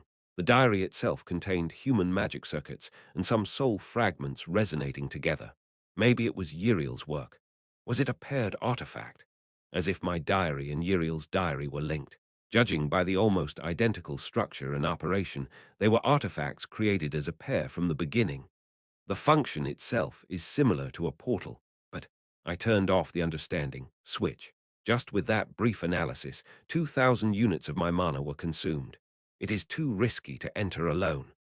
Having concluded that, I first left the office and reached the teaching lab in the dark hallway. There was still light being reflected behind the glass. I approached and looked inside. Only Epheren remained in the spacious lab. Her desk was full of magic theory books, but the owner had fallen asleep, buried in the large tomes. I opened the door to the lab. Phew, phew. I listened to her loud breathing as I took out the pendant. Phew, phew. I saw the young Ephraim who smiled brightly, and a man with a stiff face in my mind's eye. In Lachrelan's still vivid memories, that future archmage was Ephraim. Phew, phew. Did she become an archmage because my existence changed the world line? Or in the original storyline, had she become an archmage in the future? I remembered the two archmages I met as a player. The creator, Sylvia, and the last fairy, Adrian. There could be only three archmages in an era. I looked at Ephraim. She took off her robe as the room grew hot and stuffy. However, due to the nature of the 77th floor, it would become much colder at night. You're still full of doubts. I picked up the robe that had been scattered haphazardly to the side and put it over her back at that moment. I had a good idea. If it were her, she might be of some help. I glanced alternately between the diary I held in one hand and Ephraim. Snap! I flicked my finger to turn off the light. The lab darkened. After placing a note with Midas's hand under the stand's light, I returned to the principal professor's office. And 10 minutes later, Ephraim, who slept with her forehead pressed down atop the desk, slowly opened her eyes. She carefully looked around and then lifted her head. What? She woke up as soon as Deculein opened the door due to his overbearing energy. What is this? Covering me with a robe? Ah! She felt chills run down her back. Ephraim scratched her neck and recalled what he had murmured. You're still full of doubts. Ah! More chills. Full of doubts, even the way he said it was soft. Why is that professor doing this? What is this again? Ephraim found a small note on the desk. It was a strange piece of paper. She tilted her head as she read it and sneaked out of the lab. She beelined it to the head professor's office. Ahem! Ephraim pretended to have just woken up as she grabbed the doorknob of Deculein's office, holding only the note in her hand. Ah, she forced a yawn, filling half tears in her eyes while opening the door. Professor. I just woke up a few minutes ago. What is this note? She glanced inside, but Deculein wasn't in the office. There was only a solitary notebook on his desk. What is this? Ephraim blinked a few times, her expression one of innocence. Inside the diary was a world full of snow. There was nothing but pure white snow and the old house on the other side. Therefore, it was instinct to approach that old building. Did Uriel open it? The door was already open. I dusted off the snow covering me and went in. A fire was crackling away in the empty living room. At the sound of footsteps, I turned. You look like me. A man that was my clone stood there. He nodded expressionlessly and replied, I am a diary. Whose diary? Yours and her diary. Your memories are written on me. I pondered for a moment before questioning him. Where is Uriel? She's looking at your memories. He pointed to the hallway on the right. Is she okay? Uriel has the key. I didn't know what that key was, but it appeared to mean that she was safe. I looked to the left. If the right side is mine, the left side is Uriel's. Yes. Then the bonfire smoldered into ashes. A blizzard arrived, plunging us into darkness. However, the windows were closed. In that bizarre environment, I looked at the madman who introduced himself as a diary. You are full of death, the diary glanced me over before finally speaking. Hide, I paused. You know what? Death is by my side.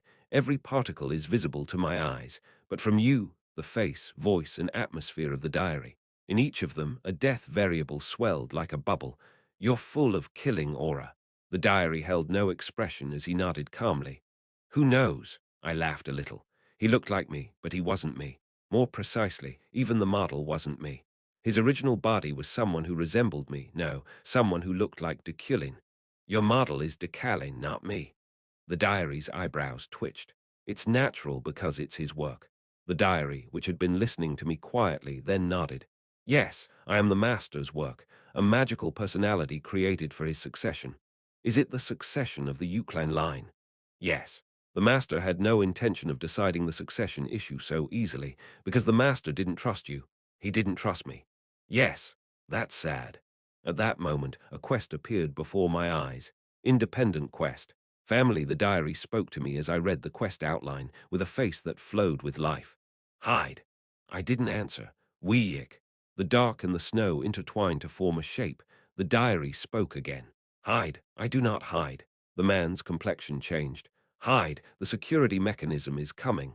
No need to. The diary shut its mouth. Of course, that didn't mean I had a special way of dealing with it. The entirety of this old house was already a death, then. You too can only be recorded. The corners of the diary's lips twisted as I stared intently into his eyes. Weeing. The dark blizzard blew past me as a fierce gust of wind engulfed my body. The blizzard subsided, calming down.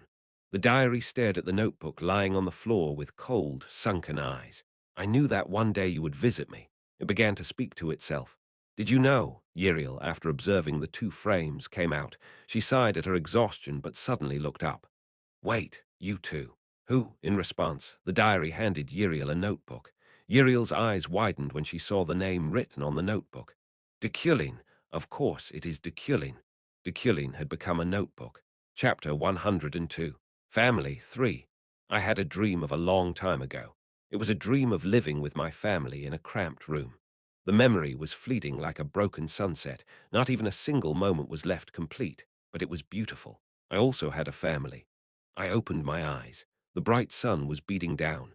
It was dazzling, so I blocked it with my hands. The area surrounding me was covered in wind-swept grass, and I could hear the chirping of grasshoppers. The trees surrounding me shook and spat out their leaves as the wind pushed past us.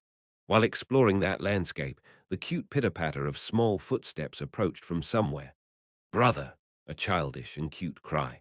I looked toward its source. Brother, where are you? She was maybe 6 years old. Although she couldn't speak properly, I knew immediately who she was.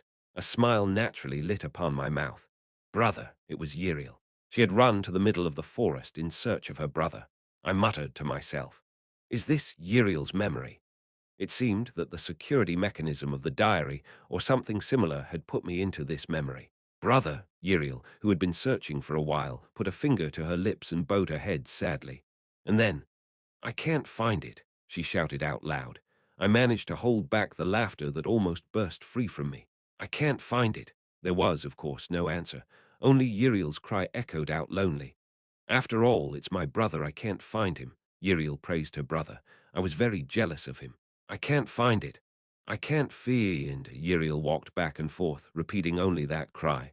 Brother, she kept walking.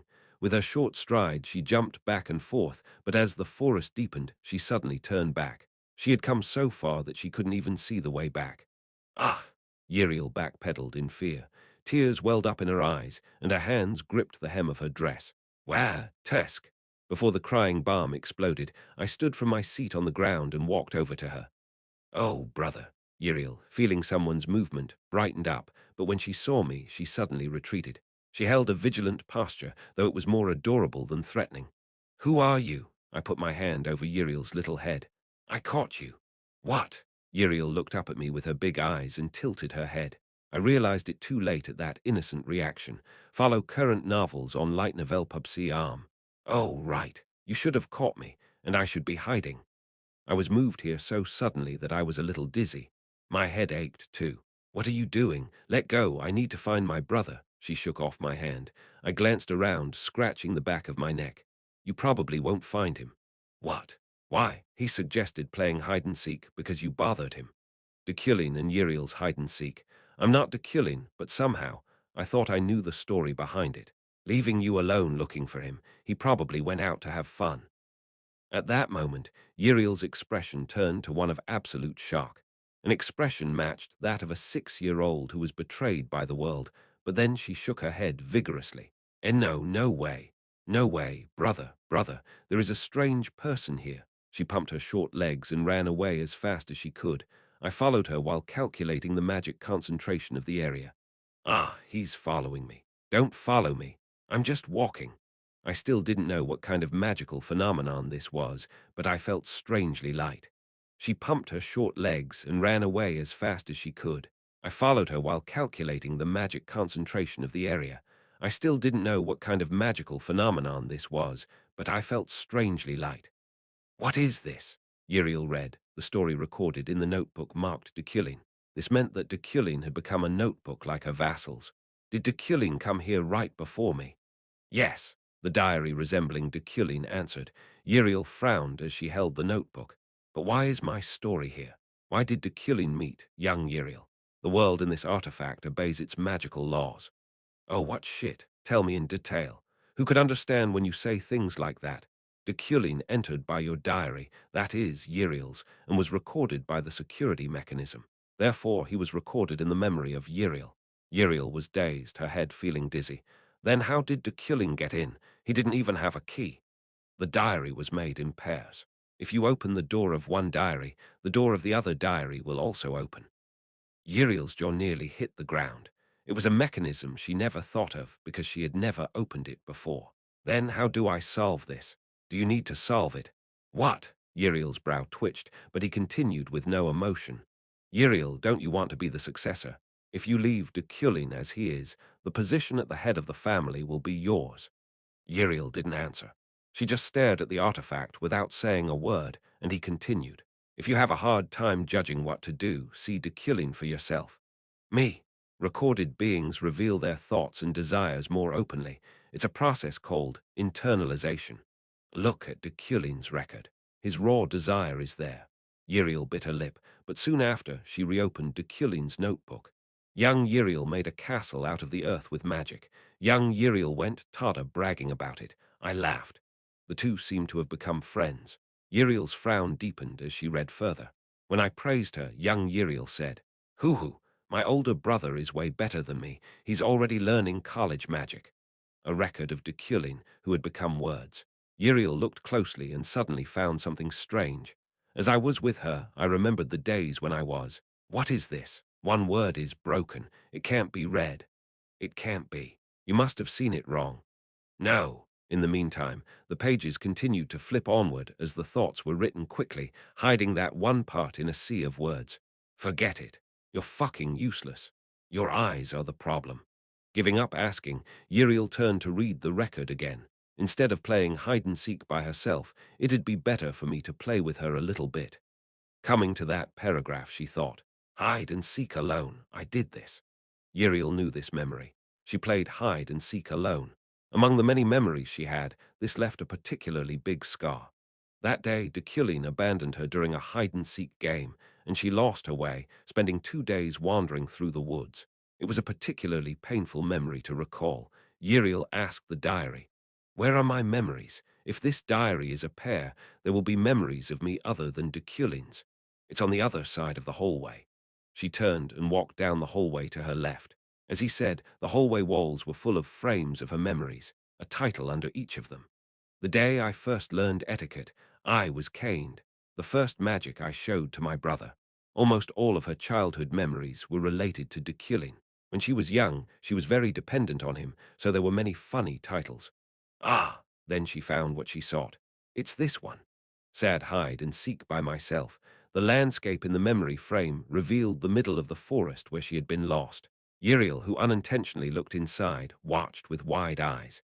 This was the painful memory of the day when she was lost in the woods, all alone.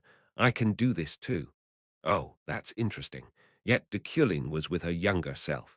Perhaps, Uriel, watching the scene play out blankly, produced the key of Euclid from her pocket.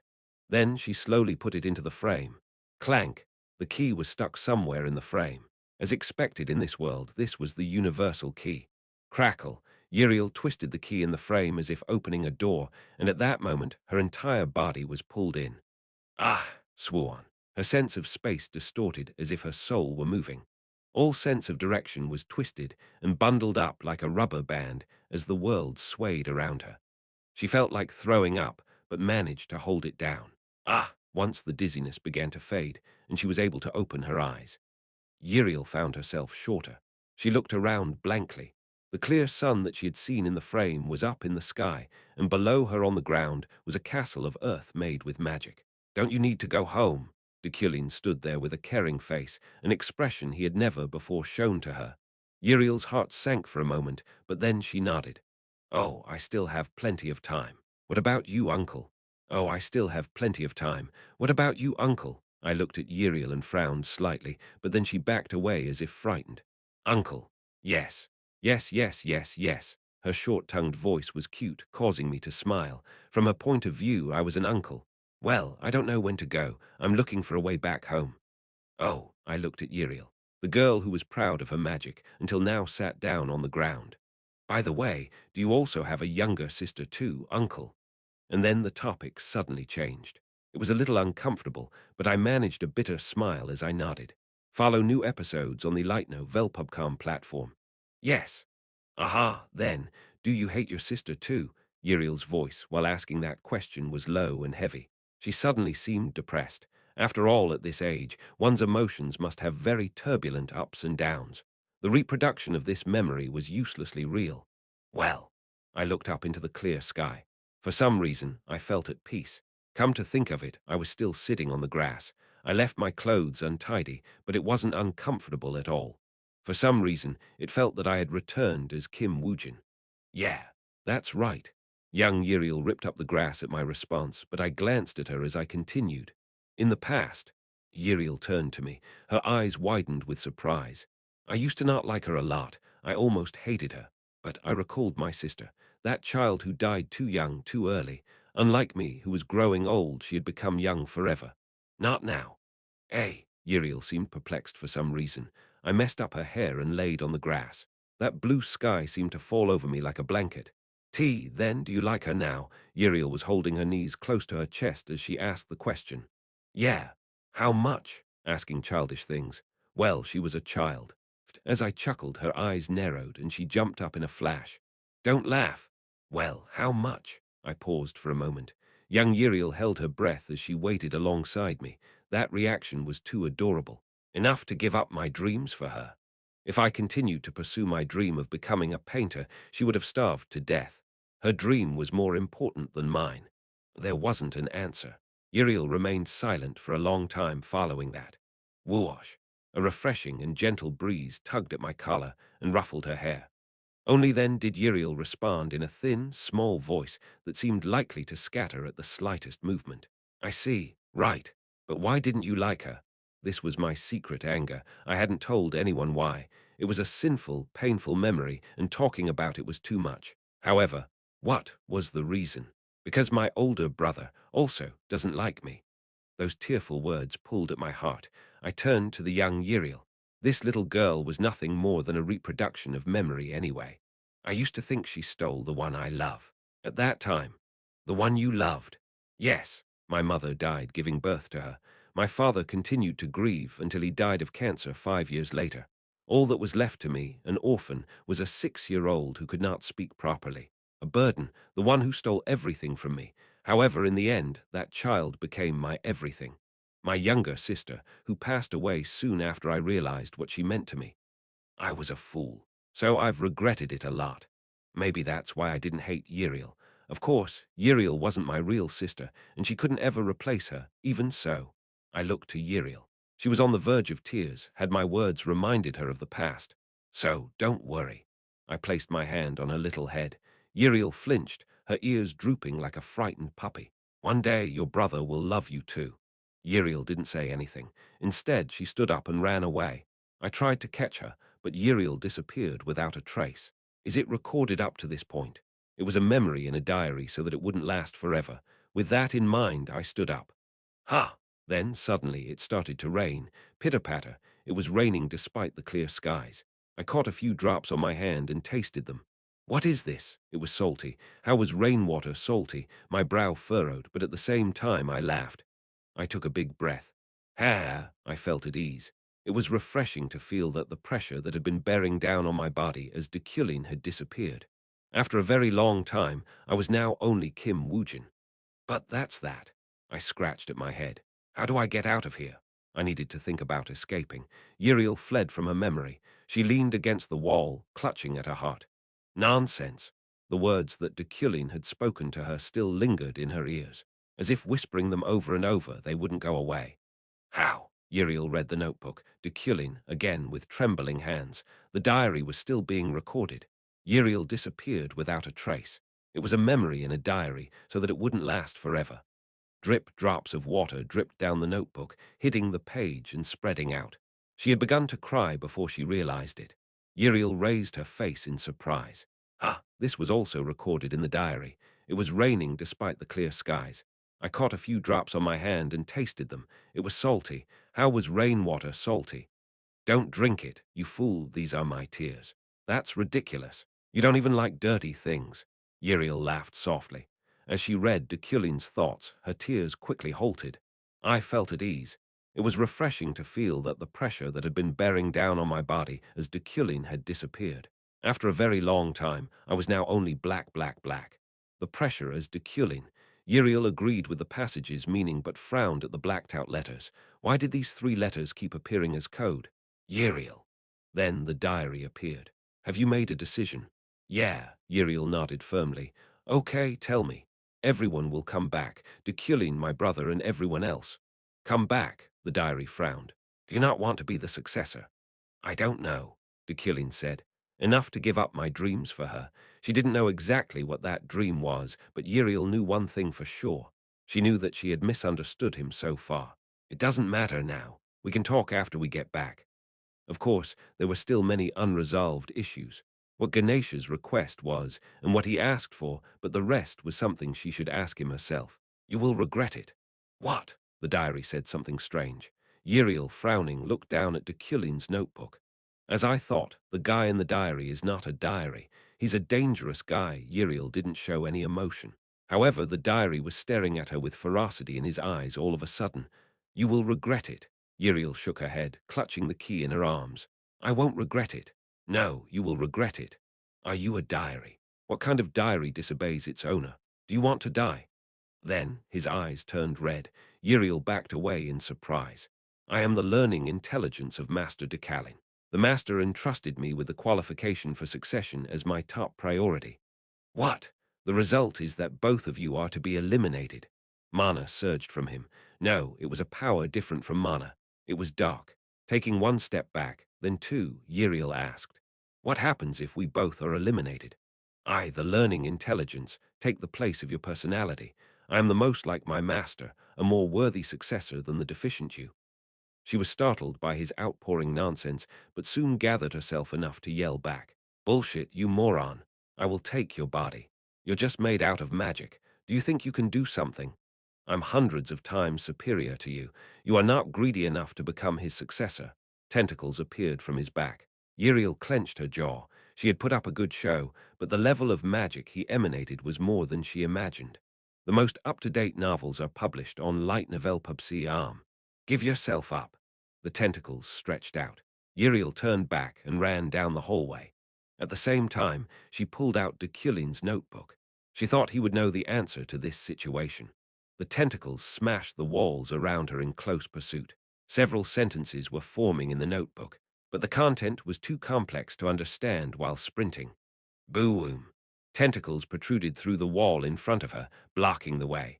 Reluctantly, Uriel put the key in the closest frame of memory. Without any further hesitation, she dived in with a loud shout. Brother, Chapter 103, Family 4. I sat blankly on the grass floor. Young Uriel had long since disappeared, but her memories were still here, and the wind and sunlight regularly swayed around me. I don't know. I looked into this world with understanding to calculate the concentration of magic power, but something was unnatural. The problem was not with this memory, but with me. It felt like some of the characteristics had disappeared, and I couldn't feel the psychokinesis that was engraved in me. I stroked my chin as I pondered. Oh, I raised my index finger at the thought that suddenly arrived. What if only my soul came? The security mechanism kept my body somewhere so that only my soul or consciousness flowed into this record. The reason that I am this free and that I can't feel the psychokinesis engraved on my body. If that hypothesis was true, then this was right. However, in that case, the problem was where my body was.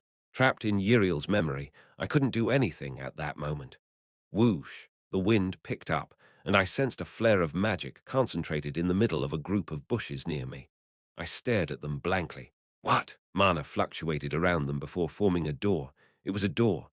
Is it safe passage? Like the wonderful anywhere door of the famous gadget cat on Earth, I tilted my head as I walked over and opened the door. Inside was 30 minutes ago. Uriel, diving into the frame, felt as if her entire body was shrinking. At the same time, her mind grew hazy. She almost fainted, but when she noticed the bizarre sight before her, her eyes went wide. Electricity surged up through her spine. What the? Her hand. That palm, all the way to the joints of her fingers, was small. Too small, what-ish thish. The moment she said that, Uriel realized that her tongue and voice were not normal either. Unbelievable, she reached out and touched her face. It was puffy and chubby like a bun. What's W long? What-ish this? She screamed, and cold eyes looked down upon her. You be quiet. It was Deculein. Precisely, it was young Deculein. However, his neat appearance and cold attitude were still there. That aristocratic posture was no different from the present version. Are you out of your mind? Deculein looked 11 years old, so she must have been near 4. Uriel looked around, realizing they were in the refreshment room of the Euclan Lord's castle. She was with Deculein, and her face reflected in the window beside him. She was, what's W long with my sheiks? Sheet, Deculein frowned.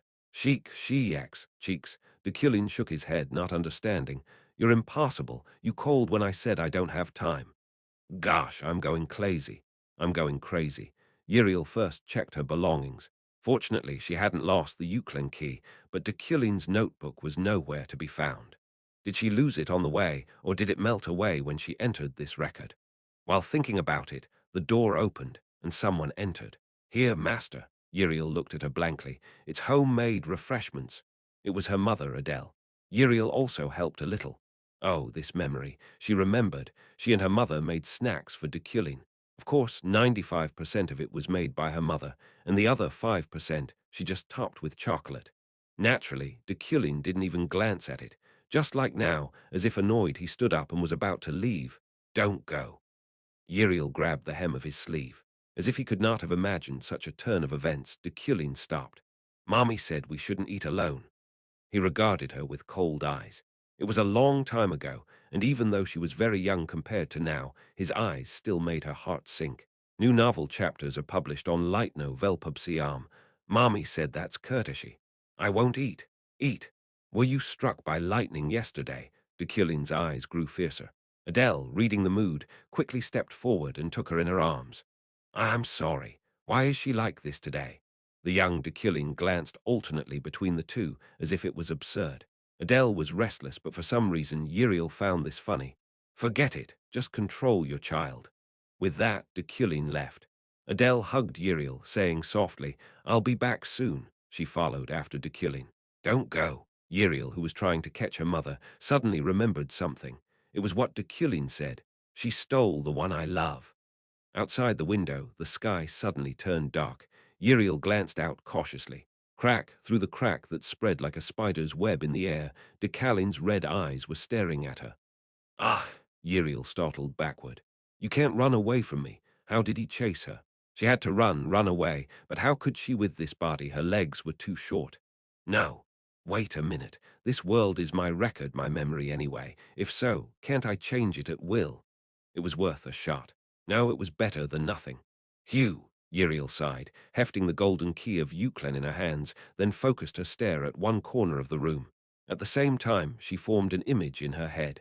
Ah, crack! The sound of Deculein breaking through resonated clearly in her ears, and the result of her fierce concentration was enough that her body began to tremble. And just like she thought, a door arose in the spot where she stared. I did it! Uriel, clenching her cute fists, took it one step further to set the place where this door would lead. Ah, boom! The rift in the air completely opened, and Deculein appeared. He smashed apart the windows and walls, but the door she had made burst open with perfect timing. Deculein! Ha! It was Deculein. He opened the door without much thought and was confused by the chaotic interior that met him. It's me, help, it's me, Uriel, young Uriels cried out. Deculein, quickly grasping the situation, crossed over and scooped her up in his arms. Uriel let out a sigh of relief at his embrace. Phew! Don't be relieved. I think we should run away again. Ha! Deculein emitted a maddened aura of death and destruction from beyond the rubble, stretching out his tentacles. Deculein hit the ground rolling to evade them, but the door was destroyed.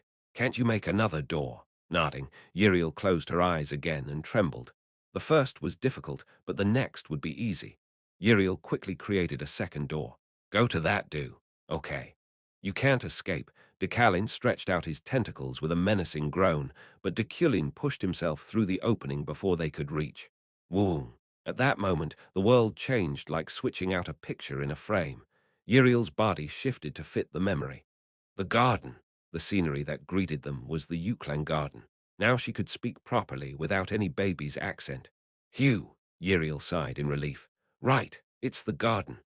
Deculein glanced around the garden full of flowers while Uriel moved behind him with a smile. Why did you come into this diary? I thought you would be in danger. Liar, I was afraid you'd do something stupid. That's right. Deculein smiled a little. Loud rumbling erupted from Uriel's stomach. She blushed, but Deculein only tilted his head. Are you hungry? Why, yeah, I am not hungry. Are you mocking me? I'm jealous that you're not hungry. What? She thought he was teasing her, but Deculein's face was serious. He looked her up and down. Uriel crossed her arms, meeting his gaze. But Uriel, your body changed according to the record. Weren't you a baby just now? Uriel nodded silently, feeling a bit embarrassed. But I am the same, even if the record changes. Yes, you're right. I'm not even hungry, so it means that I'm just a soul. Deculein spoke confidently. A soul. Yes. As they made eye contact, he suddenly smiled. This is interesting. That easygoing smile bewildered Uriel. Honest Deculein, was he this kind of person without his outer shell? It's not bad. When Uriel quietly hid her smile. Crack! A crack appeared once more in the air in the garden. Deculein again. Deculein clicked his tongue. He's a persistent guy. What should we do? What do you mean? If it's Deculein, he must have some answer. Uriel focused all her attention on his response. You have to open a door again. We have no choice but to run away until we think of something. He was too easily revealing that there was no way yet. Uriel went silent for a moment. Hurry, he will come. Bang, bang. Tentacles began to squirm through the crack. Oh, yes. Uriel closed her eyes and imagined a door. It appeared near instantly. Where are we going? I haven't decided. It's not bad even if it's sudden. Deculein said something completely unlike himself and even smiled as he grabbed the doorknob. Then he looked to Uriel. Shall we open it together? Yes. Oh, okay. Uriel placed her hand on Deculein's. The two of them opened the door together and stepped through. After that, they continued to run away. Decalein's learning intelligence continued to pursue them, and Uriel kept running away, imagining new doors into existence. She turned 10, then 4, then 20. They were in the Euclan Lord's castle, the tower, the academy. It was a frantic escape that lasted nearly 24 hours, but Uriel's mood wasn't bad. Rather, given the new side of Deculein, it felt nice to be with his honest heart. I am young again, except for times like this. Uriel looked in the mirror with a sullen face. She was about 4, maybe 5. Yeah, you're younger again. Deculein lifted the little Uriel and tucked her into his side. Uriel grumbled, Do you think I'm an object? Do I think you're an object? Yeah, this is convenient. More importantly, which memory is this? Dunno. Now that she had become a child again, Uriel didn't care about the memory. How long were they going to run away for? Mana was required to make a door, but now she didn't have much left. Deculein was fiddling with Uriel's plump cheeks. Gosh, don't touch my cheeks. Ah, I didn't notice. He stretched them like a steamed bun. Uriel twisted her lips. What should we do now? I have enough mana for 2 moodoos now. She only had enough mana for 2 more doors now. Deculein, who understood her easily, patted his chin and murmured, Well, I think I know to a certain extent. What? Your key, take it out again. Uriel produced her key. Deculein reached to touch it. Ha! Uriel's eyes widened as Deculein's finger passed through the key. Just like when a ghost tried to touch a material object. Follow current novels on Light Novel PubC arm. I can't hold the key, and only you can change your body. Why? Why? Yeah, he already had the hang of it. How to deal with Deculein, how to turn things back to normal. However, as Kim Woojin, he wanted to enjoy this independent feeling for a little while longer. The reason is, crack. Again, there was a crack. The two sighed as they looked toward the void that was breaking like glass. Why is that guy chasing us so quickly? Did he have radar? He was clinging to them more tenaciously than a leech. What should we do? Let's go. To another record. Again, Uriel puffed up her cheeks, now looking more like a balloon than a steamed bun. Don't worry, this is the last time. Okay, Uriel closed her eyes. Hoping it would be the last, she formed the door. Pooh, done. The familiar door reappeared. Deculein approached it, holding her in his arms. Uriel's little hand turned the knob. Rumble, you know it's useless. The crack widened, and Decalein's shrill tone flowed through. Ignore it. Deculein went right through, wooing the feeling of being stretched out again. Then Uriel opened her eyes and breathed out a heavy sigh of relief. I'm an adult, and it's empty. Deculein looked around with unconcerned eyes. It was a space with nothing to be seen. Uriel glanced at him. Explain it to me now. What are you going to do? Oh, so, however, Crag, Decalein's tracking speed was growing exponentially. Just as they've grown used to running away, he had become better at tracking. Uriel looked to Deculein. Are we running away again? No, there is no need to run away now. Deculein shook his head. He looked trustworthy, striking a pose as if he found the right answer. Then, from the start, he mentioned a security mechanism, right? Saying that Deculein stretched. He was getting ready for something as Uriel nodded. Yeah, the security mechanism was the key. To the bewildered Uriel, he pointed to the key of Euclid. So my body is inside that key. Your body, Deculein replied with a big grin. Yeah. Uriel, you noticed to some extent, right? I'm a soul, so to speak, the unconscious mind. She flinched away slightly. Uriel then pursed her lips and nodded softly. Crag. Meanwhile, the crack was widening. Deculein spared a glance toward it. I don't know where he found dark energy, but he's made of it. Of course, he wasn't a demon. It wasn't like only demons could wield dark energy. However, as long as his main fuel was that, and with Uriel beside him, there was no path where Deculein could lose. I need to get my body back. Then we can win. However, most of Deculein's characteristics were in that body. In particular, he needed the blood of the Euclid line, which was essential for dealing with dark energy. The current Deculein was nothing but the soul of Kim Woojin. Body. How will we get it back? Uriel asked as if she didn't know, but the method was quite simple. It was in Uriel's hands from the start. Put that key into my heart. Of course, once he regained his body, this unconsciousness would end. That is, Kim Woojin would become Deculein again. He was a little sad, a little hesitant about it, a little scared, but he couldn't stay in this state forever. This was enough deviation. And leave it to me. Deculein smiled confidently. However, Uriel felt it strange. She stepped back with a reluctant look. Why? She hesitated and looked up at him. She looked worried. What was wrong with her? Deculein frowned for a moment, then realized something. He felt he knew why. Perhaps it was a similar reason to his own. Aha! Crack. It was an important moment. Deculein opened the rift, his black tentacles flowing in first. Rumble. Uriel glanced around, looking between the tentacles and Deculein. Deculein poked his head through the dark rift, and Deculein laughed quietly. Uriel held the key and bit her lips. She was a bit afraid. If she used this key, it appeared that the current Deculein would leave. It seemed that he would disappear completely, forgetting all the memories of today.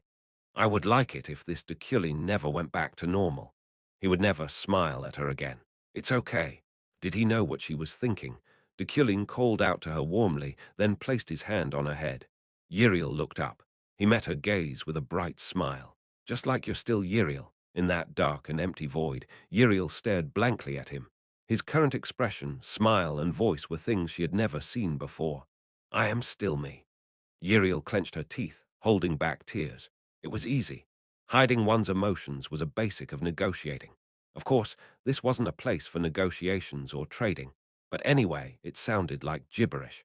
But Uriel nodded resolutely and grabbed the key with both hands, willing them to remain steady. Yeah, I know. She shoved the key into Deculein's chest. It slid into him softly and stopped with a click. It was caught on something.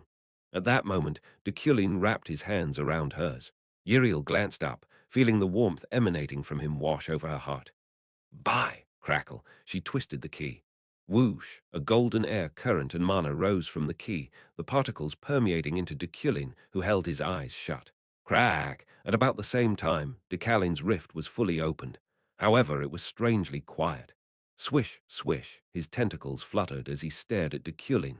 Appearing to sense his change, he had fallen into a strange, observing posture. There was only silence. Uriel looked at Deculein standing next to her. His eyes were very different from before. His atmosphere had already been fully reversed.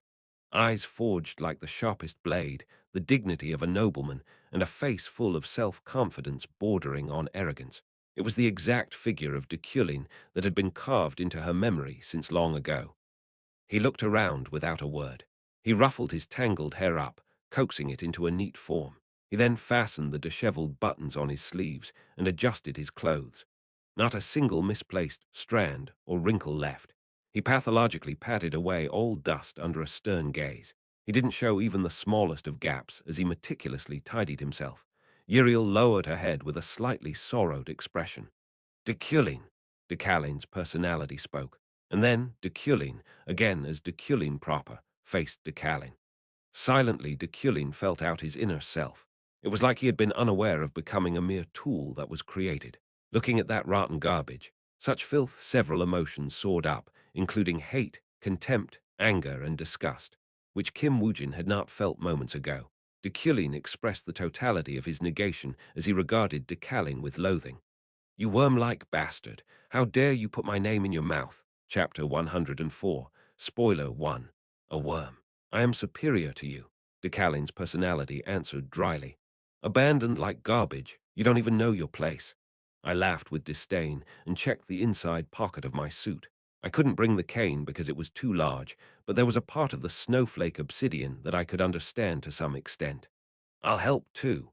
Uriel moved closer, but I pushed her back with psychokinesis. You go out.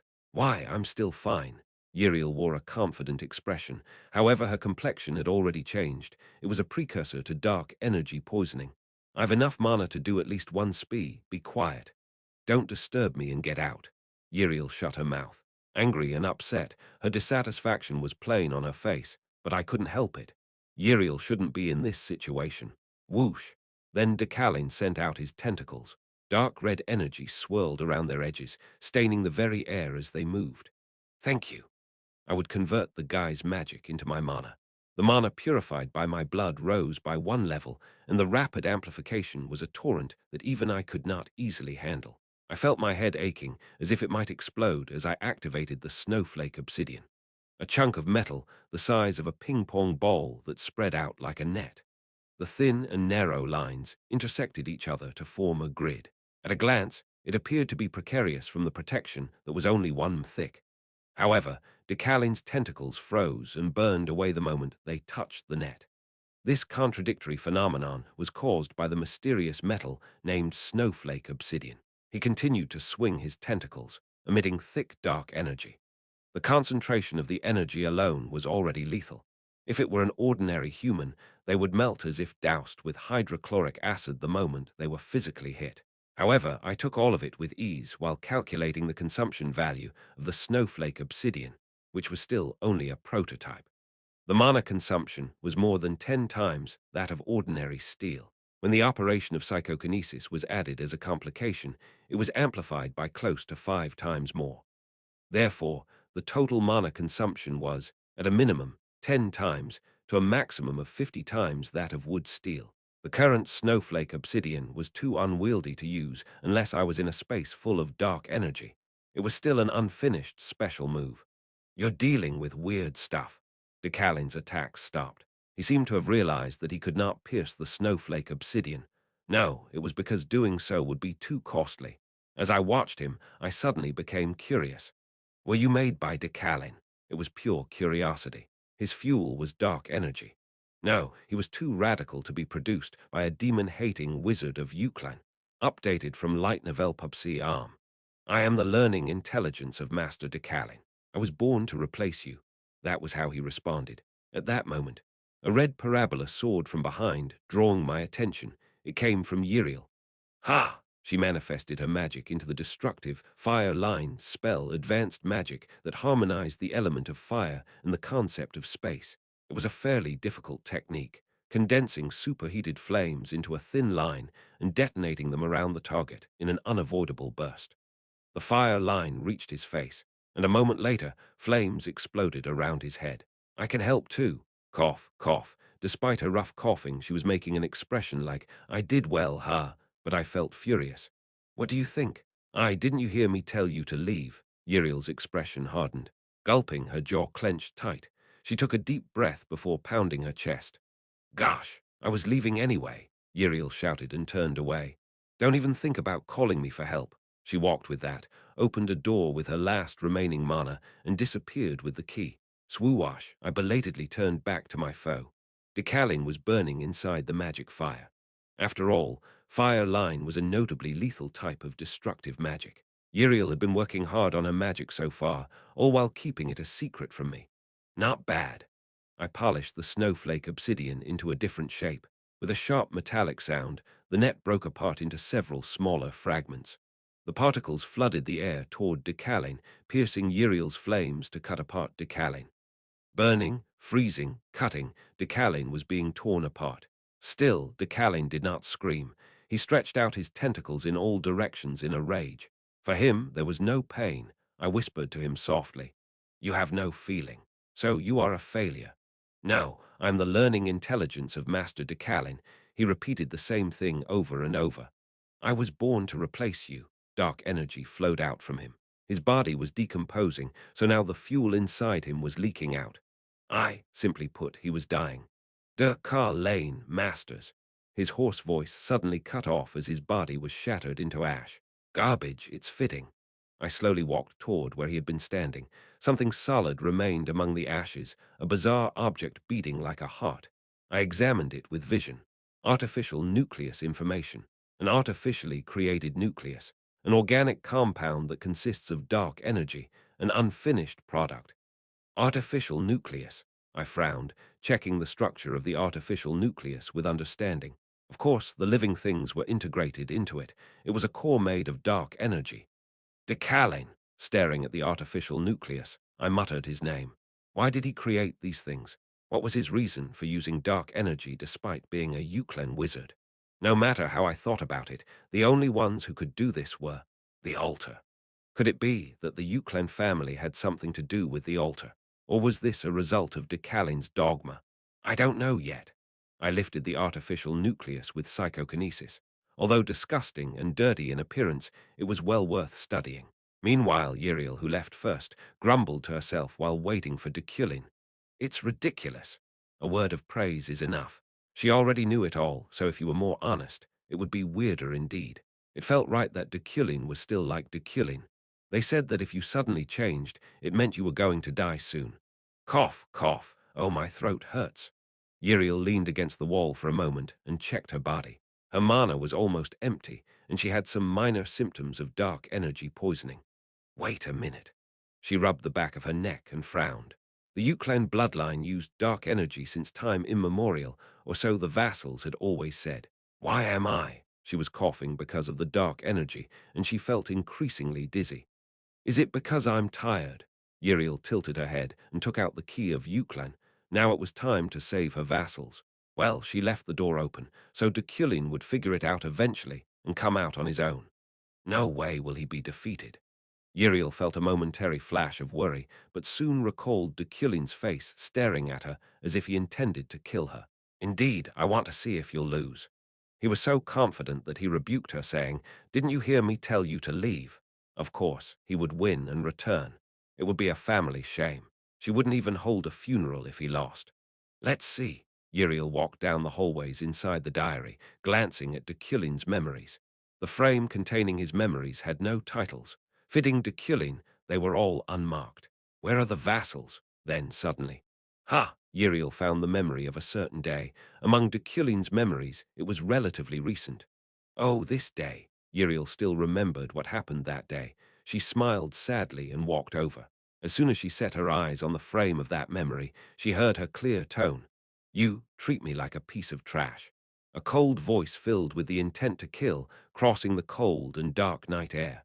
The space shown was the Euclid mansion. She was visiting Deculein, who had just spent 200 million elnis at an auction. Back then, Uriel had been carrying a knife and a gun. She was that furious. Do you think that I'm someone who exists to clean up your messes? She was angered to the point of tears, but Deculein remained calm. He stared at her as if watching a barking dog. Do you think I will live like this for the rest of my life? I dropped out of college because of you.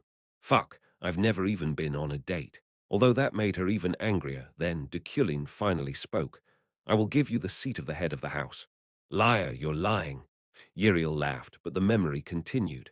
No, that doesn't make sense. Why? Why all of a sudden? From now on, I plan to focus on my research in the magic tower. There will be no time for my work as the head of the household, and you must have already mastered, to some degree, the work of a lord. At the time, she didn't know it was going to turn out like this. Uriel watched what followed with excitement. Then, when will the succession ceremony be held? You should know better than anyone at the right time. In 3 years, Exception Day, his attitude suddenly shifted. She was disconcerted at the time, but now she felt embarrassed. It was such a transparent reaction. Ah, the present Uriel shook, but the Uriel of that day continued without noticing.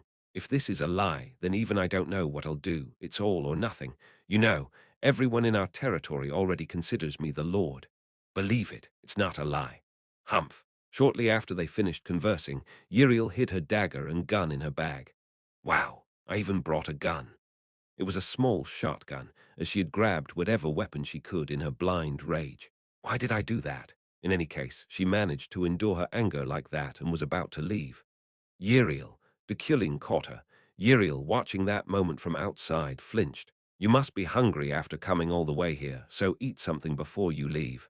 Oh, I can't watch it. It was too cringy to witness. She would go crazy. Forget it. Forget it.